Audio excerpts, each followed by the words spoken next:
Inspector French and the Starvell Tragedy, dramatised by Alan Downer from the novel by Freeman Wills Crofts, with Edward de Souza as Inspector French and Jonathan Taffler as Detective Constable Tanner. Inspector French and the Starvell Tragedy.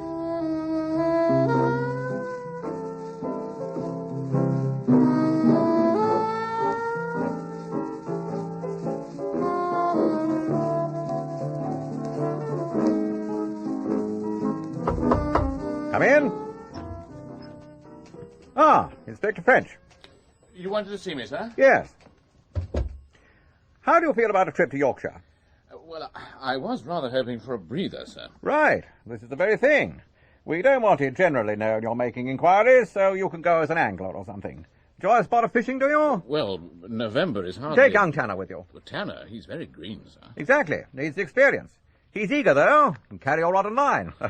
And the nature of the case, sir? It's all in this file.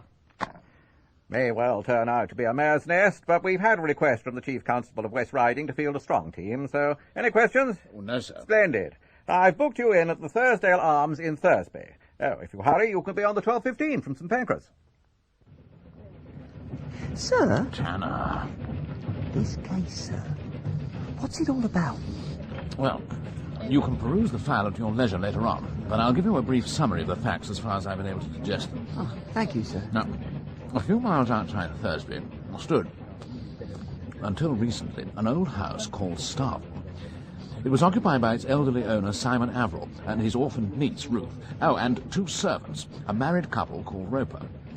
Now, on the night of Wednesday, the 15th of September, Starvell was burnt to the ground, and Simon Averill and the Ropers perished in the flames. What about the niece? She was staying with friends in York at the time of the blaze. That was lucky. Yes. There was an inquest, of course, and the verdict brought in was accidental death. Now, Simon Averill was a miser whose main interest in life appears to have been the accumulation of a fortune, all in £20 notes, which he kept in a safe in his bedroom. And all of this, with the exception of a few sovereigns, was destroyed in the fire. What a waste. Or so it was thought. Let me explain. At the end of every month, Averill kept a balance of no more than £50 to £60 in his current account at the bank. Any surplus was taken out to Starvell in £20 notes and added to the hoard in the safe. The regular monthly task of delivering this money to Starvell had fallen in recent years on the same clerk at the bank, one Albert Bloxall. And Bloxall, being a thorough sort of man, had been in the habit of jotting down the serial numbers. Consequently, Mr. Tarkington, the branch manager, was able to quote the numbers when informing his head office in Throckmorton Avenue of their destruction in the fire. And? Well, one of these notes has since been paid into one of the bank's branches in London. You're not impressed? Well, not particularly, sir, no. I mean, surely this Mr. Averill must have paid for some things in cash. No. According to Mr. Tarkington, everything that one can think of went through Averill's current account, even the Ropers' salaries, and was paid for by cheque. The hoard in the safe was never drawn on. And there's something else. Mr. Tarkington is reasonably sure that the safe which contained this fortune in banknotes was fireproof. Well, he should have spoken up at the inquest. Well, he thought at the time that he must have been mistaken. Now, the affair of the £20 note has reawakened his suspicions that all is not as it first seemed. He's contacted the Chief Constable, and the Chief Constable has contacted us. It's not much to go on, sir. Well, sadly, no. That's why our inquiries must be discreet. At this stage, not even the local police are to be taken into our confidence. So where do you intend to start? Well, when we get to Thursby, I intend to have a little gossip with mine host at the Thursdale Arms over a tankard of ale beside a roaring fire. Aye, gentlemen, it were a real tragedy, especially for Miss Ruth. She's been left with hardly a penny to her name. So, where is this Miss Ruth living now? With the Oxleys. He's the Averill family solicitor. Ah. They've very kindly taken her under their wing till everything's sorted out. Mind you, I did have hopes myself that something had come of her and young Mr. Whymper, but... Whymper? Aye, Nice young chap. He's come to Thursby as clerk of works for the renovation of the parish church. And he and Miss Averill had an understanding? Well, they were not fixed, if you take me meaning, but they were thick as thieves before the fire. Then it seemed to cool off. I suppose it was one of these lovers' quarrels. Well, there you are, gentlemen. Ah. Your very good health. Cheers. Good health to you. Oh. About Miss Averill. I feel right sorry for her. Apart from money and the fatalities at Starville, as if that weren't bad enough, she lost another good friend the day before the fire. Oh? Aye. Mr. Giles passed on as well, and he were only 36. Who was Mr. Giles? Lived on his own in a cottage about half a mile from Starville. Poor devil, been gassed in the war, never got over it. Decent sort, a bit funny, chased butterflies and such. and he and Miss Averill were friends? Well, let's put it this way, I think she were glad enough of his company. Oh, there were few enough pleasures for her at Starville. Old Averill were a regular skinflint. Never even bought Miss Ruth decent clothes to wear. At least she's still alive, landlord, which is more than could be said for that unfortunate housekeeper and her husband. Oh, the Ropers, aye. Oh, they served the old man well. Mind you, Roper were close. Very close. Quiet enough and civil-spoken, but, well, sly. That's what I call it. Landlord? Excuse me, gentlemen. Duty calls. Well, Mr. Tanner, time to turn in, I think. Yes, Mr. French. I'm ready for my bed. And, tomorrow, sir? Tomorrow, Tanner, we visit the scene of the fire. Must have been some blaze, sir. Apart from those outhouses, there's nothing left but rubble. Yeah. Small wonder they couldn't definitely identify the bodies. What do you expect to find? Well, specifically, I want to take a close look at the safe. It's never still out here, sir, is it? Tanner, had you read the transcript of the inquest more carefully, you'd know that the safe was found locked in the southern wing of the house. That'll be over there. Sergeant Kent of the local police states, when our investigations were complete, we left the safe lying in the rubbish where we found it. And I've no reason to suppose it's not still there. Yes, sir. Right. Come on. If you were to ask me, I'd say it was an accident. They had oil lamps and an oil cooker. Mr. Averill used a petrol lamp because of his failing sight. Oil and petrol was stored in a cellar. Also, according to the barmaid at the inn, Roper had been in for a drink that evening, and he was seen later by a farmer staggering back in the direction of Starville. Oh, that's all in the transcript too, sir. Touché. Oh, bless you, sir. Anyway, it's my belief that Roper dropped a lamp or something on his return home, and that's what, started the fire. There's one important piece of evidence that militates against that theory, Tanner, and that is that all three bodies were found where you'd expect them to be found had they been in their beds at the time of the blaze. Well, then perhaps Roper didn't notice he'd knocked a lamp over and went off to bed. Yeah, well, that's speculation. We're here to examine the facts. Oh. Yes, sir. Now, look. There's the safe. You stand there while I try to get the door open. We don't want the contents being disturbed by the wind. It won't open. Well, perhaps it's locked. No, I don't think so. It's simply that the hinges have rusted.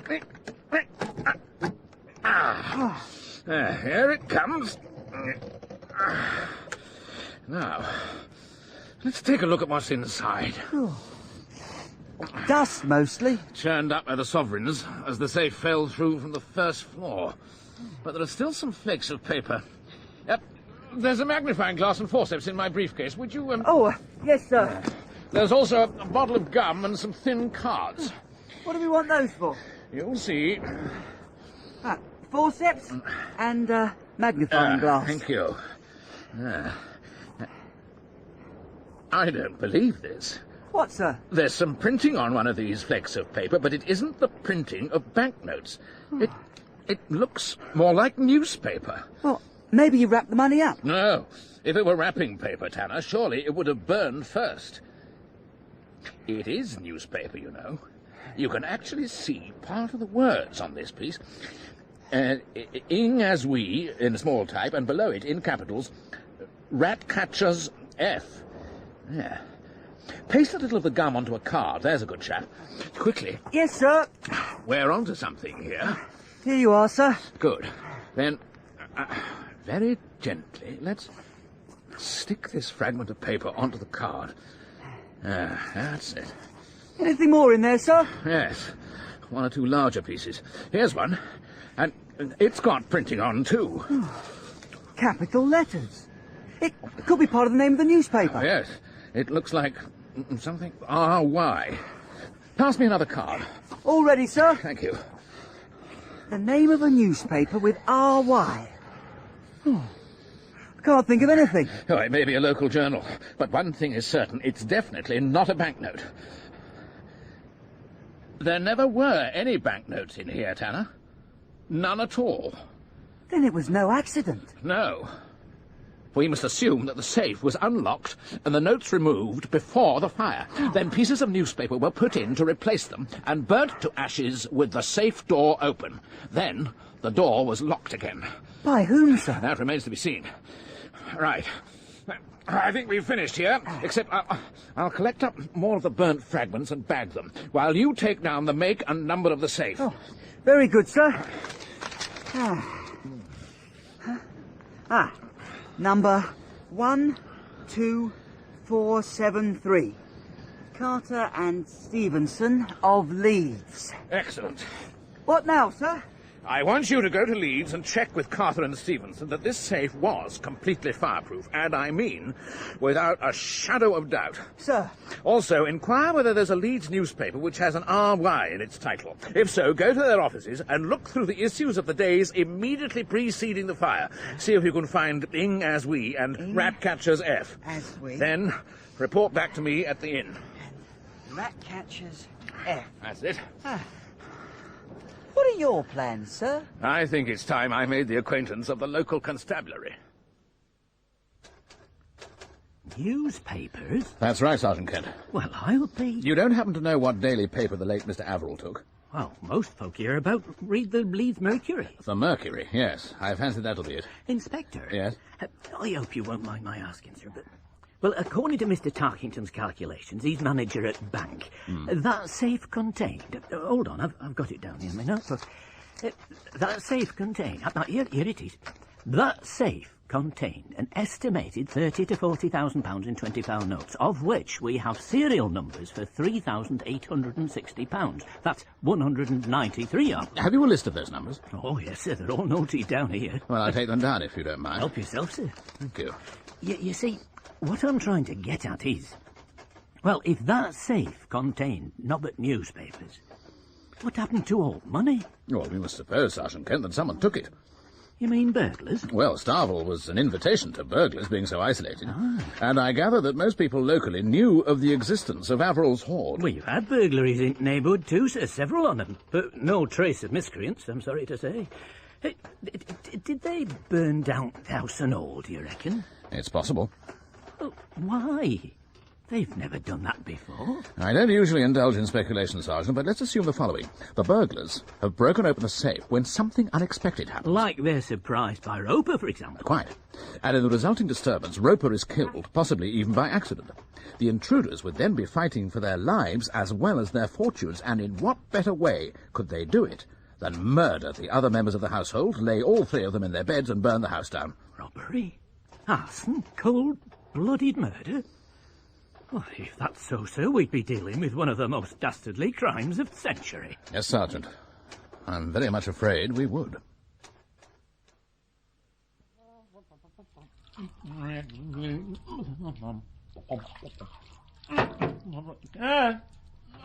It's me, sir. Good news, sir. Ah. Well? First, sir, as to the fragments of newspaper... Yeah, they were from the Leeds Mercury. Yes, sir. How did you know, sir? One has one's sources. Carry on. Yes, sir. The words Ratcatcher's Fatal Fall appear in the edition of 14th of September. Ah, the day before the fire. Yes, sir. And the safe? Mr. Stevenson of Carter and Stevenson is prepared to stake his reputation on the fact that the safe was completely fireproof, and he'll stand by that in any court of law. Well done. Not a bad day's work, was it, sir? I reckon I've earned my supper. Yes, you could have it on the train. Why? Where am I going? Back to London. Oh. On a very important errand. Oh. You see, there's but one channel now to be explored, and it offers a very poor chance of success. The £20 note. Earlier on, I spoke to the manager at the headquarters of the Northern Shires Bank in Throgmorton Avenue, and he, having checked with the clerk who received the note, suggested it was probably paid in by the messenger from Thomas Cook's in Regent Street. No certainty, but sporting chance. So, first thing tomorrow morning, I want you to go to that office and see what you can discover. I'm sorry, Mr. Tanner, but I simply don't see how we can help you trace the banknote in question. Oh. In the first place, we don't know the numbers of any of the banknotes which passed through our hands. Oh, I see. What is more, even if we did know, we couldn't possibly tell you who paid that money in, since so much comes in over the counter. And then, we have no idea of the date upon which we received this note. That's if we did receive it. We think you lodged it yesterday week. If we lodged it at all. Perhaps if I could look over your receipts for some time prior to yesterday week, I might find a name and address which would suggest a line of inquiry. Very well. How far back do you wish to go? Little over 5 weeks, from Friday 10th of September to Monday 18th of October. If you insist. Rather a job, eh? That, Mr. Tanner, is your funeral. Please to come this way. How do you take your tea? Oh, with one sugar, please, Mrs. Oxley. There. Thank you. Ruth, dear, pass Mr. French a biscuit. Oh, yes. Ah, how kind. Mr. French, I don't quite understand why Scotland Yard should show interest in the fire. I mean, since it was an accident. Well, some new evidence has recently come to light, Miss Avril, and it's our job to ensure that all avenues are explored, especially if it would mean that your inheritance is restored to you. I'm not sure how I can help you. Well, perhaps by telling me about yourself, your life at Starville, how you came to be there. Very well. I was born in Bayonne in southern France. Oh. My parents died when I was very young, and I came to live with my Uncle Simon at Starville. Were you happy there? Well, You can be honest, my dear. in the early years, yes. I was away at school for much of the time, and at Starville the Potters, an elderly couple who looked after my uncle, were kind enough in their way, but when they left about 18 months ago and the Ropers came, one has no wish to speak ill of the dead, Inspector. You didn't get on with the Ropers? If I may, Yes, Mrs. Oxley. my husband had dealings with Roper from time to time. He found his manner to be sneering and satirical. It seems he could never refrain from making caustic remarks. It made him a lot of enemies. Perhaps one should say, in his defence, that he was unhappy in his marriage. Mrs. Roper had a very sharp tongue and was always nagging at him. Did you ever hear them quarrelling? Oh, yes. She would shout angrily, and he would reply quietly in his Scottish brogue. He hailed from somewhere in Fife, I believe, and say the most dreadful things. For instance? Well, once I heard him say, "I'll swing for you one of these days." He was hateful. I had to put my hands over my ears. I see. Miss Avril, there is evidence to suggest that Roper had been drinking prior to the fire. Did he habitually do so? Oh, on the contrary, he was most abstemious. He'd take the occasional glass of whiskey for medicinal purposes, but that was all. What about your uncle? Were you on good terms with him? My uncle was never approachable, and as he grew older, he became almost a recluse. All he lived for was money. He was an invalid and suffered quite a lot of pain. You didn't see much of him, then? If he hadn't required me to read to him once a day, I would hardly have seen him at all. So, how did you fill your time? Mr. Whymper would call occasionally. He's a very pleasant young man. He's supervising the restoration work at the parish church. Also, I used to go on little expeditions onto the moors with a neighbour who was an entomologist. Ah, that would be Mr. Giles. Yes, poor Markham. He died the day before the fire. Heart trouble, aggravated by influenza. You would say, then, Miss Avril, that you lived a fairly solitary existence. Yes, I suppose I did. Your visit to York, then, was an exceptional event. Oh, yes. How did it come about? Roper brought me a note from a Mrs. Palmer Gore, explaining that it had been enclosed in a letter to my uncle. It said that she and my father had been old friends, that the Autumn Flower Show opened that Wednesday, and would I like to go over and spend a few days. Roper said my uncle hoped I would accept the invitation, and, since there would be expense in connection with the visit, wished me to have £10, which were enclosed in another envelope. Well, that was generous of him. Yes! I could scarcely believe my eyes. I dimly remembered Mrs. Palmer Gore from my childhood, and was thrilled at the prospect of seeing her again. And 10 whole pounds! What one could buy with it! I wanted to go up and thank my uncle at once, and would have, had not Roper dissuaded me. Now, why should he do that? My uncle had been ailing for several days. Roper didn't think it wise to disturb him. Didn't you see your uncle at all before your departure? Oh, yes, the following morning. I went in to say goodbye, but unfortunately he was asleep. I didn't think he looked at all well.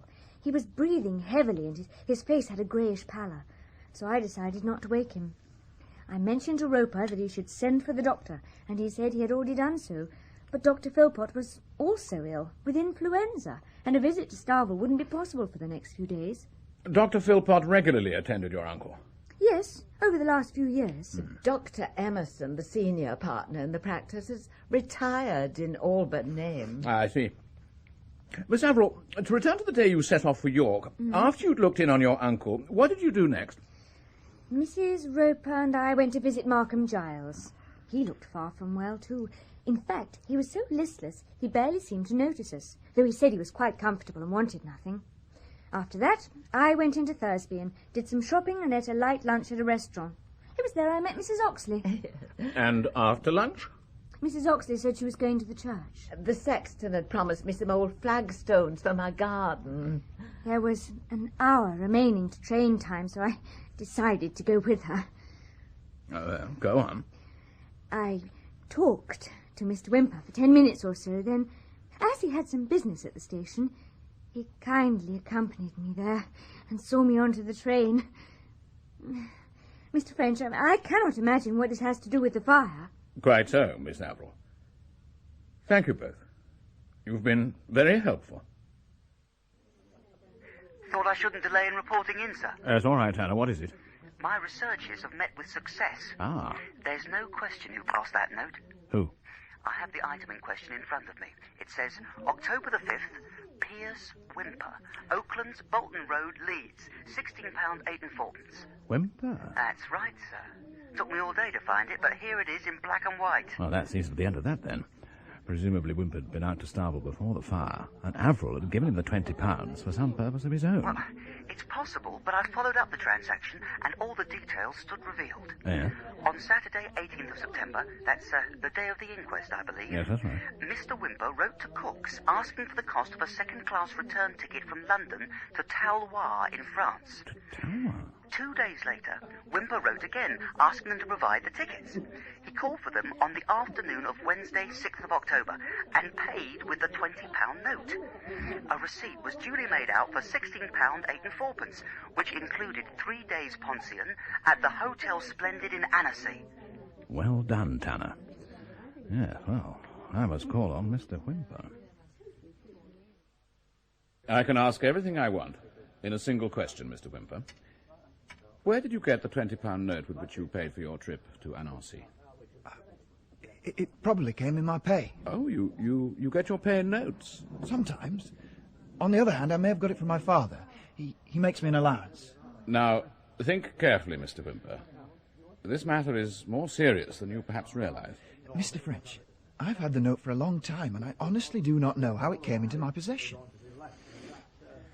How often did you go up to Starville? I was only there half a dozen times in my life. To see Mr. Averill? No, I've never seen Mr. Averill. I went at Miss Averill's invitation. Or on the chance of seeing her. And when were you last there? Some appreciable time ago. Within a week of the fire? No. You met Miss Averill here the day before the fire, didn't you? Yes, I did. She came in with Mrs. Oxley. I saw her to the station. Did she give you the £20 note? She did nothing of the kind. Mr. Whymper, Was Miss Averell the only member of the Starville household with whom you communicated during the week before the fire? Well? I'm thinking. No, I met Roper, Mr. Averell's valet and general man, here, just outside the church gate on the evening of the fire. We met by chance and merely wished each other good evening. At what hour was that? At about 5:30. I was leaving work for the night. And you assure me that you had no other communication with any member of the Starville household during the period in question? None. Nor received any message through any third party? No. Mr. Whymper, I know that the £20 note in question was in Mr. Averell's safe 5 days before the fire. You will have to explain how it came into your possession, if not to me, then later on in court. Now, think. Wouldn't you rather tell me here in private than have it dragged out of you in the witness box? I have nothing to tell, Mr. French.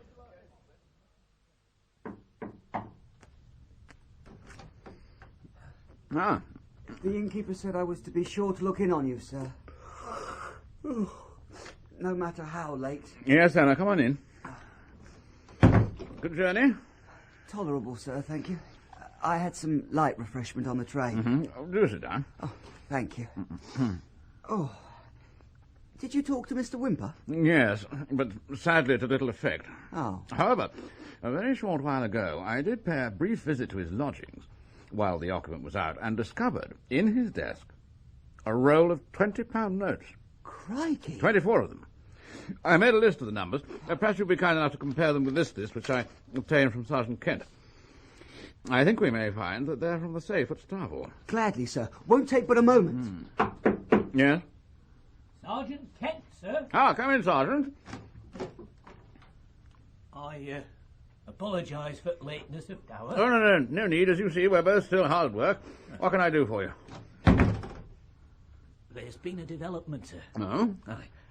A week or so ago, Postmaster delivered to me a letter addressed to the heirs and assigns of the late Mr. John Roper, since it occurred to him that the same might have a bearing on tragedy.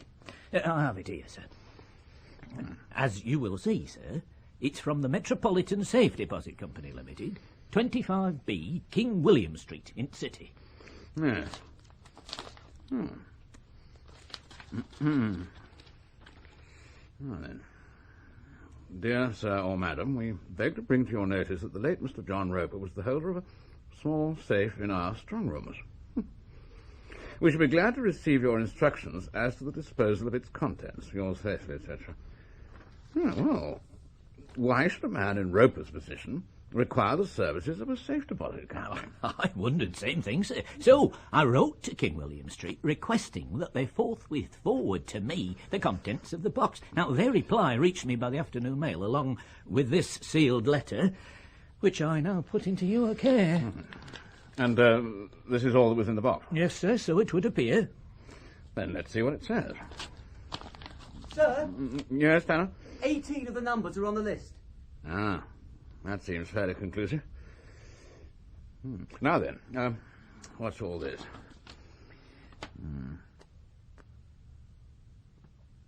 Well. Has it a bearing on tragedy, sir? Possibly, Sergeant, possibly.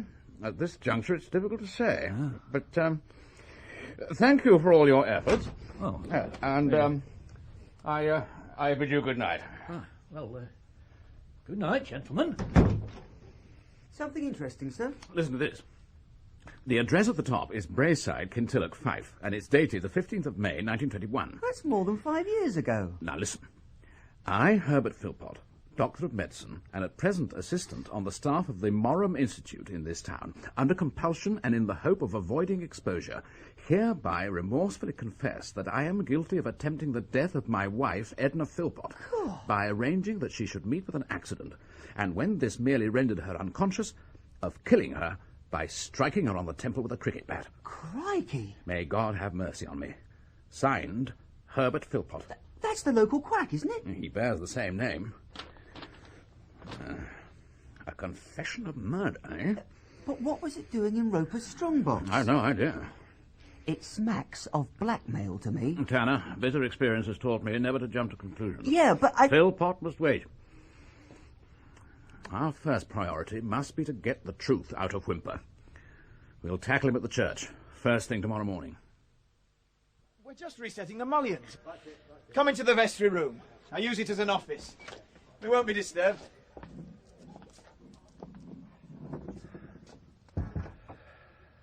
Mr. Whymper, in your desk at your lodgings in Stanhope Road are £480 in £20 notes. You searched my desk? How dare you? I'll complain. There is no doubt that these particular notes, along with the one you cashed at Thomas Cook's, were all in the safe at Starville shortly before the fire. Now, where did you obtain that money? I've nothing to say. Very well. Charge, Mr. Whymper, Tanner. What? Yes, sir. What with, sir? Robbery, arson, murder. What? Yes, sir. Then we'll take him into custody. One moment. Yes, Mr. Whymper? Look, I assure you, Inspector, I didn't steal the money, and as for murder, well... Then how did the money come into your hands?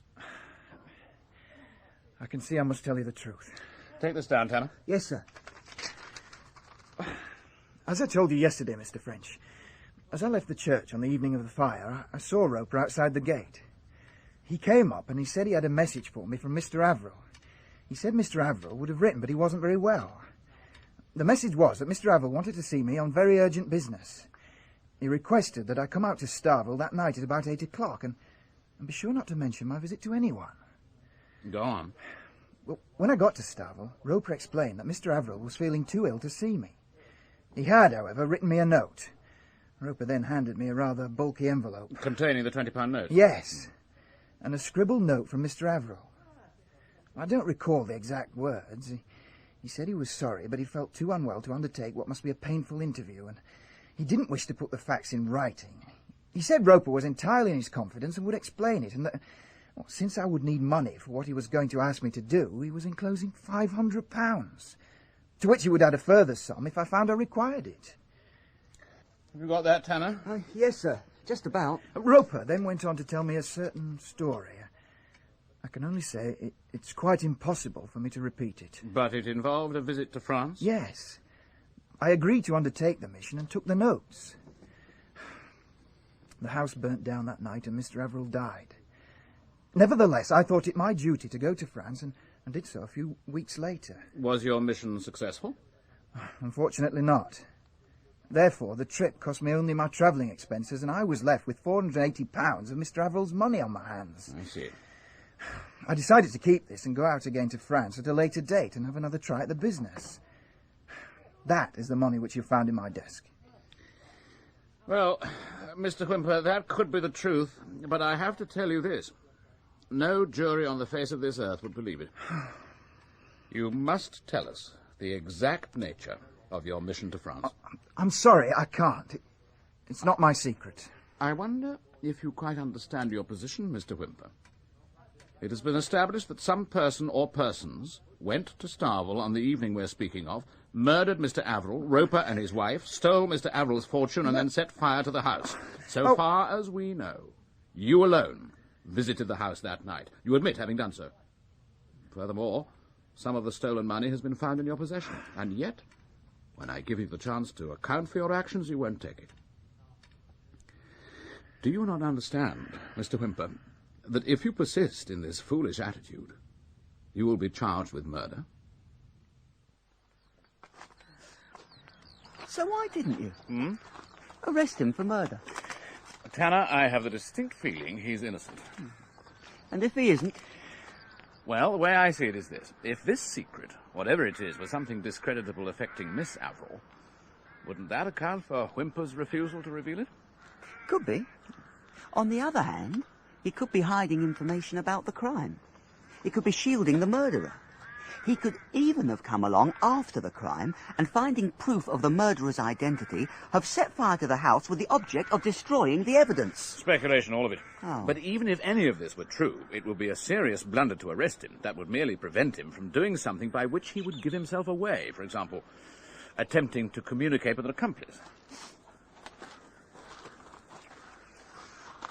You, want him watched, sir? Closely. Very good, sir. But Sergeant Kent can do that. Well, what about me, sir? You, Tanner, will be going to France. Eh? To Talois, following in Whymper's footsteps. Doesn't the prospect please you, Tanner? Foreign travel broadens the mind. Well, it's not so much my mind that bothers me, sir. It's my stomach. What's more, I don't speak the lingo. Regard it as a challenge. I'll do my best, sir. Where will you be? Checking into Dr. Philpot's background. Then, it's back to Scotland Yard to report to Chief Inspector Mitchell. Sit down, French. Thank you, sir. Well, are you making any progress? Not a great deal, sir, I'm afraid. However, we are pursuing 2 lines of inquiry. And they are? Well, I've spoken to you briefly about Pierce Whymper. Yeah. But there's also this. A confession in which Dr. Herbert Philpot admits murdering his wife, Edna Philpot. Does he indeed? It was found in the safe deposit box of Simon Averill's servant, Roper. Now, I've established from the medical directory that Herbert Philpot is the same man who treated Averill. I see. Now, the directory shows that between 1913 and September 1921, when he set up practice for himself in Thursby, Philpot was working as junior assistant at the Morum Mental Institution at Kintilloch, Scotland. The date on this is 15th of May 1921. Yes, that was 4 months before Philpot left for Thursby. Go on. At the offices of the Scotsman in Fleet Street, I searched the files for news of a fatal accident to a Mrs. Edna Philpot at Kintilloch. And? I found it sooner than I expected. On the 17th of May, 2 days after the date on that confession, there was this short paragraph. Tragic death of a doctor's wife. As you see, it recounts how the deceased lady in some way tripped while descending the stairs at her home. She and her husband were alone in the house at the time. He heard her fall and rushed to her aid. But despite all his efforts, she passed away in a few minutes. The death certificate reads death from concussion resulting from a fall. Were the local police satisfied? Apparently not. But having gone into the matter more fully than would otherwise have been the case, and having discovered no suspicious circumstances, they dropped their inquiries. So, why the confession, and how did he come to be in Roper's strongbox? I'm coming to that, sir. According to Sergeant MacGregor at Kintilloch, I've spoken to him at length on the telephone, Roper was for 6 years an attendant at the Morum Institute working directly under Dr. Philpot. Also, again, according to Sergeant MacGregor, Roper was courting a certain Flora Macfarlane at that time and married her soon after. And Flora Macfarlane was the Philpot's maid. Further, it's interesting to note that though this young lady claims to have been out of the house at the time of the accident, she did return unexpectedly, minutes later, and heard Dr. Philpot telephoning for help. But if, in fact, she had actually witnessed the crime... Now, you're suggesting that Roper used his fiancée's knowledge to blackmail Philpot. That's the way it looks. It would certainly account for the confession being in Roper's strongbox. It might even account for the Roper's arrival in Thursby 18 months ago. Do we know why Roper left Kintilloch? Yes. He was found to have given troublesome patients unauthorized drugs to keep them quiet. On the first occasion, he was let off with a caution. On the second, he was instantly dismissed. Whereupon he went to work for Averill. Yes, rather to everyone's surprise. He let it be generally known in Kintilloch that he intended to start a new life in Brazil. He'd even obtained a passport and a Brazilian visa. Something must have happened to make him change his mind. Returning to Philpot, have we any evidence at all to associate him with the crime at Starville? None, sir. In fact, all the evidence suggests he was in bed with influenza at the time. His associate, Dr. Emerson, states he had a temperature of 102. And your other line of inquiry, this Whymper business? Isn't bearing much fruit either, I regret to say. Tanner's report from Annecy confirms that our prime suspect, Pierce Whymper, arrived at the Hotel Splendide on Friday the 8th of October and left there 3 days later on Monday the 11th. On Saturday the 9th of October, Whymper took a steamer to the village of Talloires, where he inquired widely about the whereabouts of a Monsieur Prosper Giraud and a Madame Madeleine Blancard. His search was unsuccessful, so he then went to the local gendarmerie and offered a reward of 5,000 francs for information as to the whereabouts of either. And what do you conclude from that? Well, I'm just guessing, sir, but the more I consider the whole affair, the more I feel that there's some secret in the Averill family, a secret so sinister that Whymper is willing to chance arrest rather than reveal it. One must assume, if that's the case, that the secret concerns but one person, Ruth Averill. She was born in Bayonne in southern France. There may be some question about her parentage. I'm making inquiries now. I see. You're still having him watched? Oh, yes, sir. Then I think a call on Dr. Philpot's in order, don't you? See what the man has to say. I'm accused of what? Murdering your wife, Dr. Philpot. At your home in Brayside, Kintilloch, on the afternoon of the 15th of May, 1921, and I have information to support the charge. What does it consist of? A statement which alleges that you arranged the accident which befell your wife, and then, when this didn't kill her, as you'd hoped and intended, that you then struck her on the temple with a cricket bat. A cricket bat? Which did kill her. Now, will you give me an explanation, or would you prefer to reserve your statement until you've consulted a solicitor? Ask your questions, and I'll answer them, if I can. Good. Dr. Philpot, did you ever admit to anyone that you had committed this murder? Never. Then how did you come to write this? Aren't you going to read it? Or is it that you recognize the document and know its contents already? Roper is somehow at the bottom of this, isn't he? Even after his death, his evil genius remains. What do you mean? Inspector, did you know that Roper worked under me at the Murham Mental Institute in Kintilloch? Yes, I did. Well, one day I found Roper with his arms round one of the nurses, and I said I would report him. However, when he spoke up on the girl's behalf, pointing out that she was good at her job, kindly and attentive, I decided, after all, to take no further action. And from that moment, Roper hated me. I could see it in his eyes. Go on. In May 1914, I married and set up house in Brayside. Then came the war. I joined the army in 1915 and was invalided out 2 years later and returned to my job at the Institute. After 2 years at the front, I was a changed man.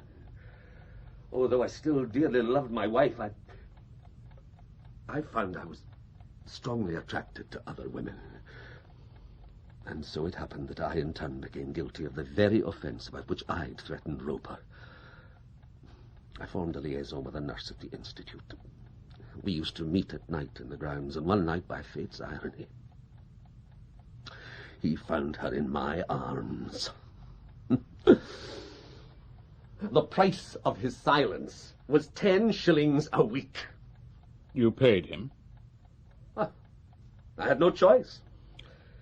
There was my reputation, my career to consider, and my poor wife. I took the coward's way out. To ensure continued payment, Roper said he must have a guarantee. In what form? Well, he insisted I write and sign a statement to the effect that I had been carrying on an intrigue with nurse so-and-so at the Institute. I finally submitted even to this humiliation. And he said he'd keep the statement hidden as long as the money was paid. If it wasn't, he would send the note to the institution authorities. It would have meant my instant dismissal. How long did these payments continue? Until my wife died. About a week after the funeral, Roper called at my house and said he was sure I would see that his knowledge had now become vastly more valuable. How so? He said the police suspected me of murdering my wife, but weren't able to show a strong enough motive to take the case into court. But if he were to come forward and relate the incident with the nurse... I see. So I asked him his price. It was £2 a week. I agreed to pay it. However, I flatly refused to write him a confession of the crime which he said he required as a guarantee. I refused to avow a crime of which I was not guilty and dared him to do his worst. Whereupon... Yes? He took 2 photographs out of his pocket. One was an extraordinarily clear copy of my confession of the intrigue with the nurse, the other a copy of that document you brought, which he brazenly admitted he'd forged. You mean to say this is a forgery? Examine it closely and you'll see. Compare it with other samples of my handwriting. This. Or this. Let your experts examine it. Oh, there's a superficial resemblance, yes, but that's all. Inspector French, you have my word that I did not write that letter. Say you believe me. Please. Yes. Doctor, I rather think I do. Thank God. You left Kintilloch soon afterwards, Dr. Philpot. Yes. Life there had become intensely painful to me. I resigned and set up my plate here in Thursby. But every week I sent 2 treasury notes to Roper. What brought Roper and his wife to Thursby? Well, the elderly couple who had been looking after Mr. Averill retired. He advertised for a married couple to take their place. That was about 18 months ago. I received a letter from Roper saying that he had seen the advertisement and wished to apply. He asked me to put in a good word for him with Mr. Averill. Well, surely you refused. No. But Roper also said that if he got the job, he would cease his demand for the £2 a week and send me the note he had forged. I see. Mr. Averill was my patient by this time, and I mentioned Roper to him. I felt I could do so with a clear conscience, for, well, with all his faults, Roper was an excellent attendant. Also, his wife Flora was a hard worker, and I believed they would suit Mr. Averill well. However, I did warn Mr. Averill that Roper had been sacked from the Murrum and gave him the reason why. And that didn't put him off? Oh, no. He thought, for that very reason, he could get them cheaper. Ah, I see. They were engaged the following week. And was Roper as good as his word? Yes, sir. So it seemed. He handed me the forged note, and he watched me put it in the fire. But it seems he kept a copy. But the blackmail stopped? Yes. From then to the day of his death, he was civil when we met, and no unpleasant subjects were touched on. That, Inspector, is the whole truth of this unhappy affair.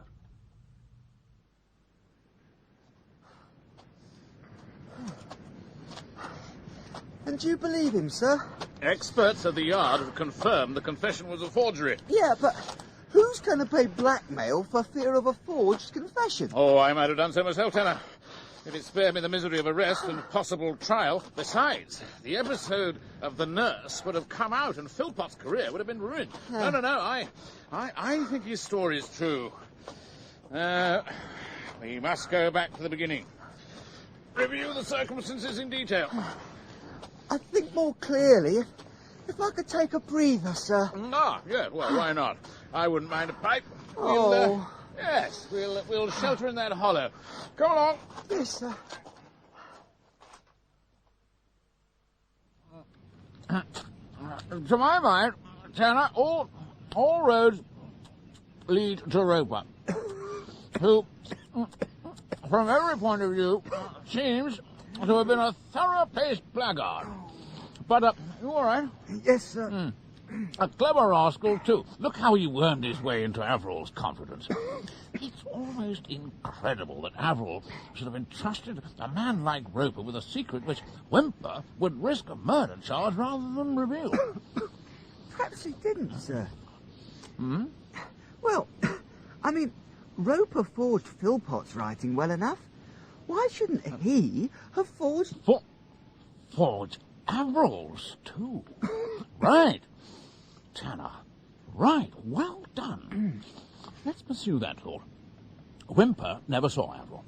He saw Roper, and only Roper. It was Roper who told him Averill wished to see him at Starville the evening of the fire. Secretly. No one was to know of the visit. And at the house, it was Roper who handed him a note purporting to be from Averill, stating that Roper would appraise him of the details of the mission to Talbot. Yes, by heaven, it's possible that Roper forged that letter too. But it wouldn't have been difficult. Whymper wouldn't have been familiar with Averill's handwriting. So, Roper could have engineered the whole thing. But why should Roper send Whymper to France? I don't know. Or possibly as a means of establishing whether the numbers of the banknotes were known, whether it was safe to pass them. Obviously, he couldn't do so himself or make inquiries at the bank without arousing suspicion. So he arranged for someone else to do it for him. Whymper? Well, why not? I mean, he knew how Whymper felt about Ruth, and had some acquaintance with the Averell family affairs. Whymper's rather an unworldly young man, you know. Roper could easily have invented some story to make him his dupe.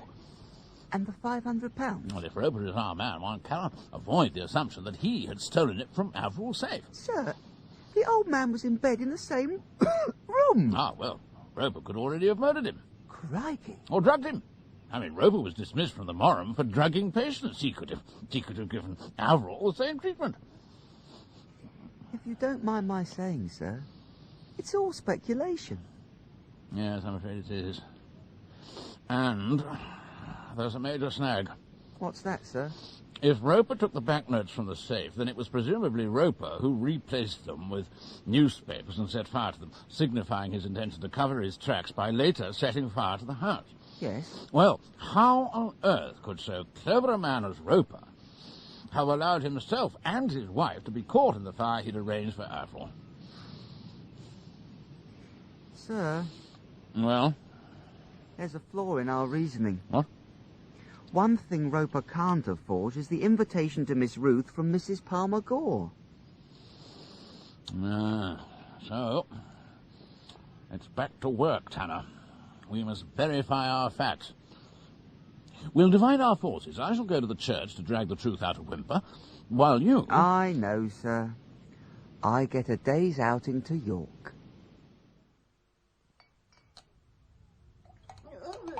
Sure you won't have one, Mr. Tanner. Not on duty, madam.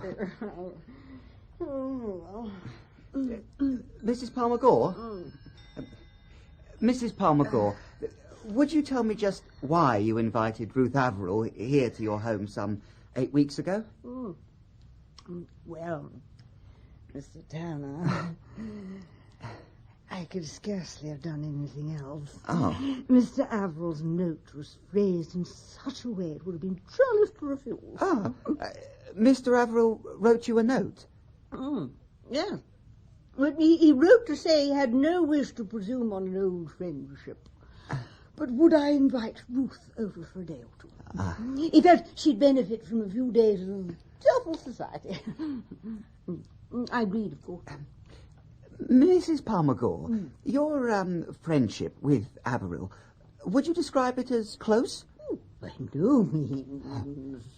We'd known each other as children, though I was always closer to his brother, Theodore. We were more of an age. So you were surprised when Simon Averell wrote asking you to put his niece up? I was amazed. His letter was totally unexpected. Mrs. Palmer Gore, have you by any chance kept that letter? I'm afraid not. I always destroy answered letters. But you recognised Mr. Averell's handwriting? Well, we only exchanged Christmas cards, Mr. Tanner. Yes. I thought I did. Why'd you ask? You never suspected the letter might be a forgery? No, never. However, it would explain a great deal. I confess, I can hardly imagine Simon writing such a note. He was a proud man. Would have been totally out of character. I won't waste any time, Mr. Whymper.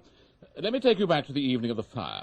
You'd gone to Starville at Roper's request, and when you got there, he handed you a note, ostensibly from Mr. Averell. Yes. Suppose I were to suggest that Roper forged that note, and that Mr. Averell knew nothing whatever about it.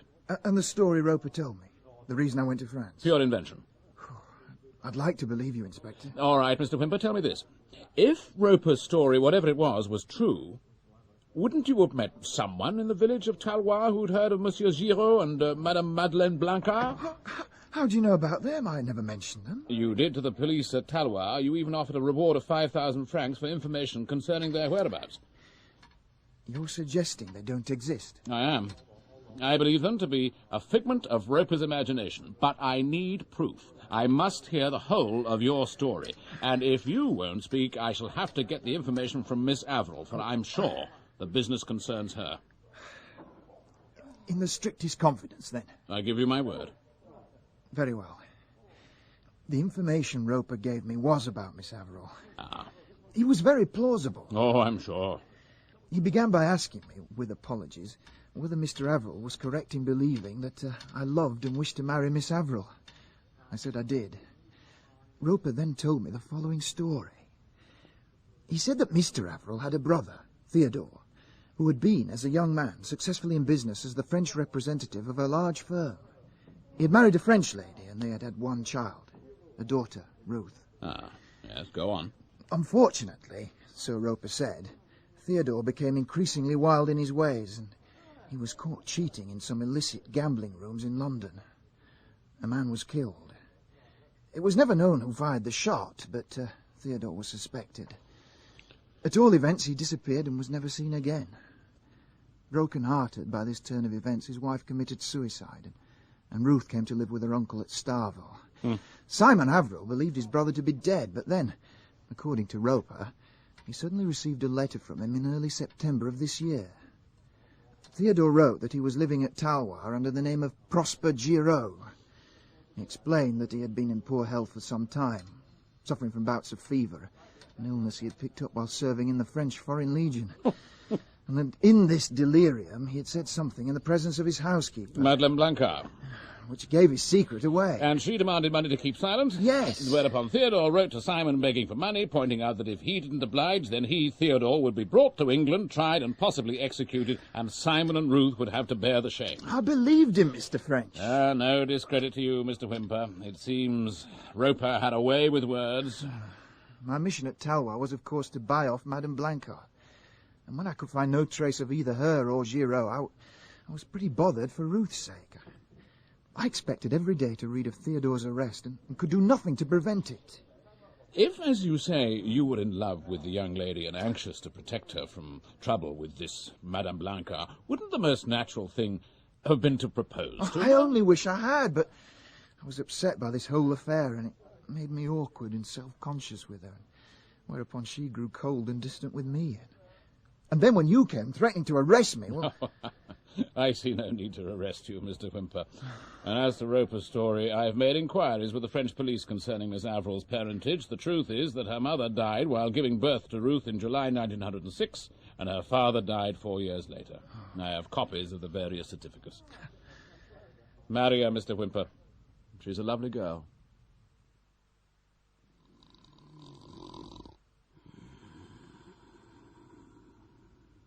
Tanner! Oh. Are you awake? I am now. It's me, French. I need to talk to you. Oh. I haven't got to go anywhere, have I? No, it's nothing like that.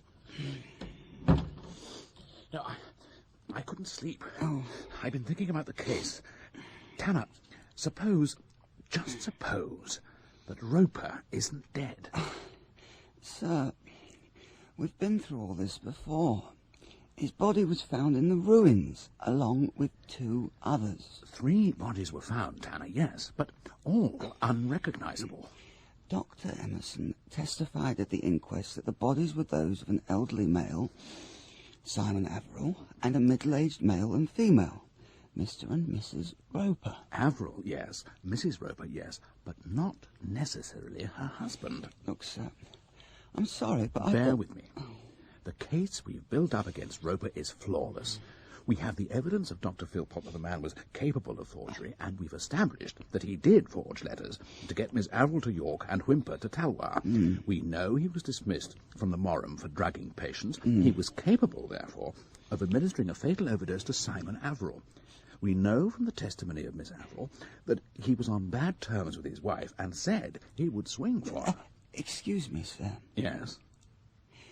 You're not suggesting that Roper murdered his own wife? The conclusion is inescapable. He was on bad terms with his wife. What better opportunity than this to get rid of her? 2 birds with 1 stone. 3. Eh? Roper needed 3 bodies to be found in the ruins, Averill's, Mrs. Roper's, and 1 that could be mistaken for his own. So who was victim number 3? I don't know yet for certain, but I think it was Markham Giles. Markham Giles murdered? Yes, Dr. Philpott. Is that a possibility, do you think? Well, yes. Mr. Giles had been suffering from myocarditis for a number of years, and there were complications.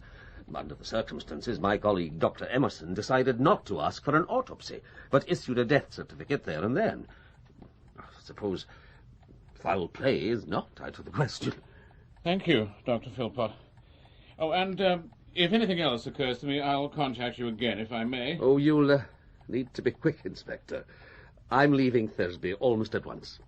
For good. What? I failed, Mr. French. Financially, you mean? Of course, financially. How else? The only things I've got plenty of are bills. Bills everywhere, and no money to meet them. I'm sorry. Oh, it's my own stupid fault. Just lately I've been backing too many losers. May I ask where you're going? Glasgow. I have a friend there who says he can find me a job. Of a sort. Have you an address at which I can reach you? Oh, yes. I shall be in lodgings with Mrs. Mackintosh at 47 Kilgore Street, off the Dumbarton Road. Right.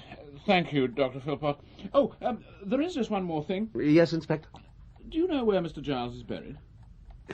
Yes, at the old cemetery, on the outskirts of the town.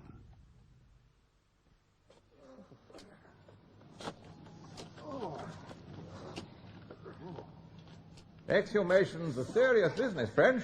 I realise that, sir. I see no other course. And if you open up this coffin, what do you expect to find? Money. To be specific, sir, a fortune in £20 notes. A penny for them, sir. Oh, nothing, Tanner, just a moment of doubt. Ah, they're down to the coffin. Yes. There she goes. What if we're wrong, sir? What if Giles's body is in there? It won't be. We'll look proper idiots if it is. In front of the magistrate and the Home Office doctor and everything. Stop worrying, Tanner. I've never seen a dead body before, sir. And you won't now. Right. Pass us ropes down, Percy. Aye. There we go. Nearly there now, Inspector. Yes. It was sad about Mr. Giles. Of course, he knew he were dying. Oh? Aye. He even left £12 with Ropers for funeral costs. With the Ropers? Oh, they were his nearest neighbours. Drat. What is it now, Tanner? I've got some of this mud on my shoes. Oh, and it's come off on my trousers. It'll brush off when it dries. It's bright yellow. Oh, you get it round here about 3 to 4 feet down. Take strain now, Percy. And up. Oh, my. Sergeant, are you saying that the Ropers made the funeral arrangements? Well, he did. Mr. Giles died late on Tuesday. Roper called on to undertaker on Wednesday morning. The morning of the fire? Aye, and he gave instructions that the coffin should be taken out to cottage that same afternoon. And the funeral took place on the Friday? 2:30. No flowers by request. Who's got screwdriver? Oh, excuse me, sir. I'd best assist with screws. Oh, yes, of course. Now then, fellas. Did you hear that, Tanner? Sorry, sir? Oh, never mind about your trousers. The Ropers had ample chance that Wednesday to take Giles out of his coffin and put the money in his place. Inspector French. Coming, Sergeant. Right, lads. Lift lid. I'm not looking. Well, I'll be... Good grief. Coffin's full of muck.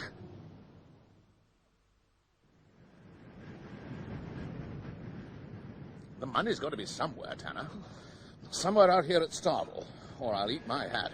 We can't search the whole of the Yorkshire moors, sir. I suppose he could have buried it in one of those outhouses. Well, we've got to start somewhere. You take that one, I'll take this.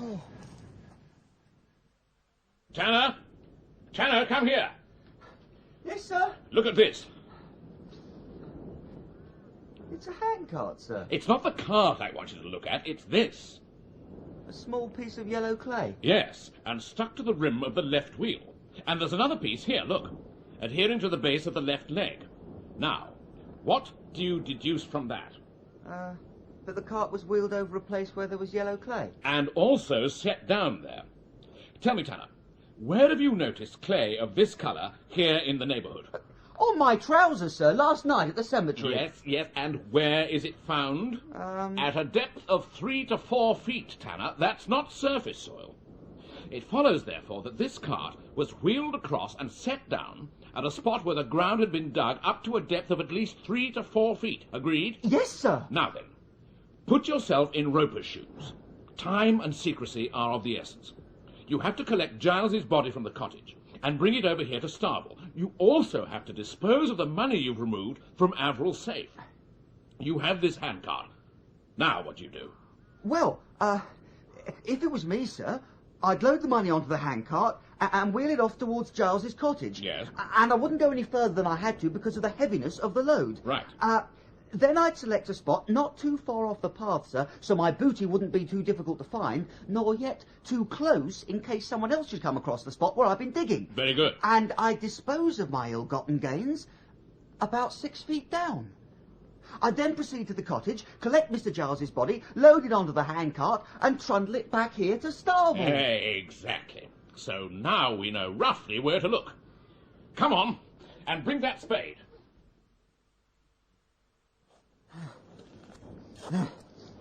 Well done, Tanner. We're down to the yellow clay. Yes, sir. Hello. I found something, sir. Something, soft. Stand aside for a moment. Let me see. It's a blanket. Yes, sir. It's something soft, sir. Rolled up in a blanket. It's uncommonly like a corpse. It really is an extraordinary development, French. Yes, sir. You assumed that Giles had been murdered to obtain his body for the Starville fraud. Now, if that assumption was correct, then it followed that his coffin would be empty. Yes. You opened the coffin and it was empty. A complete vindication of your reasoning. And then I find Giles's body buried on the moor, and I seem to be further from the truth than ever. You still believe Roper is your man? Oh, yes, sir. None of our case against Roper is negated by the discovery of Giles's body. All the facts remain. Then whose was the third body found at Starville? I've no idea, sir. The police at Thursby are now trying to discover whether anyone else disappeared at the time. Yes. How do you propose to track Roper down? I followed all the customary procedures, sir. I'm having his picture published in the next issue of the Police Gazette. Inquiries are being made at various seaports and with airlines to the continent. I'm even making inquiries in Brazil, since it appears to have been Roper's intention to emigrate there, but personally, I adhere to the view he's still within these shores. And still in possession of the money? Presumably, sir. I take it he hasn't attempted to pass any more of the notes? Not as far as we know, sir. Afraid to take the risk? I wonder if we couldn't set his mind at ease. How, sir? Well, there'll be an inquest on Giles, won't there? And the post-mortem. Yes. Well, now, suppose at the inquest you were to be very frank in your testimony. Suppose you were to state that only the numbers of, say, the last 20 20s were known. Mightn't that do the trick? You think Roper would get to hear of it and feel safe in changing the others? Well, it's worth a try. And if he rises to the bait... Tanner, bad news, I'm afraid. We've been taken off the case. For good? I'm sorry, Tanner. You did some good work. In fact, I'm not sure I could have managed without you. Thank you, sir. Don't take it too much to heart, sir. The trail had gone a bit cold. But it hasn't. That's just the point. Roper's finally come out of the woodwork. He's passed 2 of the numbered notes. When, sir? Yesterday afternoon, it would seem. The bank notified us this morning. We have no details as yet, but it appears they were paid in separately from different branches, so it looks as if he's changing them one at a time. Systematically? So we can expect more notes to come in? Yes. Everything I worked towards is finally coming to fruition, and the case has been given to Inspector Willis. Oh, what about us, sir? Oh, we've been given something else to do. Come on. I'll tell you the story as we go, just as Chief Inspector Mitchell told it to me. It seems that about 10 o'clock last night, a constable on patrol in the Whitechapel district heard cries for an entry off Cable Street, as if someone was being murdered. He ran down and found one man belabouring another with his fists. The constable stopped the fight and asked the cause of the altercation, to be told that both men claimed ownership to some jewellery they'd obtained. Jewellery? Wedding rings. 39 of them. On a cord. Interesting. Yeah. So the two men were marched to divisional headquarters and asked how the rings had come into their possession. Their answer was more interesting still. It appeared that the two men were Captain James Gray, skipper of a Thames lighter, and William Fuller, his crew. Now, Gray stated that at about 8:30 that same evening they'd been running down to their moorings for the night. Yeah? Well, just as they began to emerge from beneath Tower Bridge, Fuller heard a clatter on the deck beside him. Looking down, he saw some bright objects rolling about on the planks. He picked one up and was astonished to find it was a wedding ring. Good gracious. When they reached their moorings, Fuller and Gray took a proper look with lanterns and recovered the 39 and the broken cord. Well, upon as might be expected, a row broke out. Well, yeah, they both wanted the rings. Exactly. The row broke out again on shore, and the constable came on the scene, and the rest you know. Did they have any other valuables on them? No, just the wedding rings. All since established as being 18 carat, and retailing from between 35 shillings to £2. It's a good story, isn't it? Huh? Humorous? Yeah, but why should anyone throw 39 wedding rings into the Thames? But I take it they were intended to go into the river and not onto the boat. Oh, I should say undoubtedly, yes. You think the whole thing's unlikely, do you? Well, yes, I do. Well, I don't. I think I can imagine circumstances in which a man might be anxious to get rid of 39 wedding rings. And throwing them off Tower Bridge at night seems to be a jolly good way of doing it. Just his bad luck the lighter was passing underneath. Otherwise, the rings would have been consigned to the deep, and even if later found, by some miracle, would never be traced to him. Well, yeah, that reasoning seems quite sound, sir. You agree, then, that the matter warrants investigation, huh? I mean, before Gray and Fuller are charged with theft. Oh, certainly. Good. Off you go, then. Me, sir? Well, I don't know anyone who could do it better. Take Tanner with you. But don't you think it's urgent that this banknote business be followed up while the trail's still warm? Oh, Inspector Willis can do that. But this is a short inquiry. You'll have it finished by tomorrow. The lighter's moored at Wapping. Right, Captain Fuller, so this is where you were standing when the rings came down? Yes, Governor, on this very spot. And where did the rings strike? Oh, I wouldn't say just to the foot, Governor, but, I mean, it'd be about that bolthead or maybe a bit forward. Search around, Tanner, would you? Yes, sir. If they landed around about here, they could scatter in any direction. That's if these gentlemen's story is true. Ah, it's true, sir, so help me. Oh, yeah, every last word, Governor. Got one, sir. Jammed between two planks. Here, told you, didn't I? Let me see. It's a common or garden wedding ring, sir. Same as any other. What do we do now? Well, you keep searching, Tanner. I'm feeling a bit seasick, sir. While I go back to the yard and attempt to draft a confidential memo for circulation to every jeweller's shop in London. Well, French, what progress? We've had 631 replies so far, sir. Excellent. Yes, sir. And I've drawn up this chart, divided into columns. Yes. As you'll see, this column, headed Robberies, Disappearance of Rings, has no entries in it as yet, while this one... information regarding purchases, yes. Yes, which gives us details of age, height, build, with or without glasses and so on, has already provided us with some... very interesting facts. Oh, for instance? Well, that a man aged 40, wearing a Homburg hat and a fawn coat and with a moustache and glasses, visited 4 shops in the same street at almost the same hour on the same day and purchased a wedding ring from each one. Well, I'd say that was worth looking into, wouldn't you? Tanner's doing so already, sir. So, Mr. Stanley, you remember the man very clearly? Oh, yes, sir. As you say, he was wearing a Homburg hat and a fawn coat, and he had a moustache and glasses. He arrived in a taxi. The taxi waited while he purchased the ring. Then they drove off again. That sort of fixed my attention on him. At what hour was that? About 11:30. And so there was nothing out of the ordinary in the whole transaction, no matter how trivial? Oh, not really. He had a cut on his hand. Oh? Oh, yes, it looked very nasty. Shaped like an H. Here on his right thumb. Otherwise, there was nothing out of the ordinary at all. Unless... Yes, Mr. Stanley? Well, he said he hadn't enough loose change to make up the 35 shillings. So he asked me to change a £20 note. A £20 note? This one! And the number's on our list! Ah, so that's why the chief put me onto it. He must have guessed there was a connection with the Starville case, while I, like an ass, had entirely missed its meaning. It's Roper, sir, isn't it? Of course. It's so obvious. For every ring he purchased, Roper tendered a £20 note, a tainted note, a note from the safe at Starville. And for every £20 note got rid of, he received over £18 of good, clean, untraceable money. Cunning devil. Not quite cunning enough. What do we do now? Well, inquiries must be made of every jeweller, every taxi driver, and every railway station, restaurant, hotel in the centre of London. We got him, Tara. With the vast resources of the CID at our disposal, it can only be a matter of time. I was hailed by a man answering this description about 10 o'clock on the morning of Tuesday last. He said he was a traveller in precious stones, and gave me a list of jewellers he wished to visit.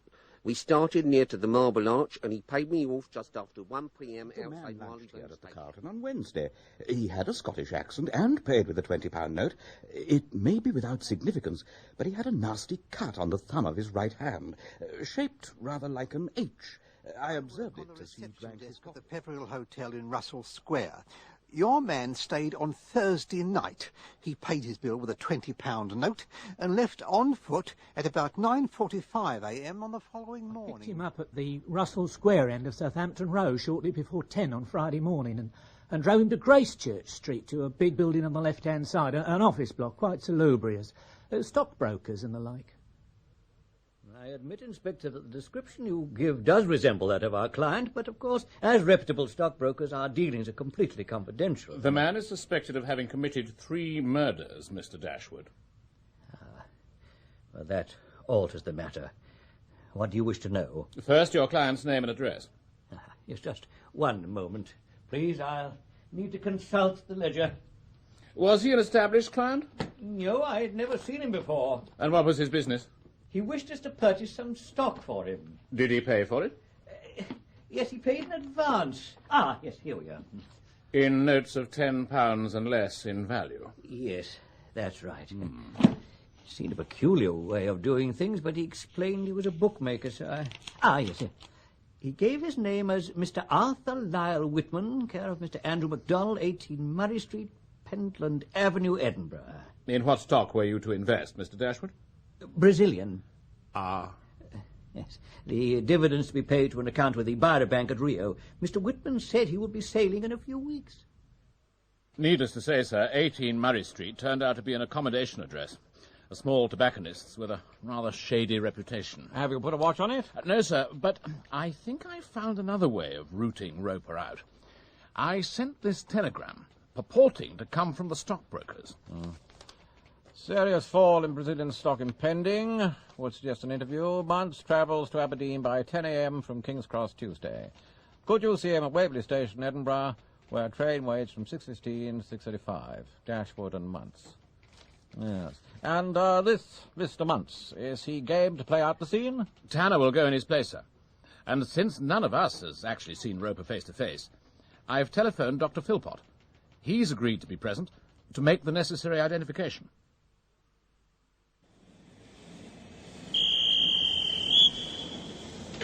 The train's about to leave, Inspector.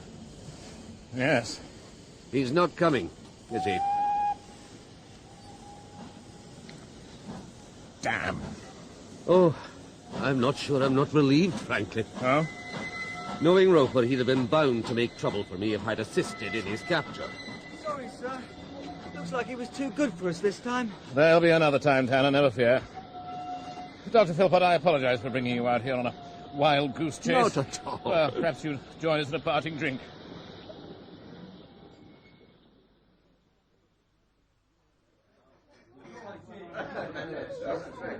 Cheers. Oh, thank heavens they've got a good fire going in here. I'm beginning to feel my toes again. Me too. It was freezing on that platform. I don't really need my muffler and gloves. Tell me, Inspector, how did you come to suspect Roper?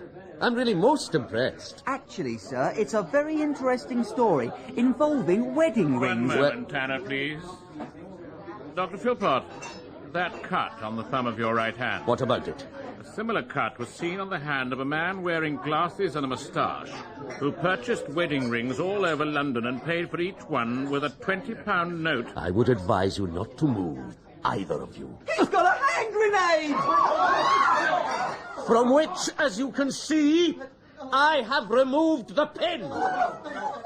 It's fitted with the customary 4-second fuse, so if I release the clip, 1, 2, 3, 4, and everybody in here dies. Down behind the tables, everybody, please.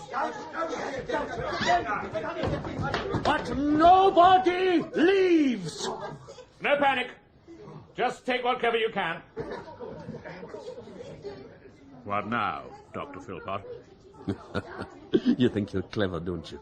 Yet you were wrong all the time. Roper didn't have the brain to plan a crime on the scale of Starville, or the courage to carry it out. But you did. Oh, yes.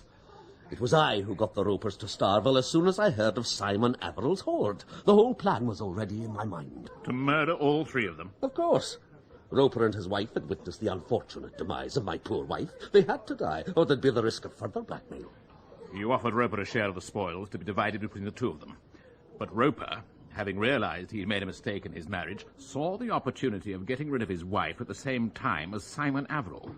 The same accident accounting for both deaths. Yes.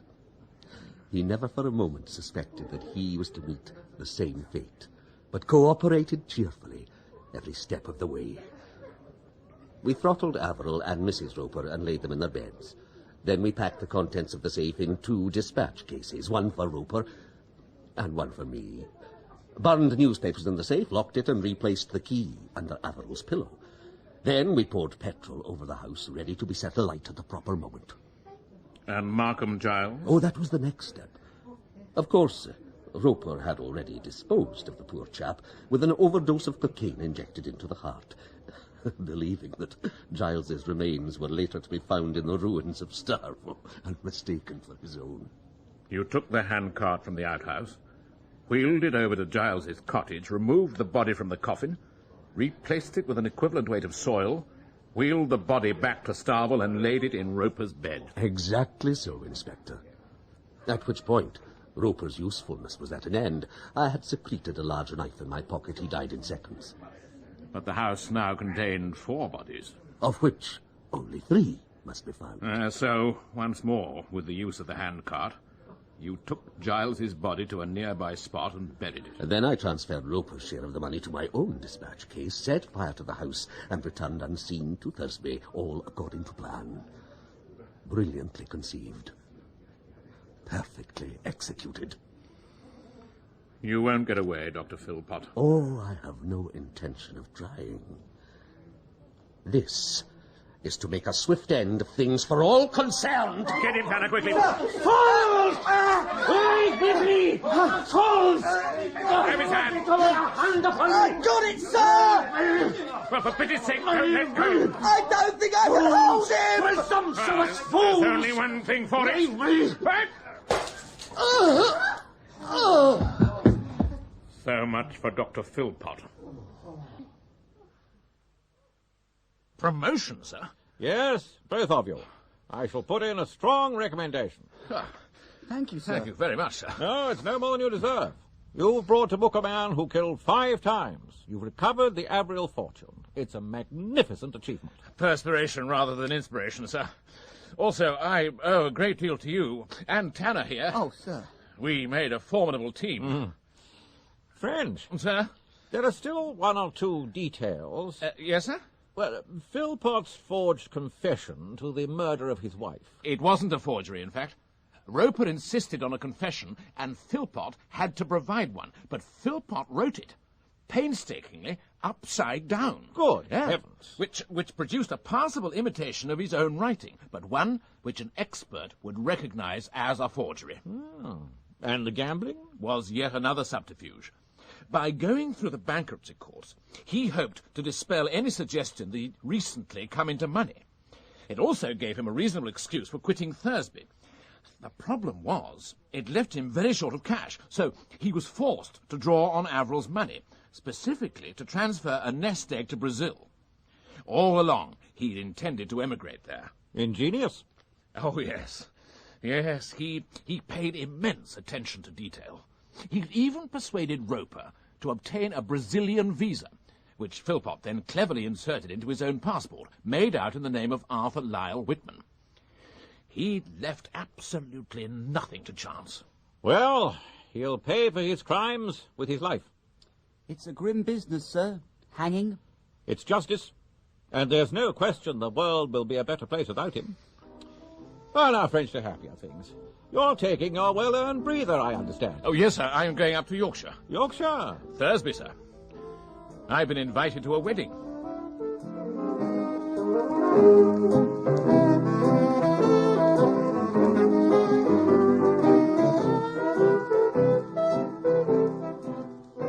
That was Inspector French and the Starvell Tragedy, dramatised by Alan Downer from the novel by Freeman Wills Crofts, with Edward de Souza as Inspector French and Jonathan Tafler as Detective Constable Tanner. Chief Inspector Mitchell was played by Reginald Marsh, Sergeant Kent by Alan Downer, Pierce Whymper by Gary Cady, Dr. Philpot by Michael Deacon, Ruth Averill by Zella Clark, Mrs. Oxley by Joe Matheson, and Mrs. Palmer Gore by Diana Olson. John Badley played Dashwood, Alan Dudley, the manager at Thomas Cook's, William Simons, Mr. Stanley, and Michael Tudor Barnes, the landlord of the inn. Inspector French and the Starvell Tragedy was directed by David Johnston.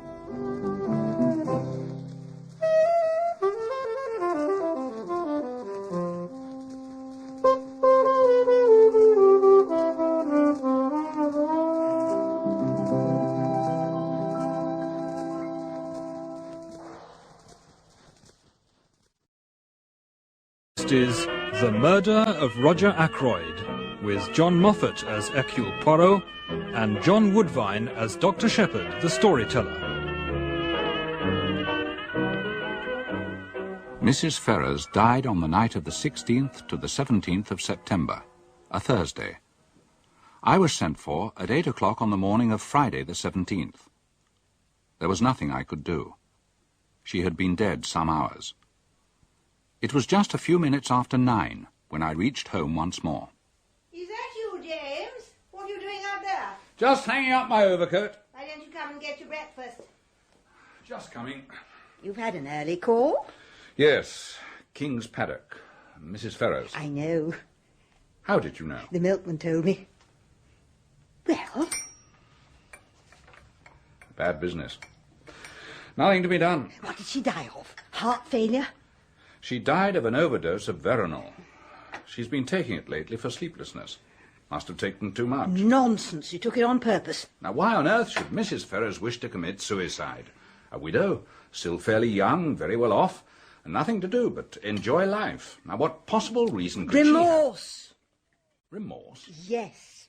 You're always so preoccupied, tinkering about with your electric gadgets. You don't notice what's going on under your nose.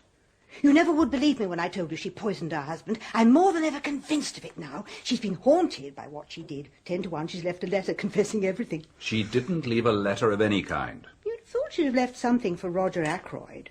After all, they were practically man and wife. Caroline. And who could blame them?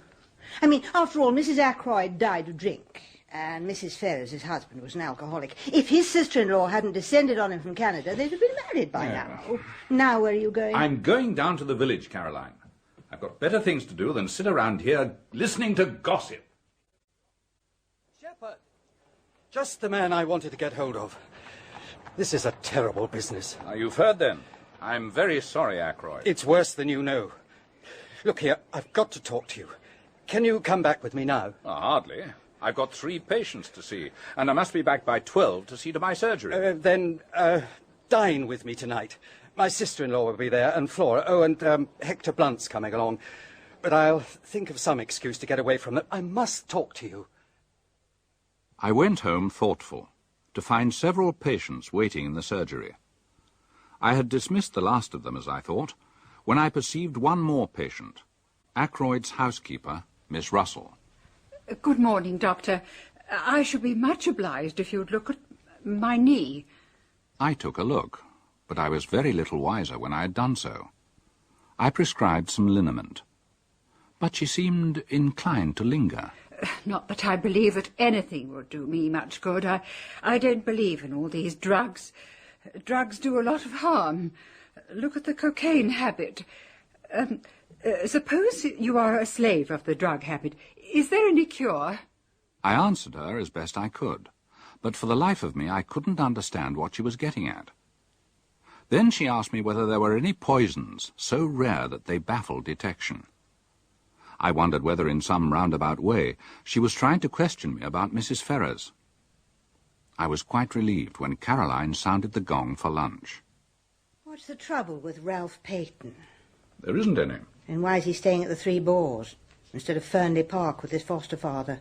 Ackroyd didn't mention him. He arrived at the Three Boars yesterday morning and he's still there. Last night he was out with a girl. One of the barmaids? No, that's just it. He went out to meet her. I don't know who she is, but I can guess. Flora Ackroyd. But why not see her at Fernley? Secretly engaged. Old Ackroyd won't hear of it, and they have to meet this way. And there's another thing. I was walking through the wood this morning when I heard voices. Did you? I did. One of them was Ralph's. And do you know what he said? I can't imagine. He was talking to a girl. I didn't manage to see who it was. How deeply frustrating for you. And he said it was on the cards that the old man, I suppose he meant Ackroyd, was likely to cut him off without a shilling. And he said he needed the money and didn't want the will to be altered. What do you make of that? Good Lord. What is it? An enormous vegetable marrow has just landed on the lawn. It must have come over the garden wall. Our new neighbour, I suppose. Oh, Mr. Porritt. The man you say looks like a retired hairdresser. I'd better go and have a word with him. Of you 1,000 pardons, monsieur. I suddenly became impatient with the marrows. I seized the biggest and hurled him over the wall. Well, I sincerely hope that doesn't mean you... No, do not disquiet yourself. It is not with me a habit. But can you figure to yourself, monsieur, that a man may work towards leading at last a life of leisure, and then, when he has attained it, he yearns for the old busy days and the old occupations he thought himself so glad to leave? Oh, yes, I understand it well enough. A year ago, I came into a legacy, enough to enable me to realize a dream. I've always wanted to travel, to see the world.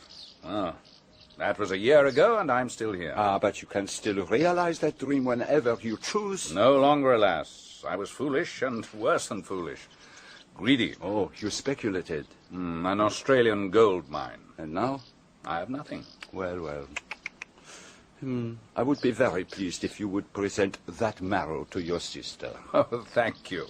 By the way, I should like to ask you a question. You doubtless know everyone in this tiny village. Who is the young man with the very dark hair and eyes and the handsome face? Oh, that must be Ralph Peyton, the adopted son of Mr. Ackroyd. Of course, I should have guessed. You know Mr. Ackroyd? Mr. Ackroyd knew me in London when I was at work there. Oh, I have asked him to say nothing of my profession down here. Indeed. And so, Ralph Peyton is going to marry Mr. Ackroyd's niece, the charming Miss Flora. Who told you so? Mr. Ackroyd. About a week ago. But there is something about that young man I do not understand. Hello, Sarah. Oh, hello. Do you know where I can find Mr. Peyton? Oh, he's just... Shepherd, glad to see you.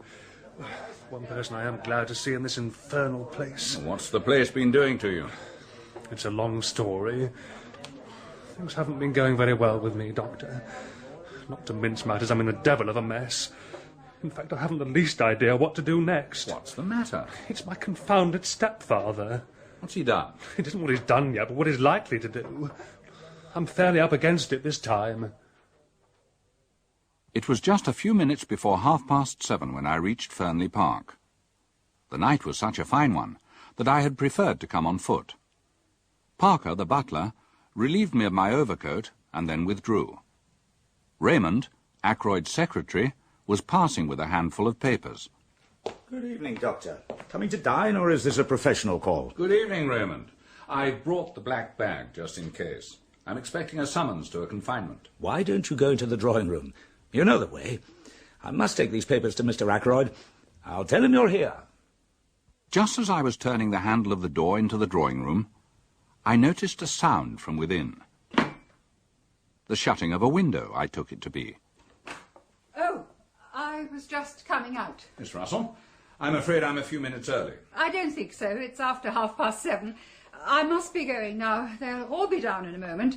I only came in here to see that the flowers were all right. My eye was caught by what I believe is called a silver table, the lid of which lifts, and through the glass of which you can see the contents. There were 1 or 2 pieces of old silver, a baby shoe that was said to have belonged to King Charles I, and some Chinese jade figures. Wanting to examine one of these more closely, I lifted the lid. It slipped through my fingers and fell. And that was the sound which I had heard. Admiring the family curios, Doctor? Flora, how lovely you look. I don't believe Charles I ever wore that nasty little thing at all. But you haven't congratulated me yet. Haven't you heard? Well, I have heard rumours. I'm going to marry Ralph. Uncle is very pleased. It keeps me in the family, you see. Excuse me, Miss Flora, Doctor, dinner is served. Dinner was not a cheerful affair. Ackroyd was visibly preoccupied. His sister-in-law gushed in an ice-cold way. Hector Blunt looked as if he'd rather be out on the veldt shooting big game, and Flora was unusually silent. When the meal was over, Ackroyd slipped his arm through mine and led me off to his study. Bring your bag with you. Then they'll think it's a professional consultation. Make sure the window's closed, will you? And put the latch across. Closed and latched. Now, what on earth's the matter? Come here and sit down. No one can hear us, can they? No, the door's closed. What's the trouble? Shepherd, you attended Ashley Ferrers in his last illness, didn't you? Yes, I did. Did it ever enter your head that he might have been poisoned? I'll tell you the truth. At the time, I had no suspicions whatever, but since... Well, it was mere idle talk of my sister's that first put the idea into my head. He was poisoned. Who by? His wife. How do you know that? She told me so herself. When? Yesterday. Oh, my God, yesterday. It seems 10 years ago. I want your advice, Shepherd, in absolute confidence, of course. I can't carry the weight of all this by myself. Why don't you tell me the whole story? How did Mrs. Ferrers come to make this confession to you? 3 months ago, I asked her to marry me, and she refused. I asked her again, and she consented, but wouldn't allow me to make the engagement public until her year of mourning was up. Yesterday, I called upon her to remind her that it was a year and 3 weeks since her husband's death. And without the least warning, she broke down, completely. She told me everything, her hatred of her brute of a husband, her growing love for me, and the dreadful means she had taken. Poison. Oh, my God. I'm very sorry. It must have been terrible for you. It seems that there is one person who has known all along, who has been blackmailing her for huge sums. It was the strain of that which drove her nearly mad. Who was the man? She wouldn't tell me his name. She asked me for 24 hours, made me promise to do nothing until the end of that time. She told me that I would hear from her. It never entered my head what she meant to do. Suicide. But the responsibility for her death doesn't lie at your door. The question is, what am I to do now? How am I to get hold of that scoundrel who drove her to her death as surely as if he'd killed her? Is he to go scot-free? You mean you want to hunt him down? I'm convinced that by deliberately choosing death, she wanted the whole thing to come out, if only to be revenged on the man who drove her to desperation. Yes? Who is it? The Evening Post, sir. Yes, thank you, Parker. This is her writing, Shepherd. She must have gone out and posted it last night, just before she... Read it. My dear, my very dear Roger, a life calls for a life. Shepherd, forgive me, but I must read this alone. It was meant for my eyes and my eyes only. At least read it through while I'm here. No, I'd rather wait. Well, at least read the name of the man. I'm sorry, Shepherd, no. And so I left him there, with the letter still unread. I hesitated with my hand on the door handle, looking back and wondering if there was anything I had left undone. I told Parker that his master did not wish to be disturbed, and stepped out into the night. The clock of the village church was striking 9 as I passed through the lodge gates.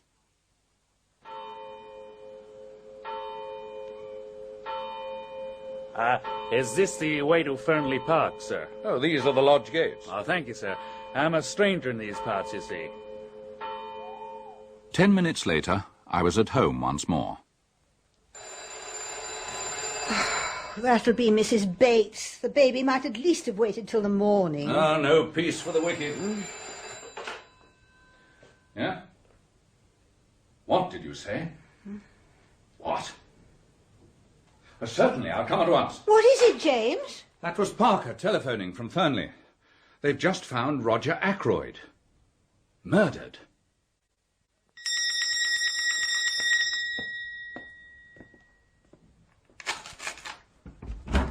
Where is Dr. Shepherd? Where is he? I beg your pardon, sir? Mr. Ackroyd, don't stand there staring at me, man. Have you notified the police? The police, sir? What's the matter with you, Parker? You said your master had been murdered. The master murdered? Well, that's impossible. Didn't you telephone me not 5 minutes ago and tell me that Mr. Ackroyd had been found murdered? No, indeed, sir. I wouldn't dream of doing such a thing. You mean to say that this is all a hoax? That there's nothing the matter with Mr. Ackroyd? Where is he? He's still in the study, I fancy, sir. The ladies had gone to bed, and Major Blunt and Mr. Raymond are in the billiard room. I think I'll just look in and see him for a minute. I know he didn't want to be disturbed again, but this practical joke has made me uneasy. Quite so, sir, yes. Well, if you don't object to my accompanying you as far as the door. Not at all. Come along. Ackroyd! Ackroyd! The door's locked. Ackroyd! Ackroyd! It's Shepherd! Let me in! Look here, Parker. I'm going to break the door down, or rather we are. Now, I'll take responsibility. Oh, well, if you say so, sir, yes.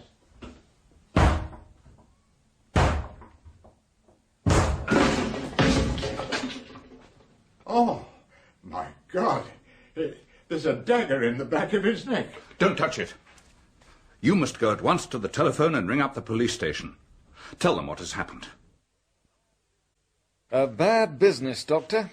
No possibility of accident or suicide? None whatever. You say you had a telephone message from the butler. A message I never sent. I've not been near the telephone the whole evening. Very odd, that. Did it sound like Parker's voice, Doctor? Well, I can't say I noticed. I took it for granted, you see. And how long do you think he's been dead? Half an hour at least, perhaps longer. And the door was locked on the inside. What about the window? I closed and bolted it earlier this evening, at Mr. Ackroyd's request. Well, it's open now, anyway. This is the way he went, all right, and got in. See the footmarks? Rubber studs in the shoes, plain as a pikestaff. Has anyone seen any suspicious-looking strangers hanging about? Mr. Raymond, have you? No. As a matter of fact, I have. I met a man this evening, just as I was turning out of the gates. He asked me the way to Fernley Park. And what time would that be? Just 9 o'clock. I heard the church clock. And did he come here, Parker? No, sir, no. No one has been to the house at all this evening. Except through the window. When was Mr. Ackroyd last seen alive? Oh, probably by me, when I left at around 10 minutes to 9.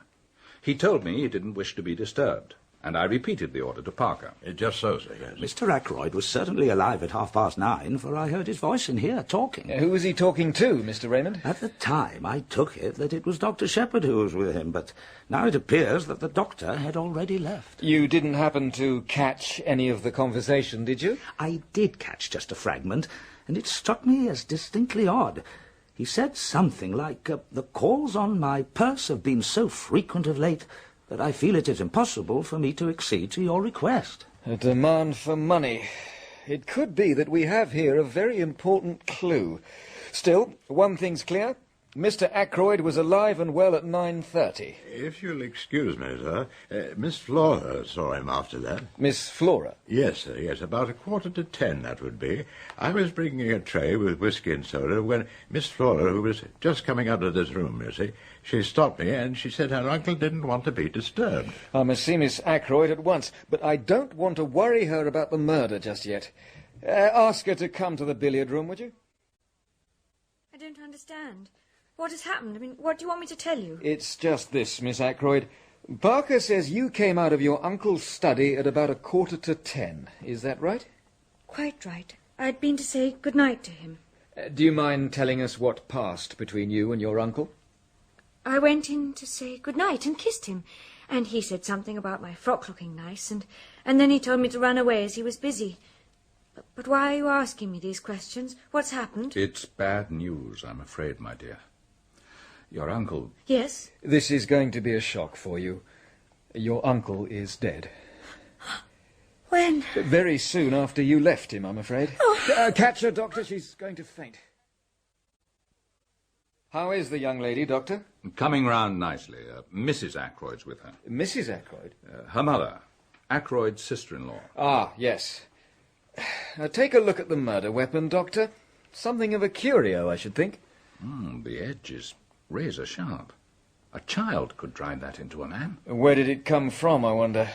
I gave it to him. Did you? And who are you, sir? This is Major Blunt, an old friend of Mr. Ackroyd's. You identify the dagger positively, Major Blunt? Absolutely. No doubt about it whatever. I bought it in Tunis. I knew it was the kind of thing he would like. And where was this curio usually kept? In the silver table in the drawing room. Good Lord. Yes, Doctor? It's probably of no importance. But when I arrived for dinner, I heard the lid of the silver table being shut down in the drawing room. How did you know it was the silver table lid? I made a long, tedious explanation to the inspector, who then took it into his head to take the fingerprints of Raymond and Parker and Major Blunt and myself, and that concluded the night's proceedings. In the morning, I hurried unforgivably over my round, and I returned to find Caroline in a state of great excitement. Flora Ackroyd had come to see me. Dr. Shepherd, I have come to ask you to help me. Of course he'll help you, my dear. What can I do for you? I want you to come to the Larches with me. The Larches? It's only next door. To see that funny little man? Yes. You know who he is, don't you? We fancied he might be a retired hairdresser. A hairdresser? He's Hercule Poirot, the private detective. He's supposed to have been one of the greatest criminal investigators in Europe. So that's who he is. But why do you want to go and see him? To get him to investigate this murder, of course. Oh, Ralph may have done foolish things in the past, but he wouldn't murder anyone. What has Ralph got to do with it? Oh, Flora, you must believe me. I never thought it of him. Well, then why did you go to the Three Boars last night, on your way home, after Uncle's body was found? How did you know about that? I went there this morning. I heard from the servants that Ralph was staying there. You had no idea that he was in King's Abbot? No, I was astounded. I went there and asked for him. They told me what I suppose they told you last night, that he went out at about 9 o'clock yesterday evening and never came back. And that's why you want to go to Hercule Poirot. Now, isn't it better to leave things as they are? The police don't suspect Ralph in the least. But that's just it. They do suspect him. A man from Cranchester turned up this morning. Inspector Raglan, a horrid, weaselly little man. I found he'd been to the Three Boars this morning before me. Oh, please let us go to this, Monsieur Poirot. But what is it that you wish me to accomplish, mademoiselle? I want you to find the murderer. I see. But the police will do that, will they not? They might make a mistake. I want the truth. All the truth? All the truth. Then I accept. And I hope you will not regret those words. Now, tell me all the circumstances. Dr. Shepherd had better tell you. He knows more than I do.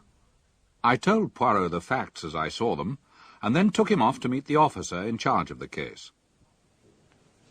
Inspector Raglan, monsieur. We've no need for amateurs to come butting in. It is true that I have retired from the world. I never intended to take up a case again. Above all things, I have a horror of publicity, so I must beg that in the case of my being able to contribute something to the solution of the mystery, my name may not be mentioned. Well, of course, I've heard you've had some very remarkable successes. I have had much experience, and I admire enormously your English police. If you would permit me to assist you, I would be honored and flattered. Then I'd better tell you about the latest development, Mr. Poirot. What? We've been able to fingerprint all those present in the house at the time of the murder, and none of their prints correspond to what we found on the murder weapon. And those of Captain Ralph Peyton? I see you don't let the grass grow under your feet, Mr. Poirot. It'll be a pleasure to work with you, I'm sure. We're going to take that young gentleman's fingerprints as soon as we can lay hands upon him. What have you got against Mr. Peyton, Inspector? He went out just on 9 o'clock last night. Was seen in the neighbourhood of Fernley Park somewhere about 9:30. Not been seen since. Believed to be in serious money difficulties. I've got a pair of his shoes here. Shoes with rubber studs on them. He had 2 pairs, almost exactly alike. I'm going up there now to compare them with the footmarks found at the window. Care to come along to the scene of the crime, Mr. Poirot? And this is where the body was found? In this chair, yes. And this letter you spoke of, where was it when you left the room? Mr. Ackroyd had laid it down on this little table at his right hand. And apart from the letter being missing, everything was in its place? Yes, I think so. There was a fire in the grate, I see. When you found Mr. Ackroyd, how was the fire? Was it low? I really can't say. Perhaps... Could you ring for the butler, Doctor? Yes, of course. Now, tell me, Monsieur le Docteur, when you broke down the door, was the hilt of the dagger plainly visible from the door? Yes. Both you and Parker could see it at once? Yes. The bell rang, sir. Come in, Parker. This gentleman wants to ask you something. When you broke down the door with Dr. Shepherd last night and found your master dead, what was the state of the fire? It had burned very low, sir. It was almost out. Look around you, my good Parker. Is this room exactly as it was then? The curtains were drawn, sir, and the electric light was on. Anything else? Yes, sir, yes. The chair to the left of the door was drawn out a little more. Just show me. Yes. The chair was facing the door. Yes, sir, yes. Voilà, ce qui est curieux. No one would want to sit in a chair in such a position, I fancy. Now, who pushed it back into place again, I wonder? Did you, my friend? No, sir. I was too upset with seeing the master. Did you, Doctor? Can't help you, I'm afraid. Curious. Well, surely it isn't important. No, it is completely unimportant. That is why it is so interesting. Will that be all, sir? Yes, Parker, for the moment. Yes. Thank you. I wish you'd tell me about your methods, Monsieur Poirot. The point about the fire, for instance. Oh, that was very simple. You leave Mr. Ackroyd at 10 minutes to 9, was it not? Yes, exactly, I should say. Now, the window at that time is closed and bolted, and the door unlocked. At 10:15, when the body is discovered, the door is locked, and the window is open. Who opened it? Well, clearly only Mr. Ackroyd himself could have done so, and for one of 2 reasons. Either because he was unbearably hot, or because he admitted someone that way. Now, we know from the excellent Parker that the fire was nearly out. So, he must have opened the window to let someone in, someone known to him, since he had previously shown himself uneasy on the subject of that same window. Put like that, it sounds so simple. Here is the good Inspector Davis. That telephone call has been traced. It did not come from here. It was put through to Dr. Shepherd at 10:15 last night from a public call box at King's Abbot Station. And at 10:23 the night mail leaves for Liverpool. And there's precious little chance of anyone being noticed telephoning at that time of night. But why telephone at all? That's what I find so extraordinary. Seems no rhyme or reason in the thing. Be sure, Inspector, there was a reason. But what reason could it be? When we know that, we shall know everything. This case is very curious and very interesting. Now, you say it was 9 o'clock, Dr. Shepherd, when you met the stranger outside the gate. Yes, I heard the church clock chime the hour. How long would it take him to reach the house, to reach the window, for instance? 5 minutes at the outside. 2 or 3 minutes only, if he took the path at the right of the drive. But to do that, he would have to know the way. That's true. We could find out, doubtless, if Mr. Ackroyd had received any strangers during the past week. The secretary, Raymond, could tell you that. Or Parker. Why don't we talk to them both? No, I I can't remember anyone. Can you, Parker? There was the young man who came on Wednesday, sir, from Curtis and Trout, I understood he was. But that's not the kind of stranger that Monsieur Poirot means. Mr. Ackroyd had some idea of purchasing a dictaphone. The firm in question sent down their representative, but nothing came of it. Mr. Ackroyd did not decide to purchase. Oh, well, there is nothing in that, then. Thank you, gentlemen. Good day, Monsieur Poirot. Doesn't look as if this is going to be much of a case, Mr. Poirot. I'm sorry, too. A nice enough fellow gone wrong. But tell me, how have you been able to pinpoint the murderer so precisely in so short a time? Let me show you my method, Monsieur. The doctor here says that Mr. Ackroyd was dead by 10 o'clock at the latest. You stick to that, Doctor? Oh, certainly. And Mr. Ackroyd was last seen alive by his niece at 9:45. On this sheet of paper, I have a list of where everyone in the house was in that crucial quarter of an hour. Apart from a couple of maids who I think we can rule out on the grounds of motive, we know exactly where everyone was. A very complete list. May I keep it? Of course, Mr. Poirot. I have a copy. But now we come to the essential point. The woman at the lodge, Mary Black, was pulling the curtains when she saw Ralph Peyton turn in at the gate and go up to the house. She is sure of that? Quite sure. She knows him well by sight. And what time was that? 25 minutes past 9. It all fits in without a flaw. At around 9:30, Mr. Raymond hears Mr. Ackroyd refusing to give someone some money. Captain Peyton leaves, as he has entered through the window. He walks along the terrace, angry and baffled. He comes to the open drawing-room window. While Miss Flora is saying good-night to her uncle, he steals in and takes the dagger from the silver table. And then he returns to the study. I needn't go into details. He goes straight to the station, rings up from there. Why? It's difficult to say exactly why he did that, but murderers do funny things. But come along, I'll show you those footprints. We got these shoes from Peyton's room at the Three Boars. They're not the same pair that actually made these prints, but you can see they're almost exactly the same. But surely a great many people wear shoes with rubber studs in them. That's so, of course. I shouldn't put so much stress on the footmarks if it wasn't for everything else.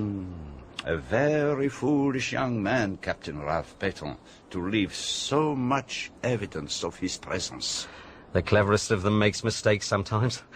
And now, gentlemen, if you'll excuse me, I'll be getting back to Cranchester to make my report. Good day, Inspector. Au revoir. Do you see the little summer house over there, Doctor? It arouses my curiosity. If you can spare the time, shall we investigate it together?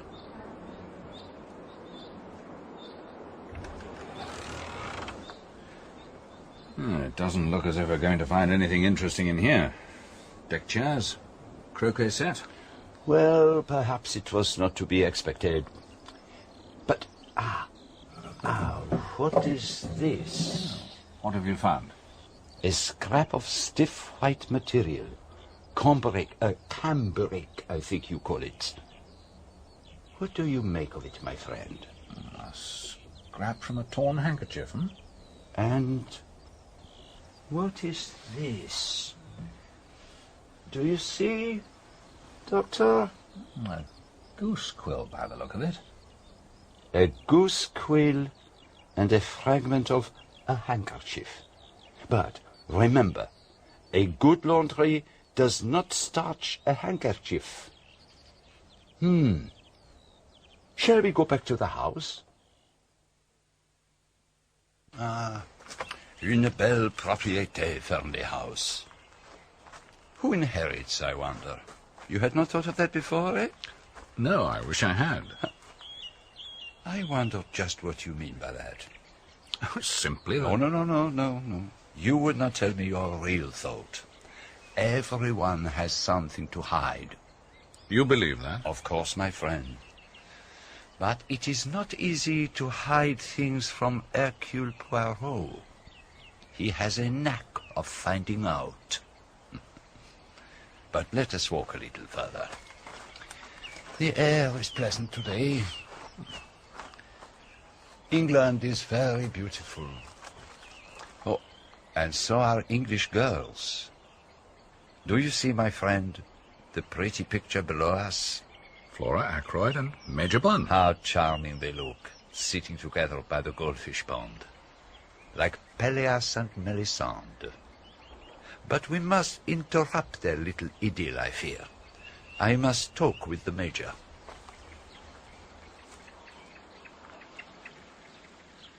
Flora. Hello. Major. This is Monsieur Hercule Poirot, Hector. I expect you've heard of him. And I know Major Blunt by reputation from his exploits in Africa. I'm glad that I've encountered you, monsieur. I am in need of some information that you can give me. Only too glad to be of assistance. When did you last see Mr. Ackroyd alive? At dinner. And you neither saw nor heard anything of him after that? Didn't see him. Heard his voice. Oh, pardon me, what time was that? About 9:30. I was walking up and down smoking in front of the drawing-room window. I heard Ackroyd talking in his study. To whom was he talking? Haven't the faintest idea. I only heard Ackroyd's voice. Can you remember what the words were? I'm afraid I can't. Something quite ordinary and unimportant. I didn't give it much attention. Oh, I thought I saw a woman disappearing into the bushes. Just a gleam of white, you know. I must have been mistaken. Ah, that is most interesting. Thank you, Major. It's nearly lunchtime. We'd better be getting back. Oh, you will lunch with us, Monsieur Poirot? I should like you to meet my mother. You'll stay too, won't you, Doctor? I'd be happy to. And I shall be delighted. Oh, we'll see you in a few minutes, then. What hair. The real gold. They will make a pretty pair. She and the handsome Captain Peyton. And there is something gold that glistens in the water. Do you see, Doctor? There, among the weed. What have you found? A wedding ring. And there is something written inside it. From R. March 13th. This is Monsieur Poirot, Mother. I told you about him this morning. Oh, yes, he is to find Ralph, is he not?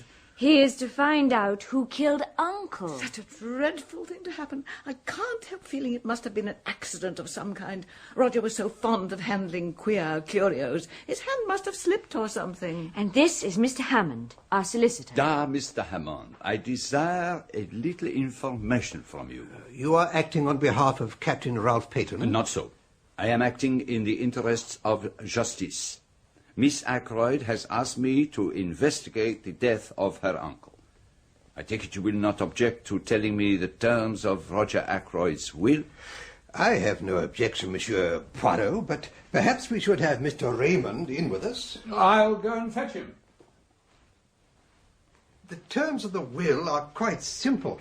After paying small legacies to Miss Russell and Mr. Raymond and certain charitable bequests... Now, the charitable bequests, they interest me not. Quite so.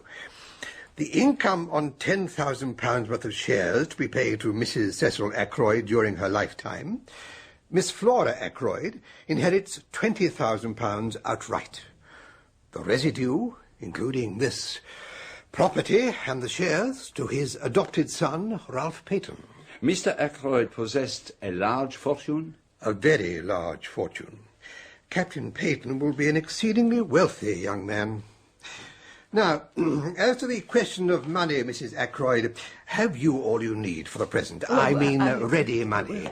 If not, I can arrange to let you have whatever you require. There shouldn't be any problem there. Mr. Ackroyd cashed a cheque for £100 yesterday for wages and other expenses due today. At the moment, it is still intact.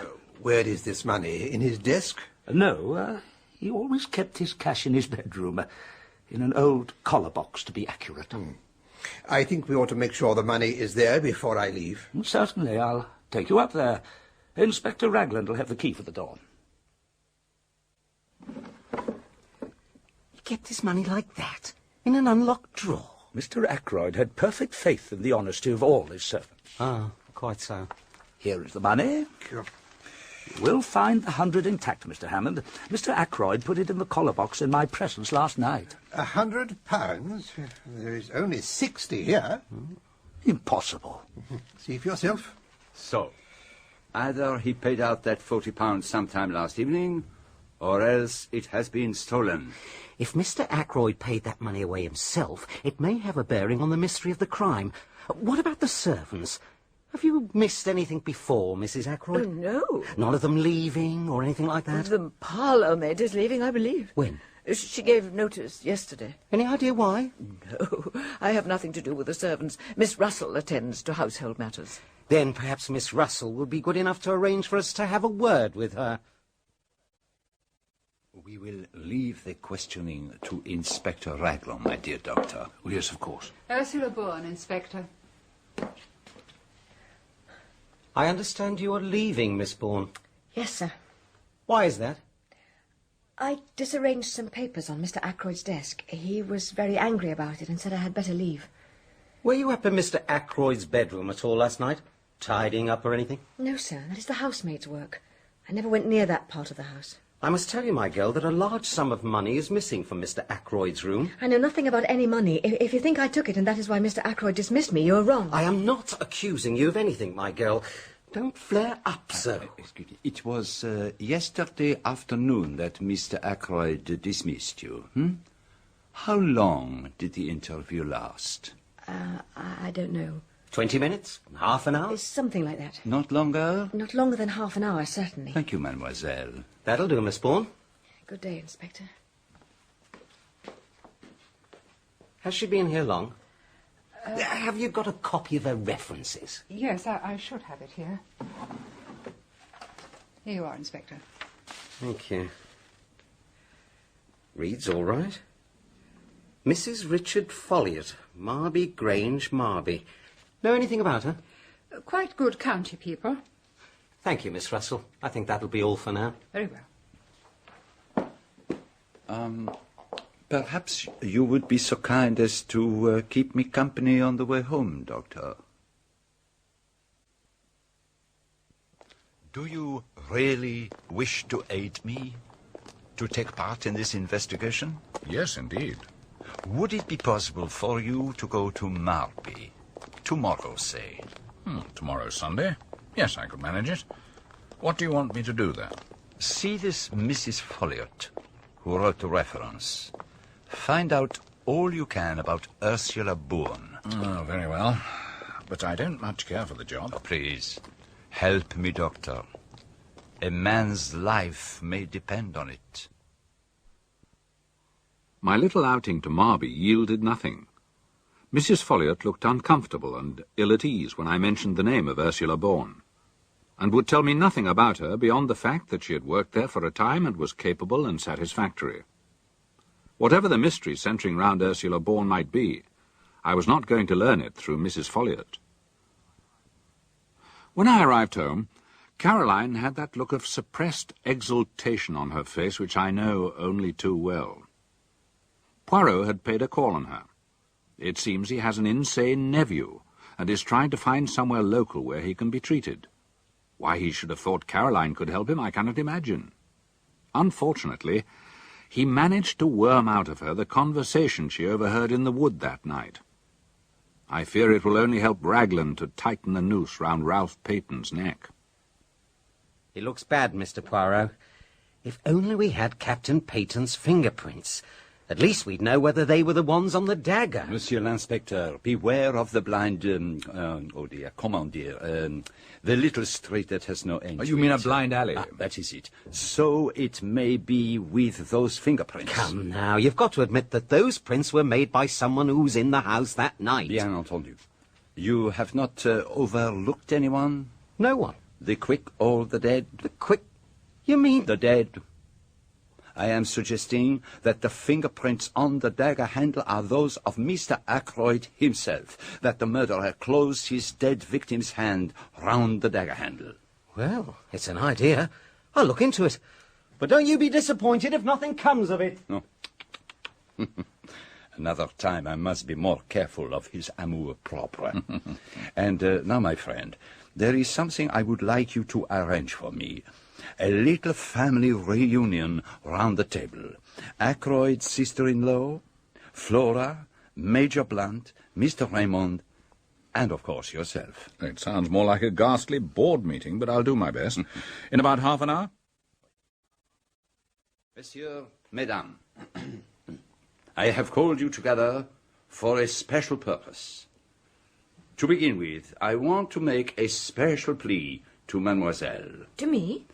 Mademoiselle, you are engaged to Captain Ralph Petton. If anyone is in his confidence, you are.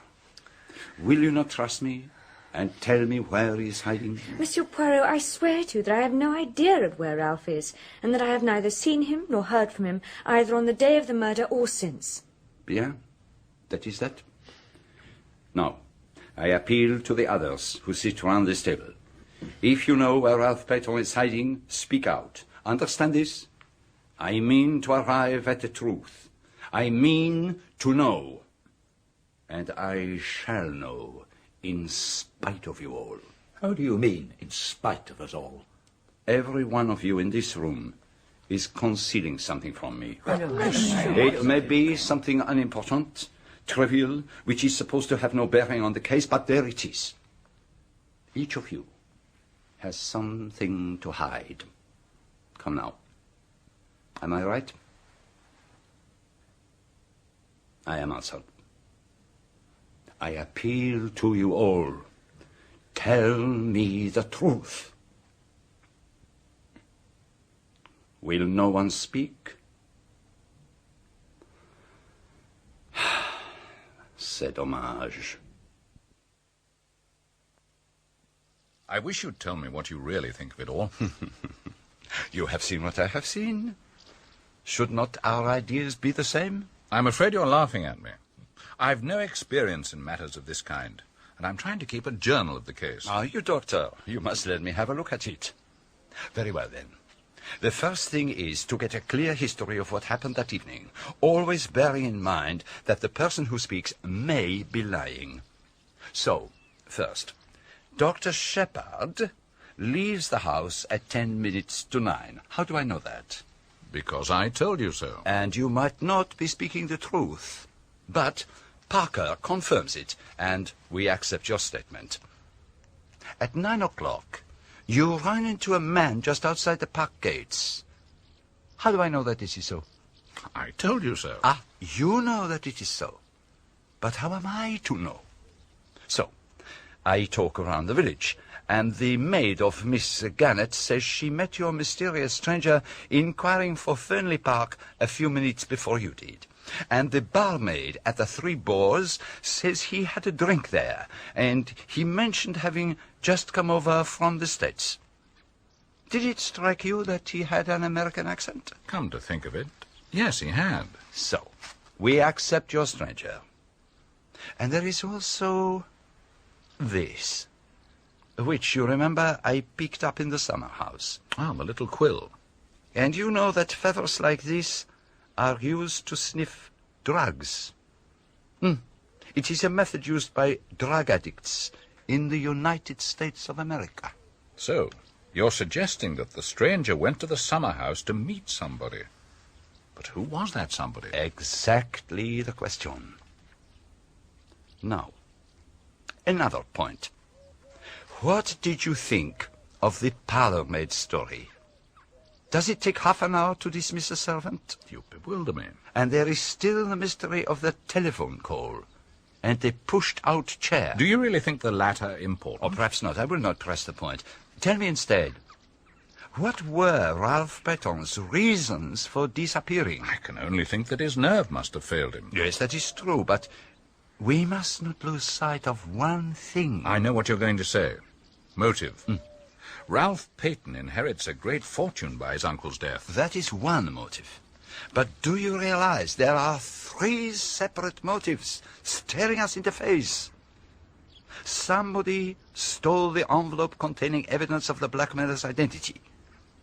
Was that why Ackroyd was killed? And was Peyton the blackmailer?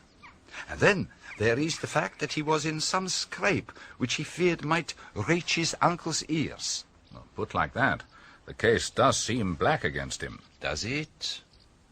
3 motives? It is almost too much. I am inclined to believe that, after all, Ralph Peyton is innocent. After that talk with Poirot, the affair seemed to me to enter on a different phase. Up till the Monday evening, I had played Watson to his Holmes. After then, our ways diverged, and Poirot was busy on his own account. But that challenge of his to the company round the table had its effect, as I was soon to discover. On Tuesday morning, I had a summons from Ackroyd's sister-in-law. I thought, Doctor, that you might explain it all to Monsieur Poirot, because it's so difficult for a foreigner to see our point of view, and you don't know what I had to contend with. Every slightest bill I ran up had to be gone over with Roger, as if he had a few miserly hundreds a year, instead of being one of the wealthiest men in these parts.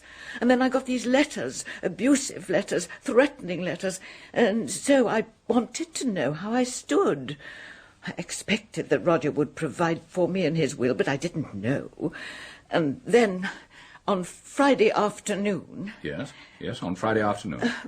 Everyone seemed to be out, so I went into Roger's study. There was nothing underhand about it. He'd left his keys in the lock of the top drawer of his desk. So you searched the desk. Did you find the will? As I got to the bottom drawer, the parlour-maid Bourne came in. Of course, I shut the drawer and called her attention to a few specks of dust on the surface, but I didn't like the way she looked. I never have liked that girl very much. Too well educated, for one thing. And what happened next? Nothing. At least Roger came in, and I told him I'd come in to get punch. Bourne stayed behind, and I heard her asking Roger if she could speak to him for a minute. I went straight up to my room to lie down. Bourne may have made some extraordinary story out of it all. You will explain to Monsieur Poirot, won't you? But my curiosity about the parlour-maid had been awakened. She was in the hall, and I could see that she'd been crying. I'll get your coat, sir. How is it that you told us that Mr. Ackroyd sent for you, when I now hear that it was you who asked to speak to him? I meant to leave in any case. Excuse me, sir. Is there any news of Captain Peyton? None that I know of. He ought to come back. Does no one know where he is? Do you? I know nothing. But anyone who was a friend to him would tell him this. He ought to come back. I thought I had better report all this to Poirot. But he had a new bee in his bonnet. He was obsessed by the colour of Ralph Peyton's boots. He had asked Caroline to find out for him, as the boot boy at the Three Boars had reported that they were black. It is a great pity. Ah, well. Now, on the Friday morning before the murder, I believe that Miss Russell, the housekeeper, came to consult you. Is it indiscreet to ask what passed at the interview? Apart from the medical details, I mean. Not at all. We talked for a few minutes about poisons and the ease or difficulty of detecting them, and about drug-taking and drug-takers. With special reference to cocaine? How did you know? Oh, just a thought. Have you come to any conclusions about the case? None at all, except to wonder whether one of our conclusions is wrong, or too hasty. And what is that? We've assumed that the blackmailer of Mrs. Ferrers is necessarily the murderer of Mr. Ackroyd. Mightn't we be mistaken? Very good indeed.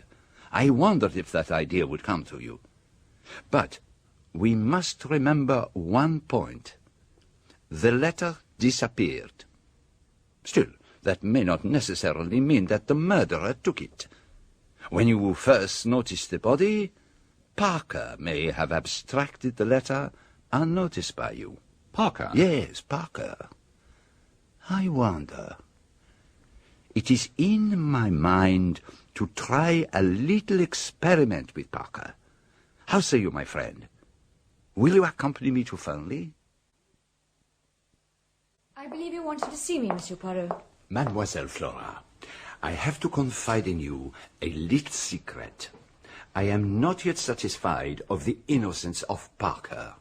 I propose to make a little experiment with your assistance. I wish to reconstruct some of his actions on that night. Will you help me? Of course, Monsieur Poirot. Excellent. Here he comes. My good Parker, you brought the tray and the decanter as I requested?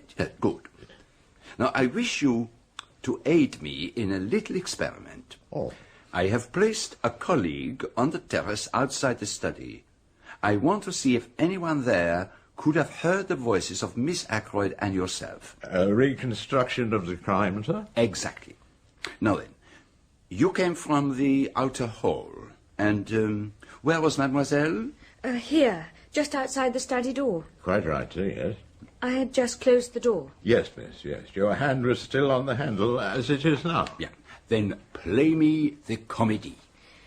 Oh, Parker, Mr. Ackroyd doesn't want to be disturbed again tonight. Is that right? Yes, miss, yes. But I fancy you used the word evening instead of tonight. Very good, miss. Shall I lock up as usual? Yes, please. And then I went back to my room. Admirable. Oh, by the way, Parker, are you sure there were 2 glasses on your tray that evening? Who was the second one for? I always bring 2 glasses, sir. Is there anything further? No, nothing. I thank you. Yes. And thank you too, Miss Ackroyd. That was most helpful. I'm glad you got what you wanted. What was the point of the question about the glasses? Oh, one must say something. That particular question did as well as any other. At any rate, I know now something I wanted to know. Monsieur Poirot. Mr. Raymond? I've just received a call from the police.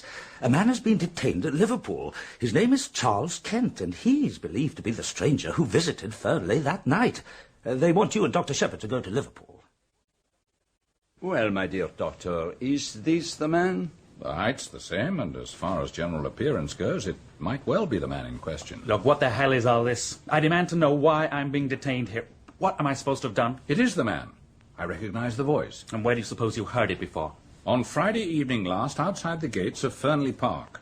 You asked me the way there. Do you admit it, Mr. Kent? I admit nothing, and I'll say nothing until I know why you're holding me. Have you not read the papers in the last few days? You mean the murder, I suppose. You're surely not trying to pin that on me. You were there that night. And how do you know that? By this goose quill. It is yours, I think. You dropped it in the summer house that night. So I was there. Tell me this, though. According to the papers, the man was killed between 9:45 and 10 o'clock. Is that so? That is so. Then you've nothing to keep me here for. I was away from Fernley Park by 9:25. You can ask at a pub called the Dog and Whistle out on the Cranchester Road. I was there at 9:45. They'll remember me. I had a brawl with the bartender. Inquiries will be made. If you're telling the truth, you won't have anything to complain about. What were you doing at Fernley Park, anyway? I went there to meet someone. Who? That's none of your business. Your name is Charles Kent. Where were you born? That's none of your business either, but I'm a British citizen, if that's what you want to know. Yes, I think you are. I fancy you were born in Kent. And now, since we can do no more until the good inspector has made his inquiries, we may as well return to King's Abbot. Well, Kent's alibi's right enough. Confirmed by the man at the bar and 3 other witnesses. Are you going to release him, Inspector? Don't see what else we can do. If I were you, I should not release him yet. Why not? He can't have anything to do with the murder. We know Ackroyd was alive at 9:45. You admit that, don't you? I admit nothing that is not proved. But we've got Miss Ackroyd's evidence. I do not always believe what a charming young lady tells me. Parker saw her coming out of the room. No. That is just what he did not see. That was the point of my little experiment the other day. You remember, Doctor? Parker saw her outside the door with her hand on the handle. He did not see her come out of the door. But where else could she have been? Perhaps on the stairs? But those stairs lead only to Mr. Ackroyd's bedroom. Precisely. What would she have been doing in her uncle's bedroom? And why would she lie about it? That is just the question we should be asking ourselves. You mean the money? You're not suggesting it was Miss Ackroyd who took that £40? Life was not easy for that mother and daughter. Roger Ackroyd was a peculiar man over money matters. I don't believe it. It's not credible. There's only one thing for it. We must tackle that young lady right away. Flora was sitting in the billiard room with Major Blunt. To my consternation, she insisted on his staying there, though she must have had some idea of what was coming. Flora, I simply can't believe it. Oh, no, Hector. Monsieur Poirot is right. I took that money. I am a thief. A common, vulgar little thief. I'm glad it's come out. It's been a nightmare these last few days, lying, cheating, running up bills, promising to pay. Flora, surely you could have... There was nothing I could have done. At any rate, I'm real now. I'm not pretending to be the kind of girl you like, young and innocent and simple. I don't care if you never want to see me again. If I had thought that for one moment that speaking the truth would have made things better for Ralph... Ralph. Always Ralph. You don't understand. You never will. I never did see my uncle that evening after he left the dinner table. As to money, you can take what steps you please. Nothing could be worse than it is now. So, that's that. Inspector, Miss Ackroyd never touched that money. Roger gave it to me for a very particular purpose. She is lying to protect Ralph. I'm prepared to go into the witness box and swear that I had the money. Major Blunt, I am not in the least deceived by your little fantasy. But it is very good what you have done there. I am not in the least concerned about your opinion of me, monsieur. But you must listen to me. The other day I spoke of concealments. What you have been seeking to conceal from the world is your love for Mademoiselle Flora. But take my advice. Do not conceal it from her. What do you mean by that? You think that she loves Ralph Berton, but that is not so. She is loyal, and she is bound by honor to stick to him. But her heart was not in the idea of marriage. Do you really think... If you doubt me, ask her yourself. She went into the garden, I think. I've been every kind of fool. You're a good fellow, Poirot. Thank you.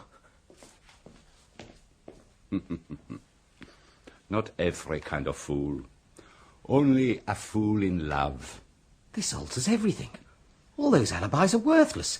9:30, that's the time we've got to hang on to now. You were quite right about not releasing that man, Kent. He could certainly have done the murder and got to the Dog and Whistle if he ran.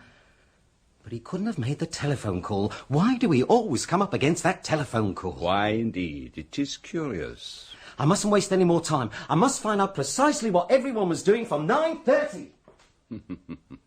The good inspector is going to have a busy time. Now, my dear doctor, there is something I want you to do. I want you to send a note to Miss Russell and make a time for her to come to your surgery. Whatever for? Because I want to talk to her without the whole village knowing. And if she comes to your surgery, no one will suspect, least of all the good lady herself. So long as I am allowed to be present. But naturally, your own surgery. And now, I have a little surprise for you. Read this. The police have for some days been seeking for Captain Ralph Peyton, the nephew of Mr. Ackroyd of Fernley Park, whose death occurred under such tragic circumstances last Friday. Captain Peyton has been found at Liverpool, where he was on the point of embarking for America. But it's not true. He's not in Liverpool. No, he has not been found at Liverpool.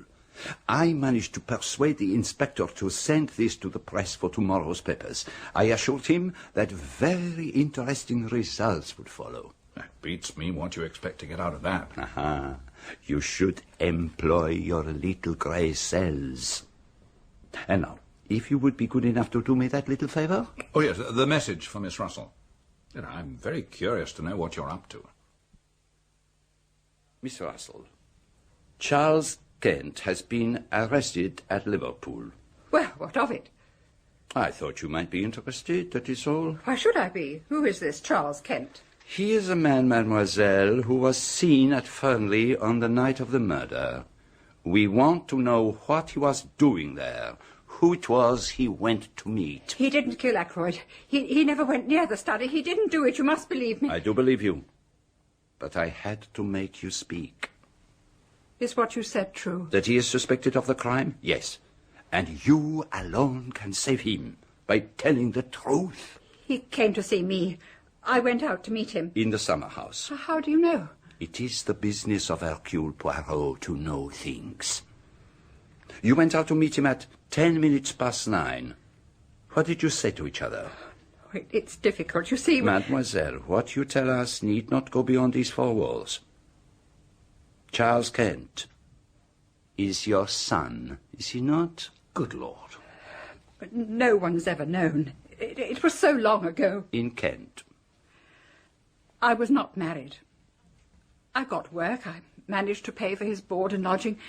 I never told him that I was his mother, but he turned out badly. He drank, and then he took to drugs.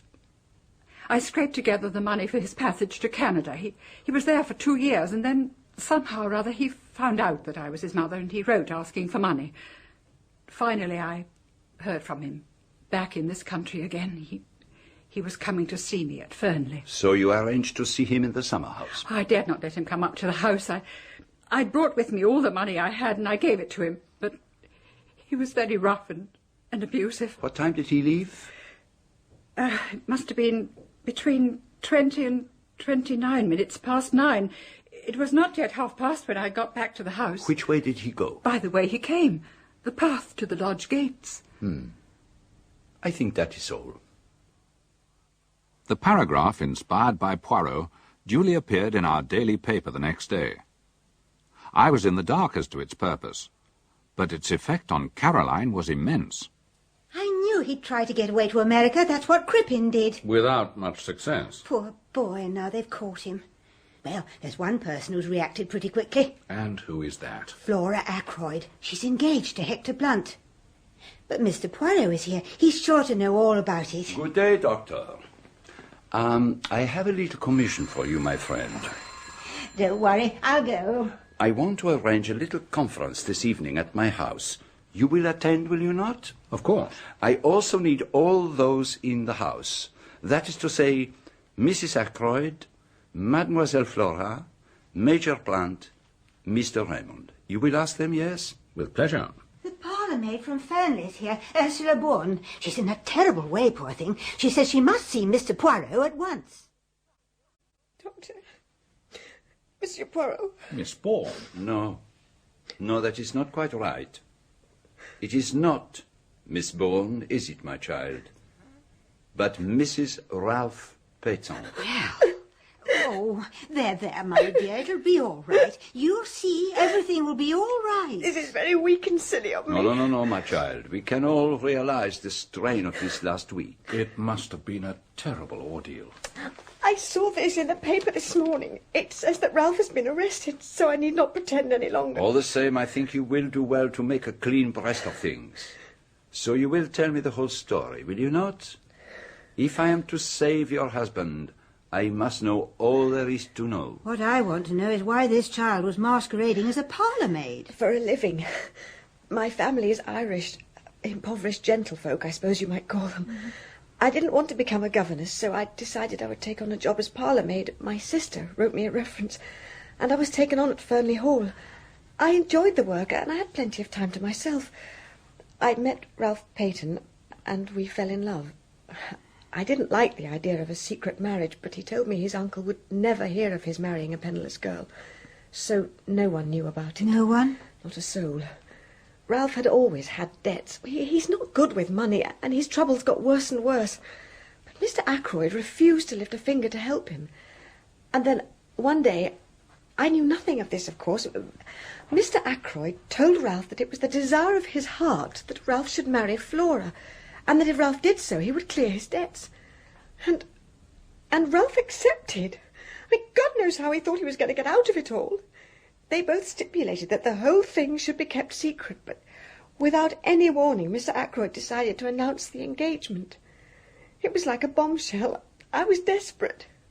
Ralph came down from town, and we met in a wood on the estate. He still wanted me to keep our marriage secret, but I told him I was going straight to Mr. Ackroyd.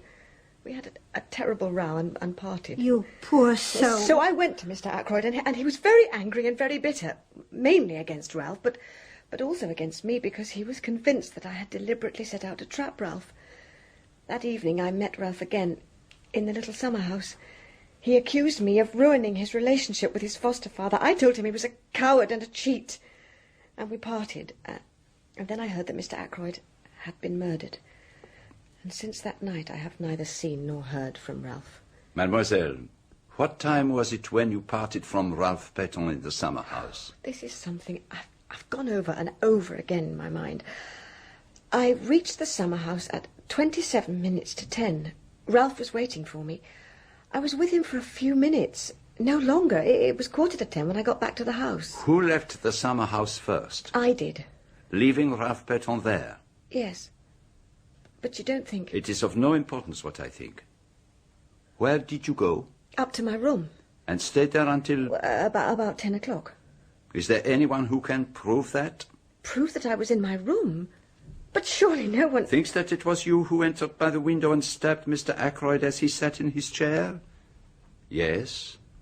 They might think just that. Oh, God. Don't worry, my dear. Mr. Poirot doesn't think that, really. As for that husband of yours, I don't think much of him. Running away and leaving you to face the music. This evening I shall want Madame to attend my little reunion. 9 o'clock at my house. It is most necessary that she should be there.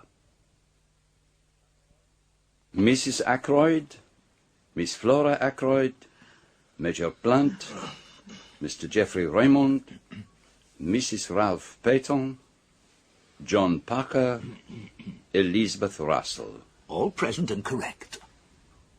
Every one of you had the opportunity to kill Mr. Ackroyd. I don't like it. I don't like it. I would much prefer to go home. You cannot go home, madame, until you have heard what I have to say. I will start at the beginning. When Miss Ackroyd asked me to investigate the case, I went to Fernley Park with Dr. Shepherd. My eye was caught by a little summer house, and I searched it carefully. There I found two things, a scrap of starched cambric and an empty goose quill. The scrap of cambric immediately suggested a maid's apron, and I noticed from Inspector Ragland's list that one of the maids, Ursula Bourne, had no real alibi. The quill suggested a taker of drugs, and Dr. Shepherd had encountered a stranger with an American accent. Was this the man who Ursula Bourne had met in the summer house? But then I began to suspect that there had been two meetings in the summer house that night, and I discovered that Dr. Shepherd's mysterious stranger had in fact come to Fernley to meet Miss Russell, the housekeeper. Who then did Ursula Bourne come to meet? I found this ring, a wedding ring with "From R" engraved inside it. So, it was Ralph Peton to whom she was secretly married. And this revealed another unexpected point. It could not have been Ralph Peton who was with Mr. Ackroyd in the study at 9:30. So, we come now to the most interesting part of the crime. Who was in the room with Mr. Ackroyd at 9:30? And then I posed my cleverest, my most audacious question. Was anyone with him? But I distinctly heard his voice. So did Major Blunt. Just a moment. From the beginning of the case, I have been struck by one thing, the nature of the words which you overheard, Mr. Raymond. It has been amazing to me that no one has seen anything odd about them. The calls on my purse have been so frequent of late that I fear it is impossible for me to accede to your request. Now, would any man use such a phrase in talking to another? Now, if he had been dictating a letter... You mean he was reading a letter aloud? Even so, he must have been reading to someone. Ah, you are forgetting one thing. The stranger who called at the house the preceding Wednesday. The man from the dictaphone company. A dictaphone? Is that what you think? I inquired of the company. Mr. Ackroyd did purchase a dictaphone. Why he concealed the matter from you, I do not know. But surely this still leaves the basic position unchanged. Mr. Ackroyd was alive at 9:30, since he was speaking into the dictaphone. It seems clear that this Charles Kent person was, in fact, off the premises by then. As to Ralph Peyton, if only he would come forward. That is your advice, yes? That he should come forward? Certainly, if you know where he is. I do know where he is. He is there, in the doorway. Oh, Ralph!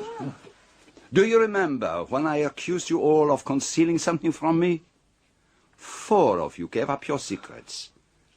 But Dr. Shepherd did not give up his.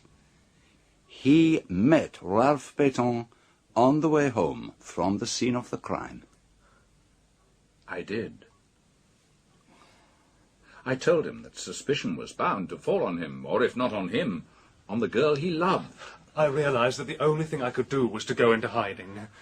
And Dr. Shepherd said he thought he could find somewhere for me. And so he did. It took me some time to work out where.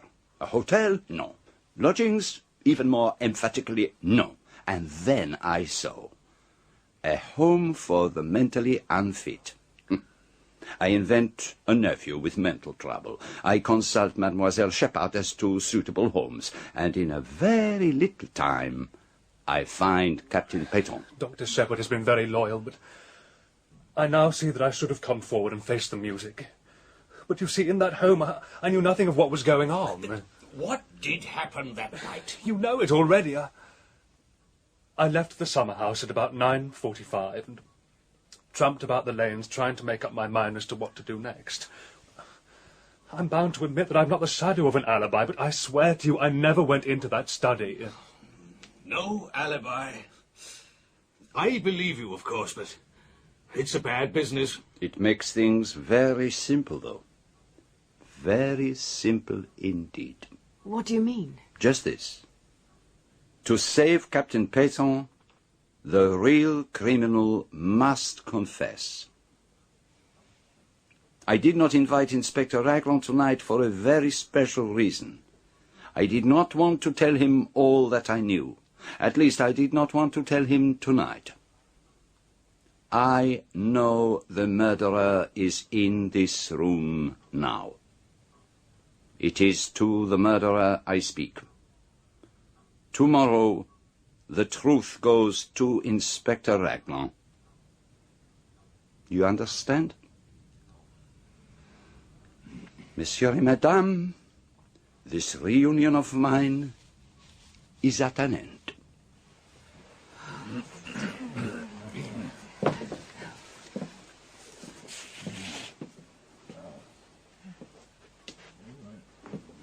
Oh, stay a moment, Doctor. I would like to talk to you. Certainly.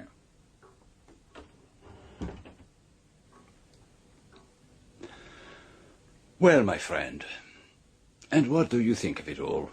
I don't know what to think. Why not go straight to Inspector Raglan with the truth, instead of giving the murderer a chance to escape? The murderer cannot escape. There is only one way out, and that way does not lead to freedom. You really believe that one of those people here tonight committed the murder? Yes, my friend. Which one?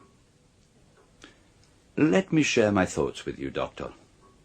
I will take you the way that I have traveled myself, and you will see that all the facts lead indisputably to one person. Let us start with the telephone call. I satisfied myself that the call could not have been sent by anyone in the house, and therefore I concluded that it must have been sent by an accomplice. I was not pleased by that deduction, but let it stand for the minute. I next examined the motive for the call. Its only result was that the murder was discovered that night instead of the following morning. You agree with that? Yes. Mr. Ackroyd had given orders that he was not to be disturbed, so nobody would have been likely to go into the study. But what was the advantage of that? The only idea I could get hold of was that the murderer, knowing that the crime had to be discovered at a certain time, could make sure of being present when the door was broken in. And now we come to the second fact. The chair pulled out from the wall. Inspector Raglan didn't seem to place much importance on that. Picture the scene for yourself. The chair stood in a direct line between the door and the window. The window? But I soon abandoned that supposition, because the chair concealed very little. But what it did conceal was a little table with magazines on it. Supposing that there had been something on that table not intended to be seen, something placed there by the murderer. But what could that have been? Now, we know that a dictaphone was supplied to Mr. Ackroyd. Why was no dictaphone found? I never thought of that. So, it was the dictaphone. But a dictaphone cannot be slipped casually into the pocket. There must have been a receptacle capable of holding it. So, the figure of the murderer is taking shape. A person who was on the scene of the crime straight away, but who might not have been if the crime had been discovered the following morning. A person carrying a receptacle into which the dictaphone might be fitted. But why remove the dictaphone? What was the point? Ah, you are like Mr. Raymond. You take it for granted that what was heard at 9:30 was Mr. Ackroyd speaking into a dictaphone. But consider a minute. You dictate into it, and at some later time, a typist turns it on, and the voice speaks again. You mean? Yes. At 9:30, Mr. Ackroyd was already dead. It was the dictaphone speaking, not the man. And the murderer switched it on. Or had attached to it some mechanical device to set it off at a particular time. Now we come to the footprints on the window ledge. Two conclusions were open to me. They might really have been made by Ralph Peyton, or they were made by somebody deliberately trying to throw suspicion onto him. Now, one pair of Peyton's shoes had been obtained from the Three Boars by the police, and I found out that he had 2 pairs. If my theory was correct, the murderer must have been wearing the other pair. But if that was so, then Peyton must have had some other kind of footwear. That was why I asked your sister to find out about Peyton's boots. Ah, but it was the color. Ah, no. That was to obscure my reason for asking. And the first question I asked Peyton when I found him was what he was wearing on his feet that night. And he replied at once that he had worn boots. Now there is one further point. The murderer must have had the opportunity to take the dagger from the silver table. But anyone might have done so. No, yeah, possibly. But let us look at the figure we are building up. A person who was at the Three Boars earlier that day, who could have taken Peyton's shoes. A person who knew Ackroyd well enough to know about the dictaphone. A person who had the opportunity to take the dagger. A person who had this study to himself for a few minutes after the crime was discovered, and who had with him a receptacle for hiding the dictaphone, such as a black bag. In fact, yourself, my dear doctor. You're mad. No, I am not mad. What on earth had I to gain by murdering Ackroyd? Safety. It was you who blackmailed Mrs. Ferrars. Who could have had a better knowledge of what killed her husband than the doctor attending him? When you spoke to me that first day in the garden, you mentioned a legacy. But that was your way of accounting for the £20,000 you exacted from Mrs. Ferrars. You lost most of it in speculation, and then you put the screw on too hard, and Mrs. Ferrars took a way out that you had not expected. If Mr. Ackroyd had learned the truth, he would have had no mercy on you. You were ruined forever. And the telephone call? You can explain that, I suppose. I will confess to you that it was actually my greatest stumbling block when I found that a call had actually been put through to you from King's Abbot Station. And then, When I came to see your sister that morning you were over at Marby, I inquired what patients you had had on that fatal Friday. Among your patients that morning was the steward of an American liner, the Orion. Who more suitable than he to be leaving for Liverpool that evening? But on what pretext did you get him to phone through to you from King's Abbot Station? I sent a wireless message to the steward of the Orion asking him a certain question. This is his reply. Dr. Shepherd asked me to leave a note at a patient's house. I was to ring him up from the station with the reply. The reply was, no answer. It was a clever idea. The call was genuine. Your sister saw you take it. But there was only one man's word as to what was actually said. Your own. And so what happens now? Remember what I said. The truth goes to Inspector Raglan in the morning. But for the sake of your good sister, I am willing to give you the chance of another way out. There might be, for instance, an overdose of a sleeping draught. You comprehend me? Captain Ralph Petton must be cleared. I suggest you finish that journal of yours. A strange end to my story. I meant it to be published as the history of one of Poirot's failures.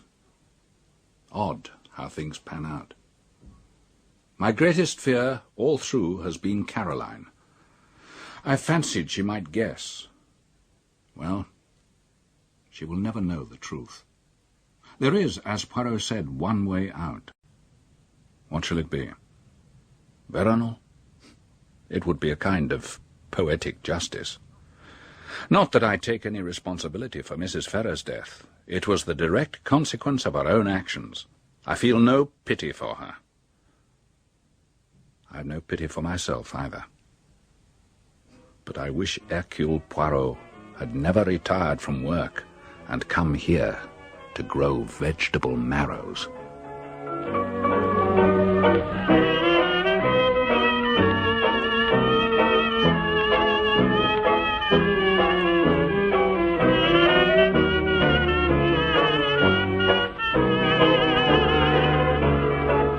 In Christie, dramatised for radio by Michael Bakewell, Hercule Poirot was played by John Moffat and Dr. Shepherd by John Woodvine. Roger Ackroyd, Lawrence Payne, Raymond, Peter Gilmore, Caroline, Diana Olson, Miss Russell, Eva Stewart, Flora, Zela Clark, Mrs. Cecil Ackroyd, Joan Matheson, Ursula Bourne, Karen Archer, Hector Blunt, David Goodland. Inspector Raglan, Richard Tate, Inspector Davis, Simon Cuff, Ralph Peyton, Paul Sir, Kent, Peter Craze, Hammond, Alan Dudley, and Parker the Butler was played by Derek Guyler. The play was directed by Enid Williams. Time to hear the final play in our series, Murder for Christmas.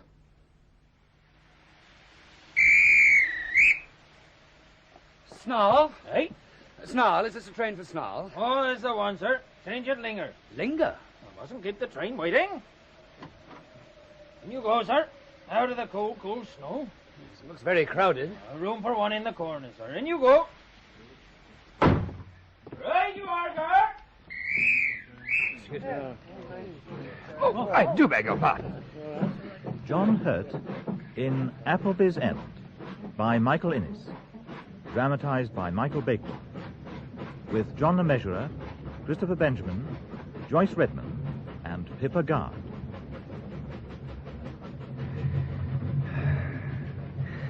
Bare white fields and cattle steamy and dejected in the falling snow. And my travelling companions seem to have taken refuge from the world outside beneath the Sunday papers, the Sabbath devotions of the English nation. Love nest in Lewisham. Blunt instrument in Bootle. Thin-lipped women between policemen outside assize halls. Judges and coroners and detective inspectors from Scotland Yard.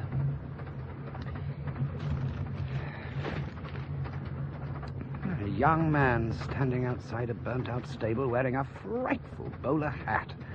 Good God, it's me! Classic crimes. The Gaffer Odger's murder. A triumph for Appleby of the Yard. Yes.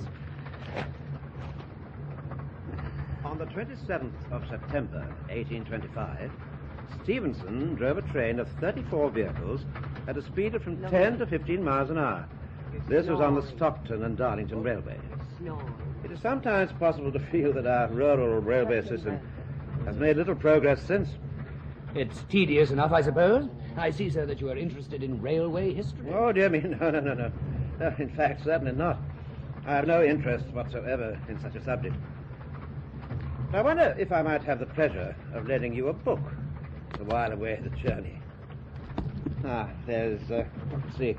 There's Dr. Bossom's recent work on the Docetists, a somewhat diffuse exposition, I'm afraid. But here is Stutterford on the Monophysites, an altogether more concise monograph, if one may judge by bulk.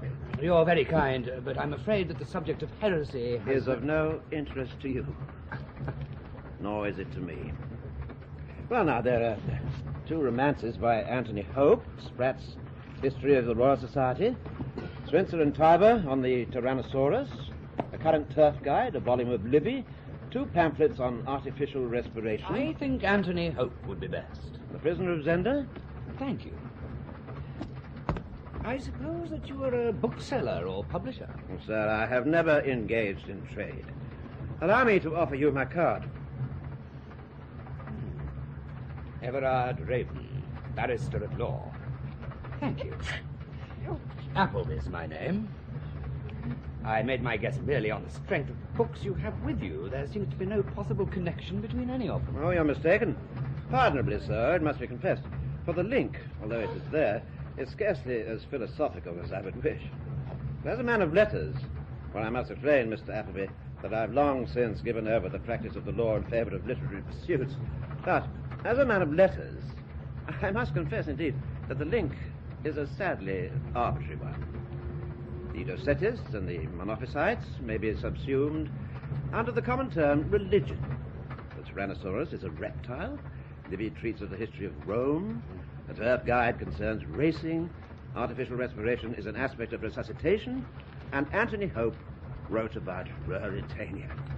Then would I be right if I were to have another guess and say that you are editing an encyclopedia? Your guess would be approximately correct. Unfortunately, the word edit scarcely meets the case. You would be better to say compile. Compile? I'll write it. I'll write the whole damn thing. The whole affair must be a rather burdensome task. Assuredly. Particularly as we come out in fortnightly parts. I had a message only yesterday to say that Patagonia to Potato would be on the bookstalls on Thursday. It really is uncommonly harassing.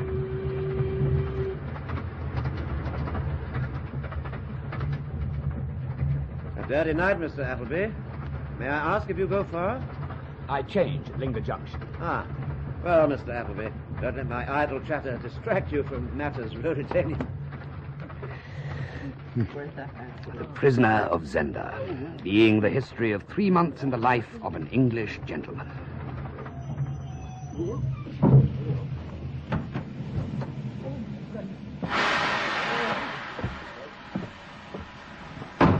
Yatta. I beg your pardon? Yatta. A ghastly little place. Seems quite popular. Everyone's got off. We shall be filling up again presently. Our next port of call is Abbott's Yatta, then King's Yatta, after which we come to Drool. I think you said you hope to change at the Linger. Yes. Yes. Oh, it's inclement. Really, very inclement indeed. You think there may be some difficulty about changing at Linger? I suppose it was your aim to get to Sneak or Snarl. I booked a room at the inn at Snarl, and I shall certainly hope to get there tonight. I'm very sorry to have to tell you that it can't be done. The train to Snarl never waits to make the connection. But Well, the timetable. Oh, my dear sir, the timetable was printed long before Gregory Grope's grandmother fell down the well. I hardly see. For a long time she was just missing, and her house at Sneak, a very nice house, stood empty. But when she came up with the bucket one day, and it was quite clear that she was dead, Gregory Grope's mother moved from Sneak to Snarl. Do I understand that Gregory Grope is the engine driver? Exactly. Exactly, sir. Yes. Gregory Grope drives the Snarl train, and the train, of course, spends the night at Snarl. But Gregory has to get home on his motor bicycle to Sneak, and his mother is decidedly strict about late hours, so Gregory and his train now leave Linger somewhat earlier than before.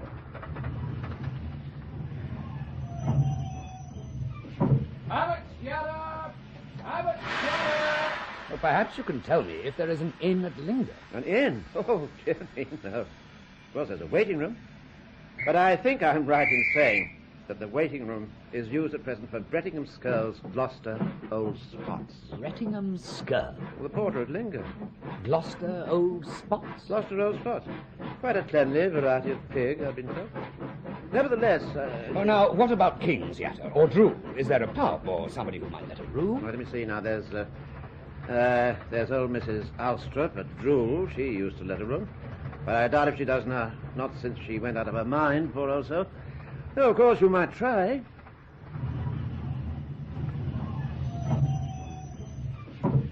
King's Yatter already. You know the George at King's Yatter? The George? Oh, it's a fine little hotel. Incomparable Stilton and very good draft beer. Oh, then I think, if you'll excuse me, that I... My dear sir, I'm sorry to say it was burnt down last year by Hannah Hubin's boy. Oh, I suppose it's still snowing. Heavily. I really think that your best plan would be to spend the night with me. My place is 3 stops beyond Linger. Sleep's Hill, Fox's Bottom, and my own station, at which a conveyance will be waiting. And in the morning, I think we can promise to get you across to Snarl. Well, it's uncommonly kind of you, yes, but well, we can decide at Linger. I told you we should be filling up. Here's a passenger coming.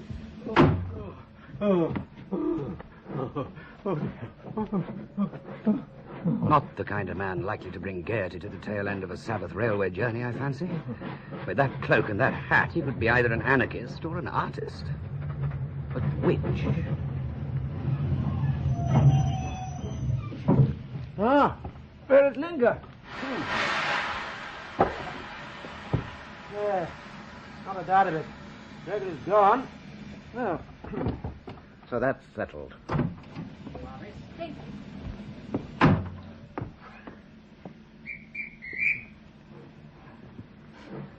What a writer of the old school would have described as tall and slim, but definitely attractive.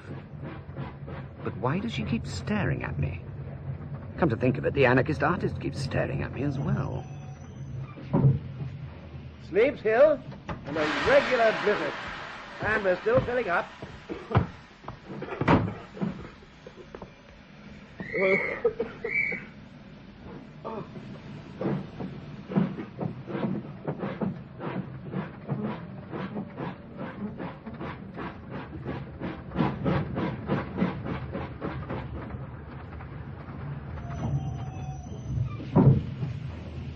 Fox's Bottom. And a snowman on the platform. Oh, no, it isn't. It's another passenger.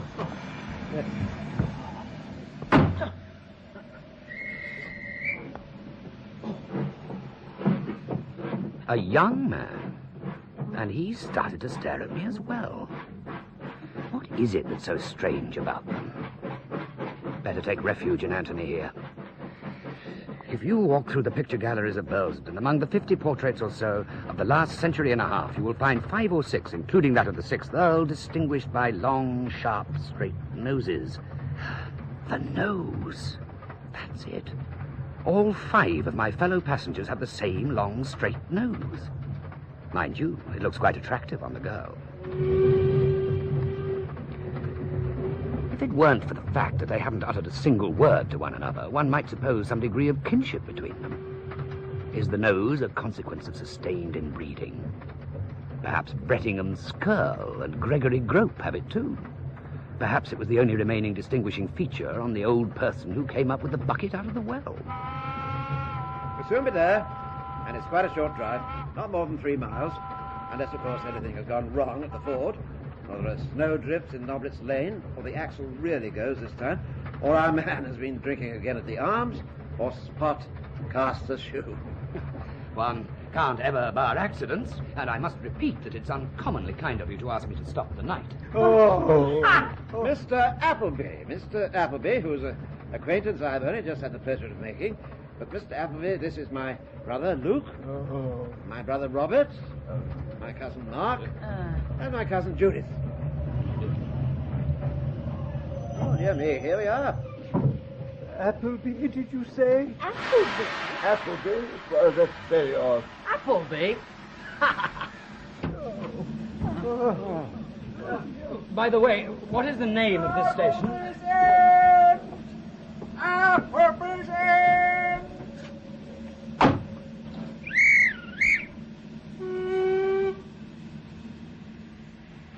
Hey ho! Hey ho! Hey ho! Hey ho! Hey ho! Hey ho! Hey ho! Hey ho! Hey ho! Should I join in? Is this the proper thing to do for passengers who arrive at Appleby's End? Or is it a ritual peculiar to the Ravens? And what about an Appleby? Oh, well. Hey-ho, hey-ho. Hey-ho. Where the deuce have you been? I'm gonna eat my dinner. A most perfidious and drunken monster, with the face of a raven. I'm gonna eat my dinner. Now, Mr. Appleby, if you care to take your place in the family coach, you did remember to bring the foot warmer, hey-ho. There ought to be just room inside for all. No! Oh, you mun have potatoes. Potatoes, hey-ho, what do you mean? You mun have potatoes, and the hens mun have corn, and the cow mun have cake. And Spot mun have his bottle of hay. It is all taken up. I suppose he might just fit Judith in on top of the sacks. But for the rest of us, it looks like the box. And the boot. Perhaps some of us had better walk. But it would be a shame if we didn't manage to get Mr. Appleby inside, too. Please don't concern yourself about me. I can quite easily walk. Right. Plenty of room for Mr. Appleby. Push him in. Push them in. Push in, Judy. Oh, push in the befriended stranger. Potato pie. Cattle cake collops. And down with the lid.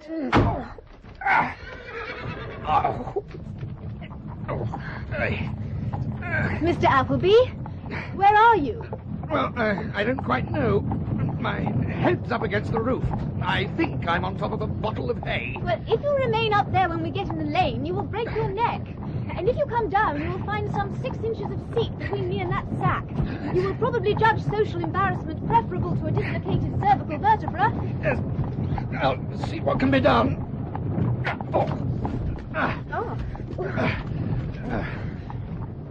It's a very tight fit.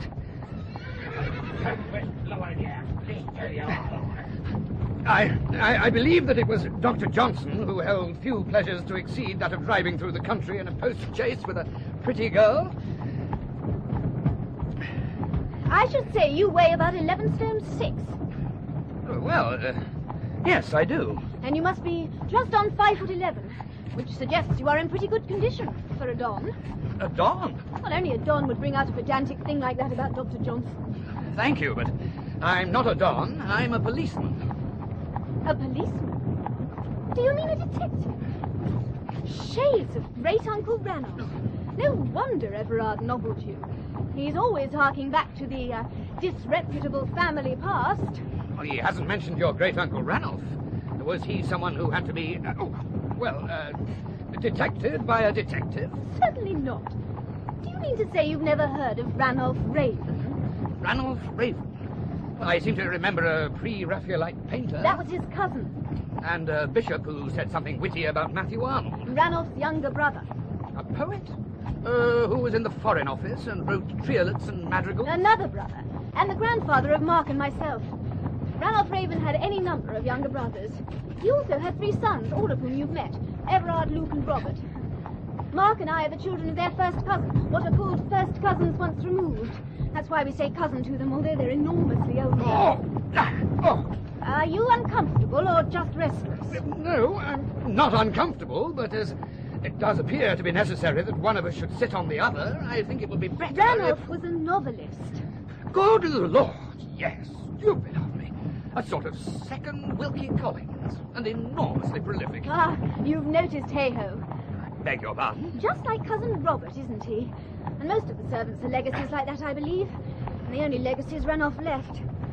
You'd have expected all those novels to have turned into a little capital, wouldn't you? But nothing at all. And we all seem to take to activities of that sort. I sculpt. You what? You know, bashing lumps of marble about with a hammer and chisel. Yes, well, that would account for the particularly inhuman way you were looking at me on the train. I should have known that it was art. Anyway, there isn't a bean in it, which is why I sponge on Uncle Everard and his encyclopedias and things like the rest of them. Anyway, what are you after? After? Well, you're obviously snooping around. My dear Miss Raven, I assure you that it's only the merest accident Nonsense. It's perfectly clear that you put yourself cunningly in Everard's way. And a good thing, too. I felt for a long time that the whole business ought to be cleared up. The whole business? Do I understand that you suppose me to have come down to clear up some family mystery? Well, it's as plain as a pikestaff. Only you'll have the devil of a business. You see, it's not so much a matter of clearing up the present as the past. Or, so it seems to me. And at Long Dream there's a lot of the past lying about. Long Dream? That's the name of the place. We're Long Dream Manor. I see. And you are the lady of the manor? No, Aunt Clarissa is that. Ranulph's half-brother's daughter. You'll soon find your way about. There's a very helpful family tree in the hall. Well, I doubt whether I shall have time to inspect it. My business is in a place called Snarl. In Long Dream Manor and its inhabitants, I take no interest whatsoever. Hey-ho! Keep your eye on the road. You'll have us in the... That's for another lot of years. And isn't it strange about our station being called Appleby's End? A curious coincidence. Just that.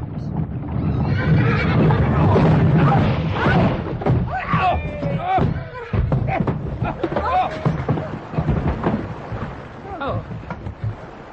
Would you say it was the axle or just Spot casting a shoe? Neither. It's the forward. We're stuck in it. Good Lord. Are you sure? I'm sitting in several inches of water. And from this, as your professional training will tell you, there is the inference. I'm going to try to get my head out of the window. Hey-ho! Hey-ho! Hey-ho! Hey-ho! Hey-ho! Hey-ho! Hey-ho! What's happening?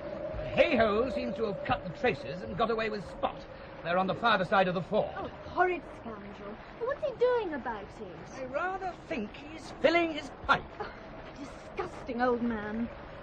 Hey-ho! Hey-ho! Hey-ho! What about the others? Well, they're on the other bank, yelling like mad. Hey-ho has produced a bottle. I think your cousin may be said to be upbraiding him. I should jolly well think so. I say, isn't the water rising? It's up to nearly my armpits. Oh, good Lord. Well, we must get a door open and edge out some of these confounded sacks. And then we'll be able to move. Right, here we go. Right. And another. And one more. You get! The potatoes won't come to any harm. But about the cake for the cow, I don't know at all. And as for the books on reptiles and religion and resuscitation... I don't know what you're talking about. Do we wade or swim? Wade, I think. Lord, we're floating. We're spinning like a top. We're certainly on the move. Oh, my God! We'd better swim. Better wait. There's a shark there. We'll probably be washed up on the bank. It's coming up. Certainly hasn't grounded. What happens after the bend? Well, then you come to the river. The river? The dream. Gets quite broad here. Oh, here comes the moon. Absolutely grotesque. We might be on the Volga. course, there isn't much of it like this. It narrows about a mile down. Why don't we sink? Heaven knows. The sooner we stop being inside passengers, the better. It's either swim straight away or climb to the roof. If the first, get some of your clothes off. If the second, don't. We'll try the roof. Swing the door open and see if we can climb up by that. And as for clothes, the wet skirt is likely to be a nuisance in any case. Let's get rid of it now. After you. Right. Out you come. Safe and for the moment. Reasonably sound. It's rather restful. If this were August, it would be altogether romantic. I should forget my discarded skirt and the fact that my legs are beginning to feel rather chilly. I should look back and dream of my wonderful policeman. Our delights, I should recall, were dolphin-like. But his conduct was irreproachable, and his conversation uniformly improving. Oh, bless you. But as it is, I'd swap you without a moment's hesitation for a bowl of hot soup. It's a pity there seems to be nobody abroad at this hour. We should become a legend that would haunt the countryside for generations, don't you think? Oh, quite enough legends already. All this is the Raven country still, you know. Is it indeed? Then you can't be so overwhelming a burden on your cousin Everard's resources. Oh, my dear man, I don't mean we own it. All Everard has left is a chunk of park and a couple of hummocky farms. I mean, this is the country Ranulph wrote about. Hardy's Wessex, Trollope's Barsetshire, Ranulph Raven's dream country, see? I see. And did Ranulph create the legends or just find them lying about? Oh, it rather seems as if he grubbed them up. Anything with lurid possibilities that happened within 20 miles about, he would ferret out and add knobs to. What a dismal trade. I think this moonlight voyage has gone on long enough. I vote we swim. There's a 5-mile walk ahead of us already. No chance of dinner. By Jove, we're drifting straight inshore. Come on, we'll make dinner yet. When I say jump, jump. Don't be silly. I shall jump when I think it's a good idea myself, and if it's me that falls in... No! Oh! Are you all right? Oh, fine, thanks. Where the deuce is your coat? I left it on board. Too heavy and flappy to risk jumping in. Oh, here, put this on. If you turn out to be the chivalrous type of policeman, I shall bite. Put it on. Nonsense. Once I get walking briskly, I shall Look, be... do you think that I propose to be found roaming round the country with a disrobed girl? No. Put it on and let's tramp for the Lord's sake. Why I didn't choose Brettingham what's-his-name's pigs, I'll never know. Take it back about the pigs, and I'll give you some chocolate. I take it back. I suppose you can find your way. Of course. At least I think so. The country is certainly oddly unfamiliar in the snow, and by moonlight. Oh, look! There's a house over there to your left. Come on.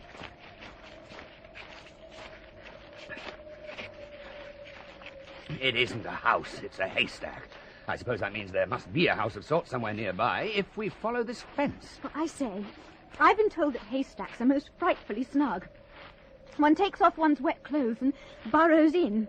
At first, it's extremely prickly, but presently, a delicious warmth... Don't believe a word of it. A delicious warmth steals through every limb. Oh, come on, let's try. Hold your coat while I get out of these wet things. There'll be rats. Rats? Yes, rats. Place teeming with them. Oh, I said rats. I believe you think it's improper. Here's a ladder. Come on. Or shall I draw it up after me? Leave it where it is.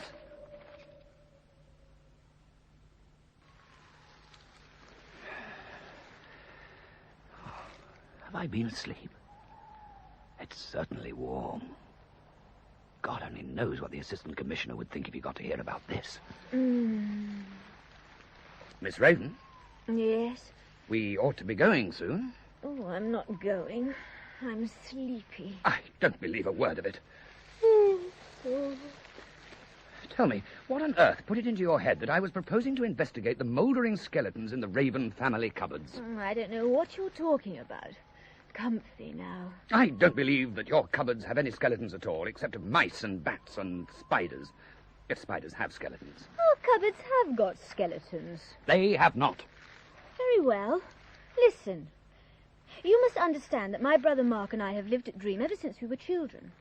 Our parents were dead, you see, and Ranulph, of course, had died 20 or 30 years before, and nobody thought of him, or so you would think.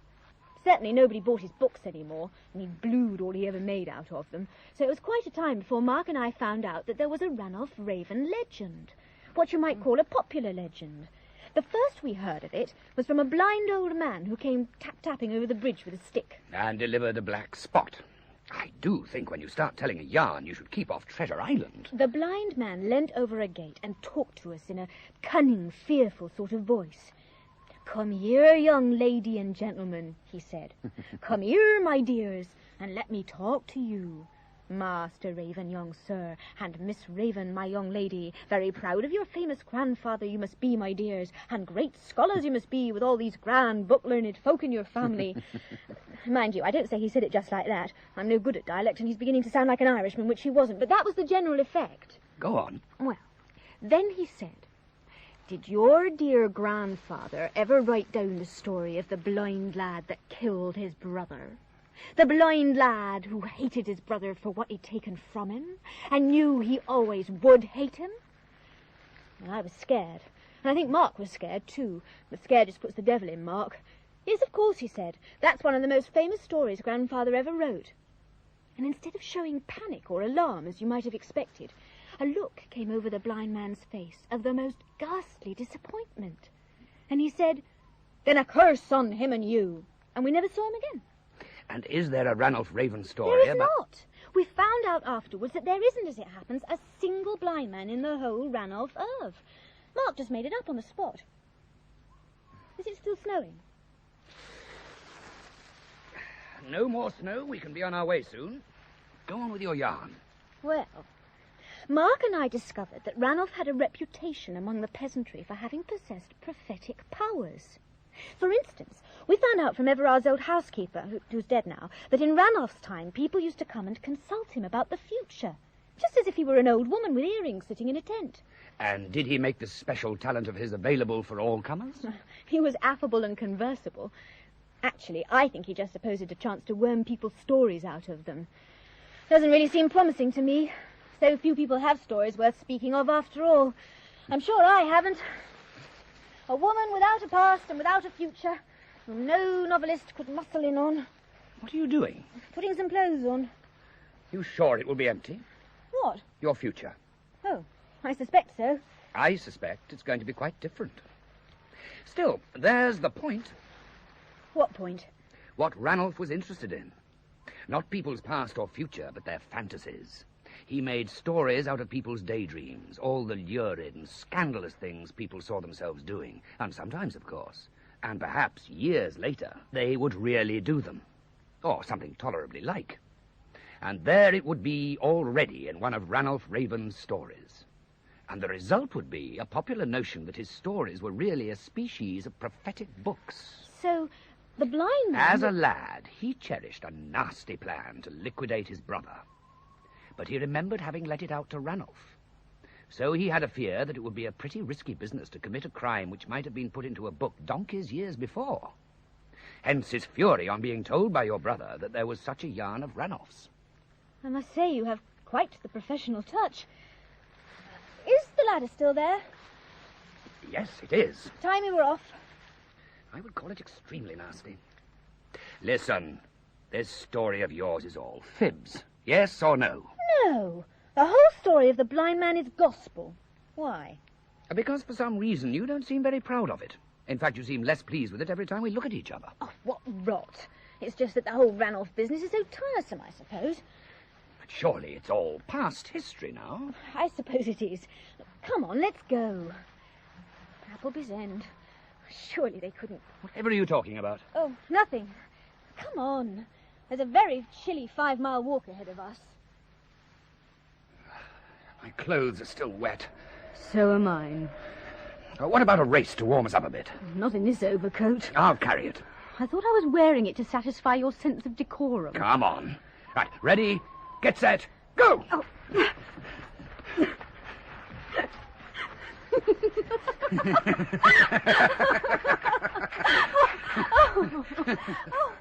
You better. Much. Right then, go on with your story. Oh, you'd only laugh. What do you mean? Well, you probably think it's all rot. But the fact is this, that every now and then, Ranulph's ghost pops up and does something rather ineffective by vindicating Ranulph's character as a seer. Mr. Appleby? John? Didn't you hear a shout? Or a cry? A shout is likely enough. How far are we from home now? Oh, not more than a mile. I suppose they may be hunting for us. Let's dodge them. We'll turn into the wood at the bottom of this hill and take the bridle path. That brings us straight into the stables. You were telling me about Ranulph's ghost. So I was. Why did you say he was ineffective? Because it would take a Ranulph expert to understand what was going on. But what is going on? Ranulph's stories. Are you suggesting that the ghost tries to arrange things so that some of his hoary old tales start coming true 40 years on? Something like that. I'll give you an example. There's a story of Ranulph's called The Coach of Cacus. You'll remember that Cacus was the son of Vulcan and a cattle thief. He confused people of my profession who might be around by hauling cattle about backwards by their tails. Anyway, this story is about a coachman who got away with something nasty by harnessing his horse head first into the shafts and making it back away through the snow or mud or something, tracks appearing to lead in the wrong direction and throwing people off the scent. What do you think of that? Singularly little, I'm afraid. The carriage wouldn't go straight, and anyone knowing horses would only have to glance at the tracks. It happened to Hay-Ho. Hay-Ho? Last winter, in snow just like this. Oh, we'll turn off here. There are several dips that are sure to be full of drifted snow, but it's a shortcut. You were saying that Hay-Ho... He'd gone into the local pub one night when he was supposed to be doing something else. He left Spot and his cart outside, and when he came out, the brute was harnessed in the wrong way round, just as in the Coach of Cacus.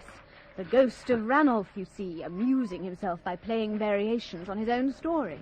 And Hay-Ho was so tight that he couldn't make out what had happened. He tried to drive through the village. Oh, damn! Yuck! Gone right up to my knees. Up you come! Oh. Evidently one of the dips you mentioned. Nothing like keeping up the evening's fun to the very end. But surely the whole thing was a practical joke by somebody who knew Ranulph's Cacus yarn. Your brother, most likely. Mark's not much of a Ranulph fan, and he didn't even know the Coach of Cacus. Sure? Quite sure. Mark and I have an agreement not to tell lies to each other. It's extraordinarily convenient. No doubt.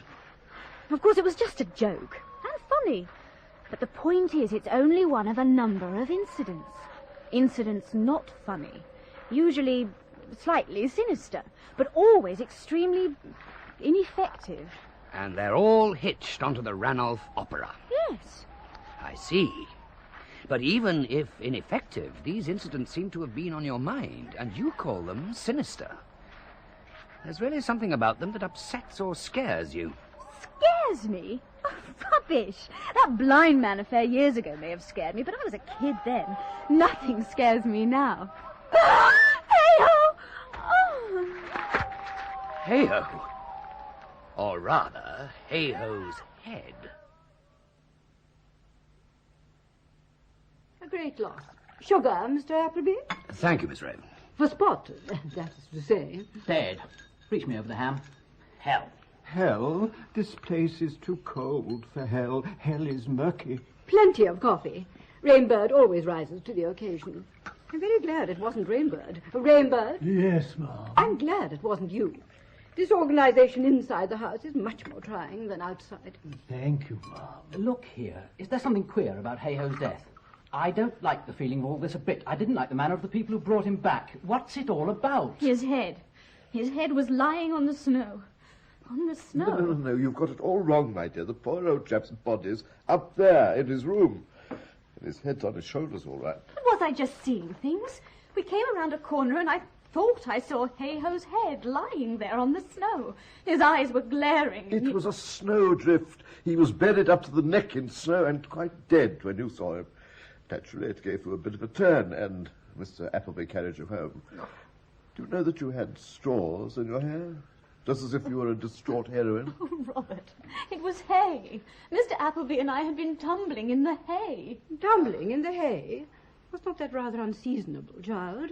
And indeed, rather... Clarissa, the events of the evening are still distinctly confused, but we are extremely grateful to our guest for having looked after Judith so well. And now I think it would be wise if we went to bed.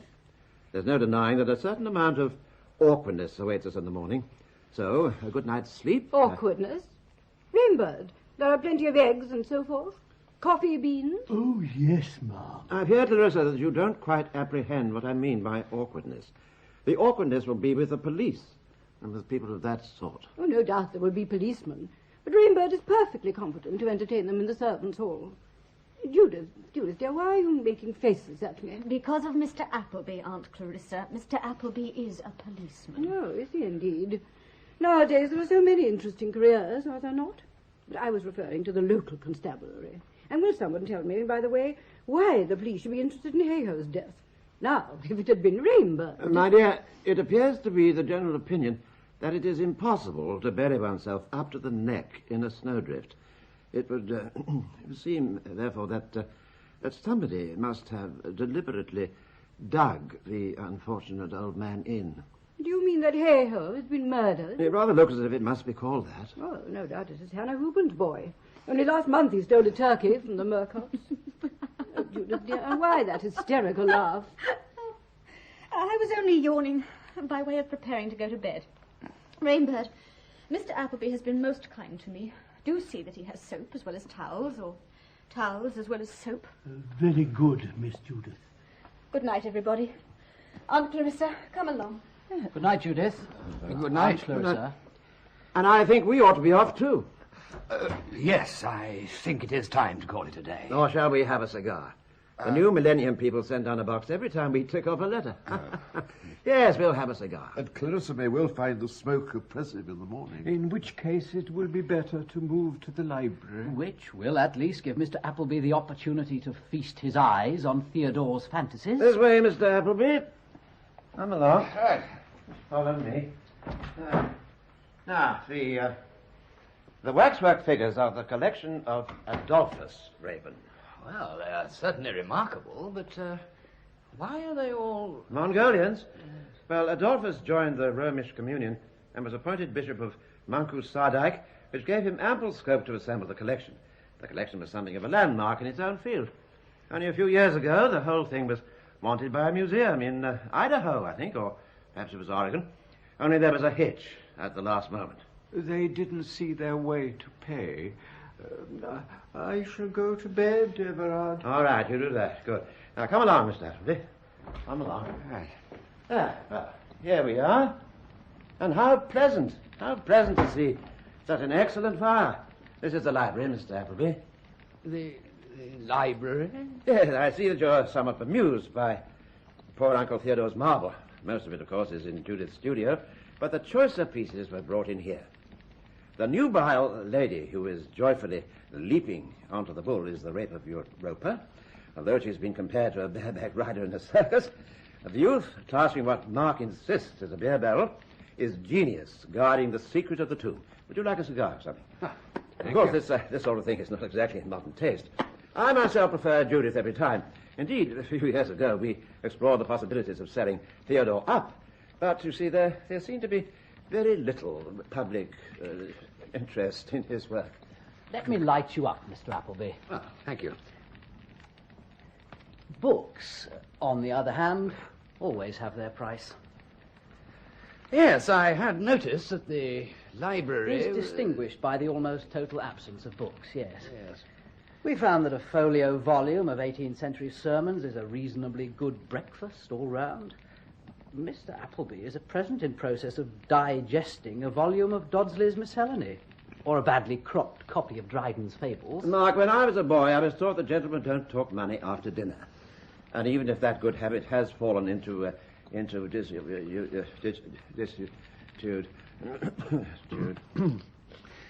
I suppose that Hayhoe was a fairly elderly man, older than any of you. Hayhoe? Dear me, yes, old as the hills, poor old chap. Must have been a stable lad about the place when I was a babe in arms.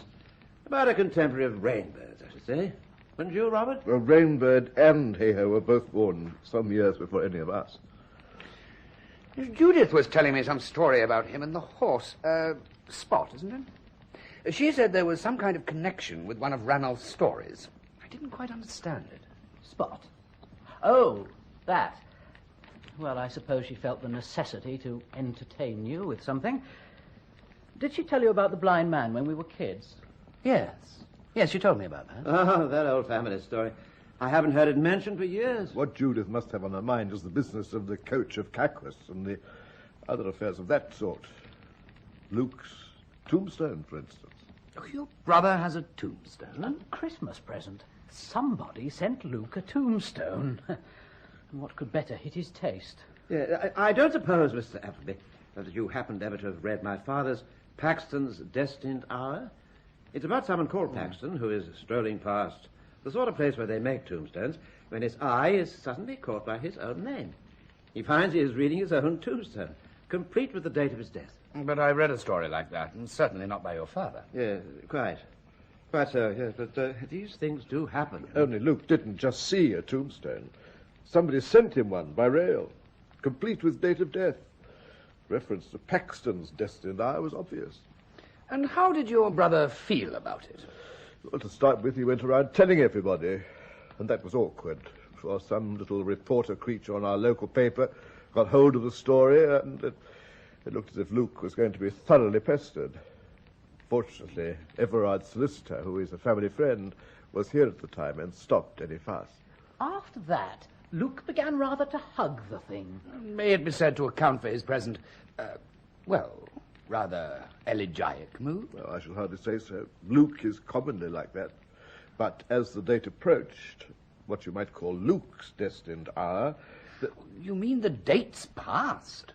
It's all over? Oh, dear me, yes. How long ago was it, Everard? Oh, 6 months or thereabouts. Yes, the appointed day must have been not without its discomfort for a man of naturally morbid mind. But the day came and went and nothing happened. We scarcely know whether Luke was really disturbed. Anyway, the day just passed. Luke still has the tombstone. He says that only a little alteration will be necessary, and it will do later on. Oh, dear me, how late it is. We really must be getting Mr. Appleby to bed. Mark, be so good as to ring for Rainbird, will you? And Billy Bidewell must be told to take Mr. Appleby to Snarl in the morning. And I hope, my dear sir, that you will come back to us when your business is transacted. Thank you. Judith, I'm sure, would be anxious to have your opinion of her work. You rang, sir? Rainbird, kindly provide our guest with a candle and see him to his room. Yes, sir. Good night, Mr. Appleby. Good night. Good night. Good night. Before she went to bed, sir, Miss Judith handed me this note. It is for you, sir. Thank you.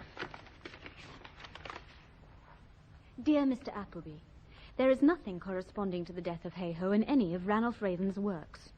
You are to sleep in his room. Everything he published is in the bookcase near the door. I hope you have a safe journey to Snarl. Yours sincerely, Judith Raven.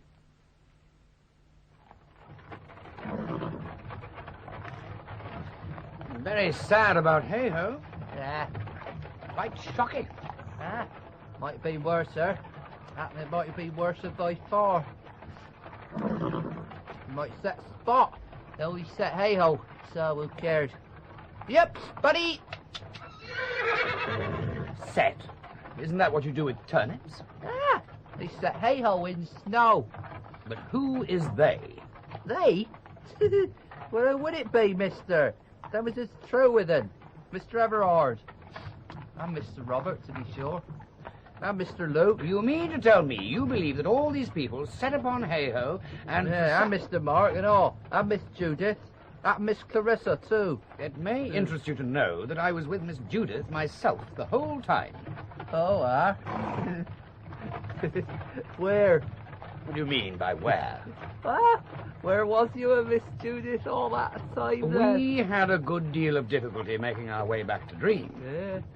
Rainbird do say you was in haystack. Certainly. It came on to snow very hard and we had to take shelter by a haystack. Rainbird do say in a haystack. Quite so. Surprisingly warm. My good fellow, what should put it into your head that your master and his brothers could possibly have anything to do with the death of Hay-Ho? 'Cause ravens are down out like other folk. Maybe because of the stories. Oh, the story. You mean one of Ranulph Raven's stories? Yeah. Grammar Bidewell stories.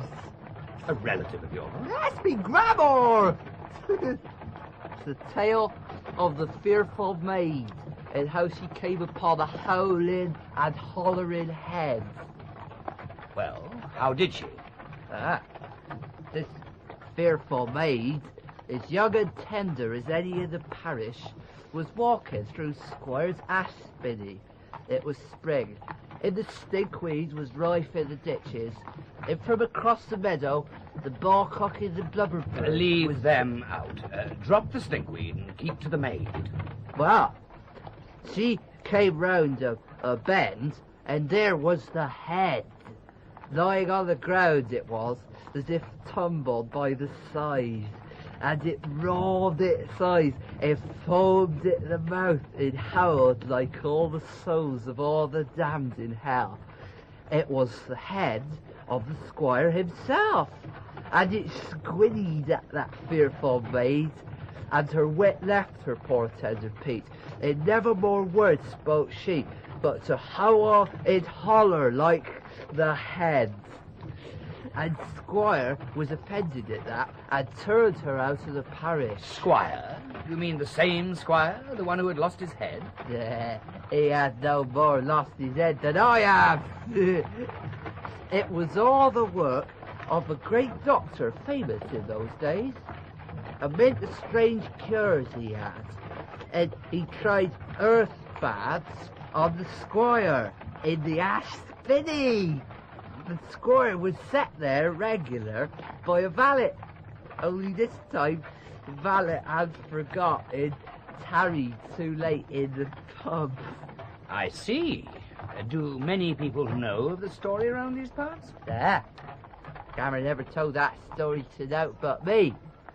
He kept it for I, because I so like to be thinking of that fearful maid. Hey, mister, you must know a powerful deal about maids. Billy, I think you had best stop here. I'll walk to the inn. Heaven knows what you might decide to blurt out in front of the chief constable. Have a port. Awkward business, this. Any port in a storm. As you say, Colonel, an awkward business. I haven't been told a thing about it. Only that it is rather odd. What has happened? Happened? Muttley, what has happened? Quite so, sir. What has happened? Very nicely put. Man's an ass. Might be useful as a damned dictaphone, but doesn't earn his feed in the police. Though, for that matter, nothing much has happened. Simply that Mulberry's fussed over it. I must have us bring down a fella from London. Well, sir, there is a boy missing. Rubbish. Half-witted boy, nothing more. Would that be Hannah Hubin's boy? Well, I'm blessed.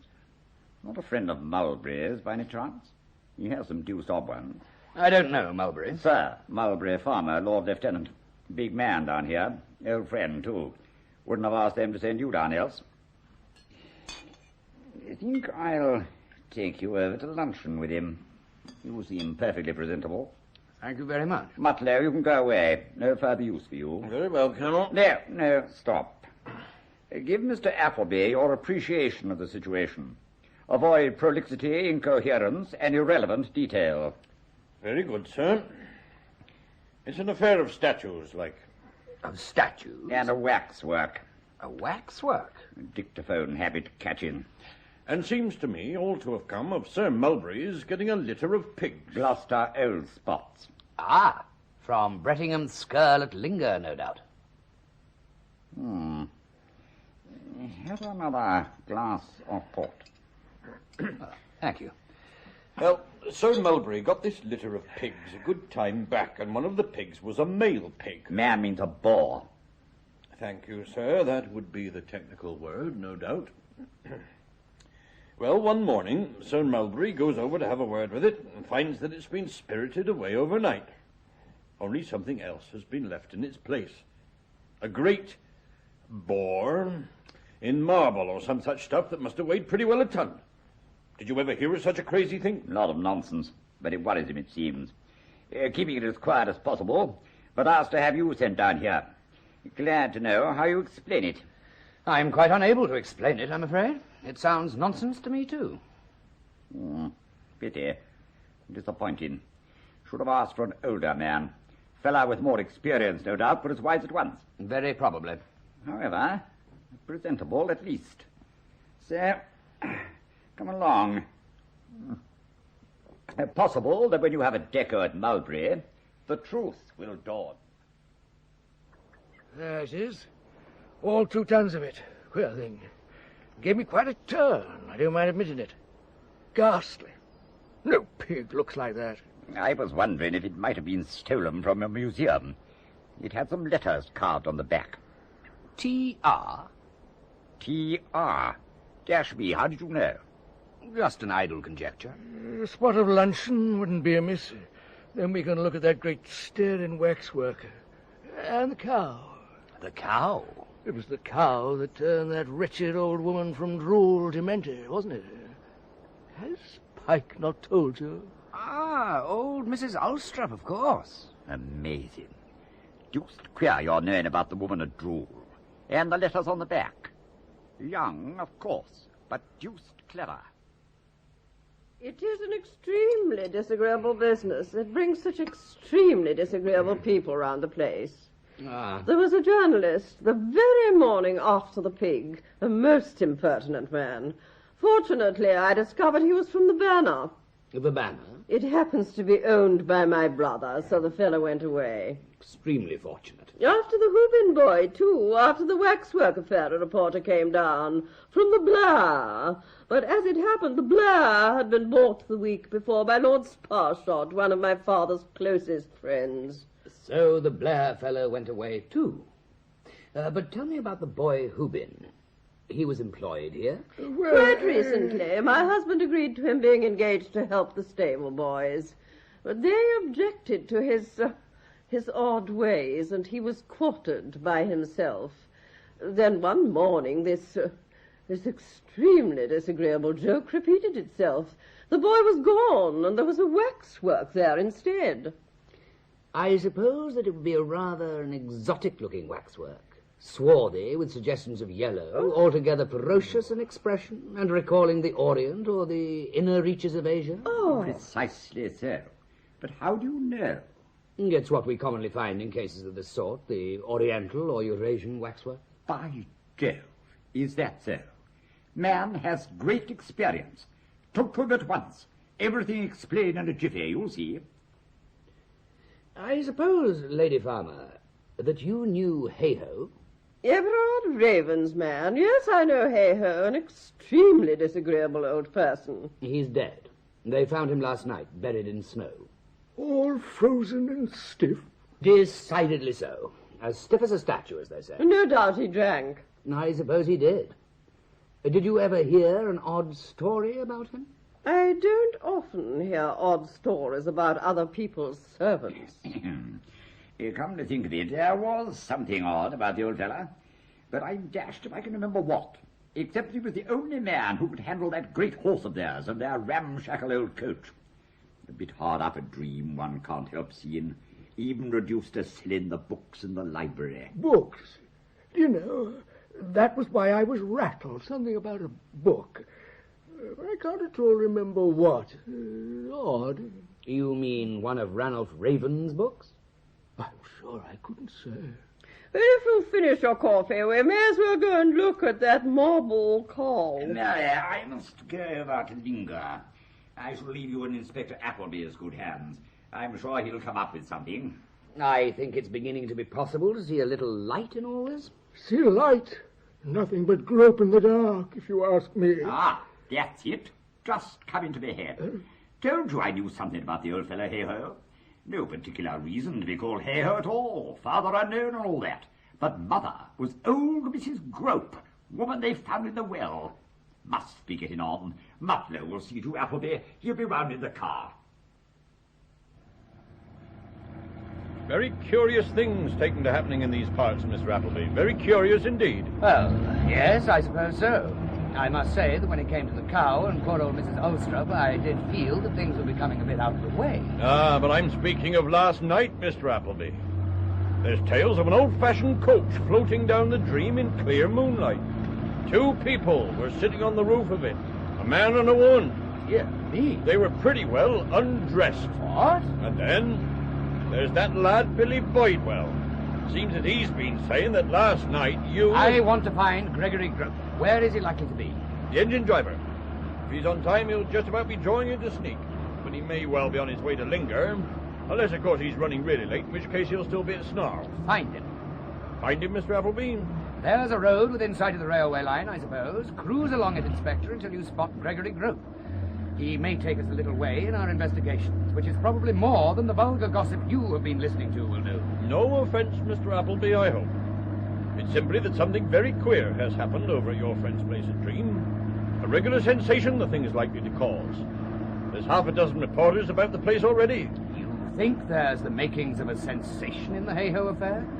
Has his body been competently examined? Well, there was our local police surgeon this morning. But Mr. Raven, it seems, made a bit of a fuss. Having some bigwig over later. Very wise. Your friend Billy Bidewell is of the opinion that this old man Hayhoe was simply put out of the way by the Raven family acting in concert. The sufficient reason being that they thought he was a nuisance and that Billy was now capable of managing Spot. Well, I'm blessed. Of course, I've barely heard the details since I saw you last.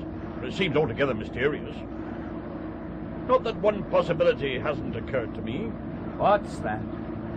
That this matter of the old man Hayhoe's death might be connected in some way with these queer doings at Tiffin Place. A very ingenious fancy.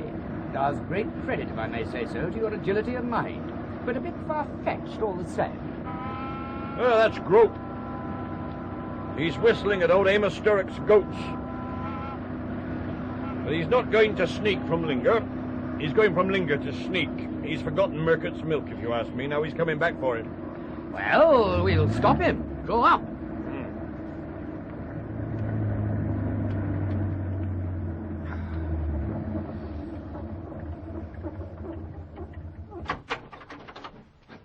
Stop!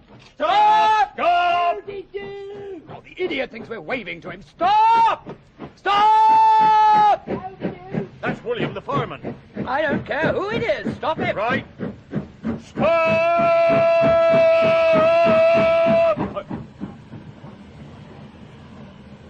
He's stopping. About time, too. Jump in, sir! Jump in! The devil's jet is coming! Passengers, William. Maybe a little bit more steam. All right. Which way would you be wanting to go, sir? Well, that's most accommodating of you, but I don't really wish to go either way. As a matter of fact, what I want is a word with you about your grandmother. If you could spare the time, that is to say. Well, we're running nicely to time, and it's wonderful the head of steam William can get up if we're a bit late. So go right ahead. Signals up on grandmother, sir, right down the line. Do you remember your grandfather? Oh, that I do. It was grandfather that started me off. Started you off? Gave me the Wonder Book of Trains. After that, I never looked back. And your grandfather, was he a great reader? Oh, he was that. Always had his nose in a book. Oh, Mr. Ravens in particular. Ranulph? That's the man, sir. And your grandmother? Oh, no, sir. She weren't given to book learning. Oh, she'd quite enough to keep her occupied. Indeed. Oh, she'd known a thing or two before she met Grandpa. And not just any ragtag and bobtail either. She were known to best of the gentry. Was she, sir? And even after she married my grandpa, there was no knowing what she'd be up to. Off and away for days on end she were. But that didn't worry my old grandpa. He'd sit by the fire with his book and never turn a hair. And even when everyone reckoned she ought to be turning her mind to higher things, she was off every night to Burdock's Dingle. Burdock's Dingle? The Lover's Lane hereabouts. She'd hide herself in the bushes with a bottle of gin and get a regular eyeful of the carryings on. They reckon that was how she met her end. How do you mean? Well, it were Maggie Trout and great John Vetch, you see, the boy from the stud farm. Acted like rabbits they were every night. Do we really? And old Grammer just couldn't take her eyes off them. Well, a great storm comes up and she gets soaked to the skin, or so they say. And what with the gin and the rain and her losing her way and the fact that someone had left off the cover to the well. And do you know, when they fetched her out the well, she still had that bottle of gin in her hand. They couldn't wrest it from her. Rigor mortis. Tell me, did you ever have any dealings with an old fellow called Hayhoe? Oh, I know one. Surly old bastard. Bastard? Bastard? Oh, bastard? Well, I don't know as to that. He is dead, as a matter of fact. Somebody buried him in a snowdrift last night. Set him, so to speak. Set him? More snow coming? William and me would like to have the snowplow out come Wednesday. Come and see us if you're anywhere near the line. Yes, I'll make a point of it. But this hay-ho... Oh, shameless old brute. My old grandma used to keep an eye out for ye, especially when you were living on that wench over at Tew Way, before the hussy married t'other fella. Hay-ho and his Hannah was a regular scandal about these parts, so I've been told. Hannah? Do you mean the woman who's now Hannah Hubin? That's right. And didn't you say something about bastards? Well, there you are. Hannah Hubin's boy, the half-wit that is this dirty old hay-ho's son. And now, if it's all the same with you, sir, we'd best be getting on. Stoke up, William. Right. Well, thank you. You've been a great help. Don't forget to come and see the snowplow on Wednesday.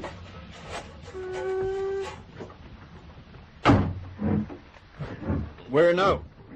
I think it's time we had a word with Hannah Hubin, and if possible, take in old Mrs. Ulstrup on the way. Oh, Mrs. Ulstrup? The woman who milked the marble cow. Well, what do you make of it all? Very much what I was beginning to make of it before. It's all starting to tie up, and it all seems to lead back to your friends at Dream Manor. My friends? At midday yesterday, I didn't as much know that any of these ravens existed. But Billy Bidewell says... Oh, bother Billy Bidewell for a great gossiping booby. If I were in your shoes, Inspector, instead of lending an ear to local gossip, I'd be more worried about troubles on my own doorstep. How do you mean? I mean the little matter of Hannah Hubin's boy. Do you realize that this boy, a helpless idiot boy, disappeared quite a while ago and that you've done virtually nothing about it? It's very bad, Inspector, very bad. Colonel Pike may protect you to some extent, but I fear the Home Secretary will take a serious view of it. Let us hope that Hannah Hubin's boy is alive after all. Oh, I am sorry. You must forgive my tension, as my nerves are very bad. I seem to be in the midst of a series of jokes. I get off a train last night at a station incidentally called Appleby's End, and immediately stepped into a freakish universe in which such a coincidence will most assuredly not pass unexploited. But what we've got to sort out, Inspector, is what all this nonsense really adds up to, and which fragments we should be giving our attention to. I don't see what you're getting at. Suppose your criminal wants to do something uncommonly odd, and not be found out. The difficulty is clear. Oddity almost automatically betrays itself. The needle gleams in the haystack and can't possibly be missed. Talking of haystacks... So, what you do is to stuff the haystack full of needles. You see? Oddity wherever the perplexed investigator turns.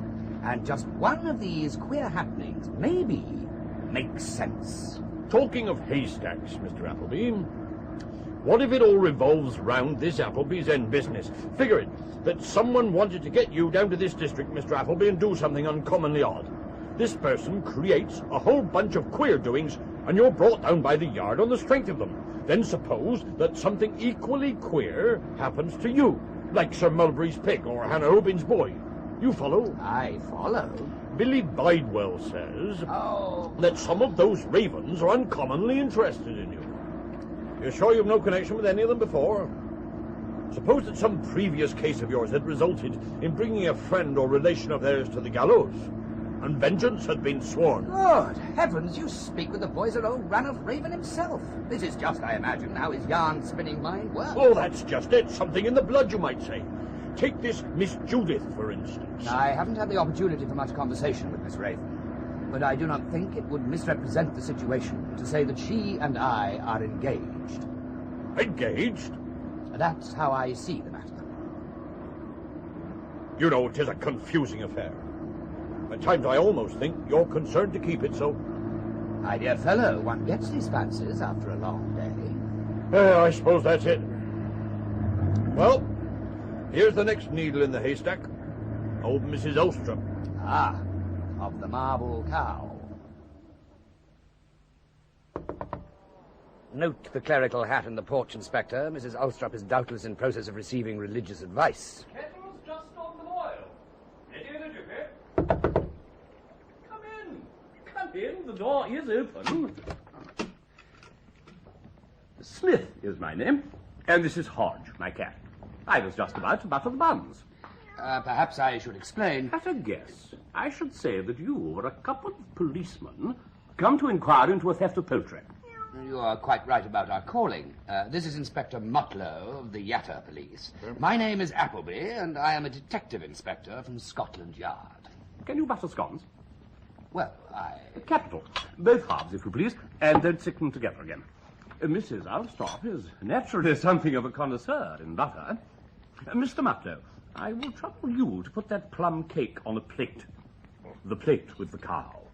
The sacred animal is, as you can observe, everywhere in evidence. Milkers on the mantelpiece, 2 china cows from the old dairy at Boxer's Bottom. The oleographs are after the manner of Keep. Can you tell me if all this is a recent development with this Mrs. Alstrop? Oh, dear me, no. It is innate, Mr. Appleby. Or virtually so. As the Roman twins were suckled by a she-wolf, I have sometimes supposed that Mrs. Alstrop must have been suckled by a Frisian. Or a Jersey. And ever since girlhood, she has been celebrated in this part of the countryside for her skill in wax emulgents. I gathered she has been a milkmaid. Capital! But stay. I think I hear Mrs. Alstrop coming from her room. Inspector Mutlow, be so kind as to open the door. Oh, right.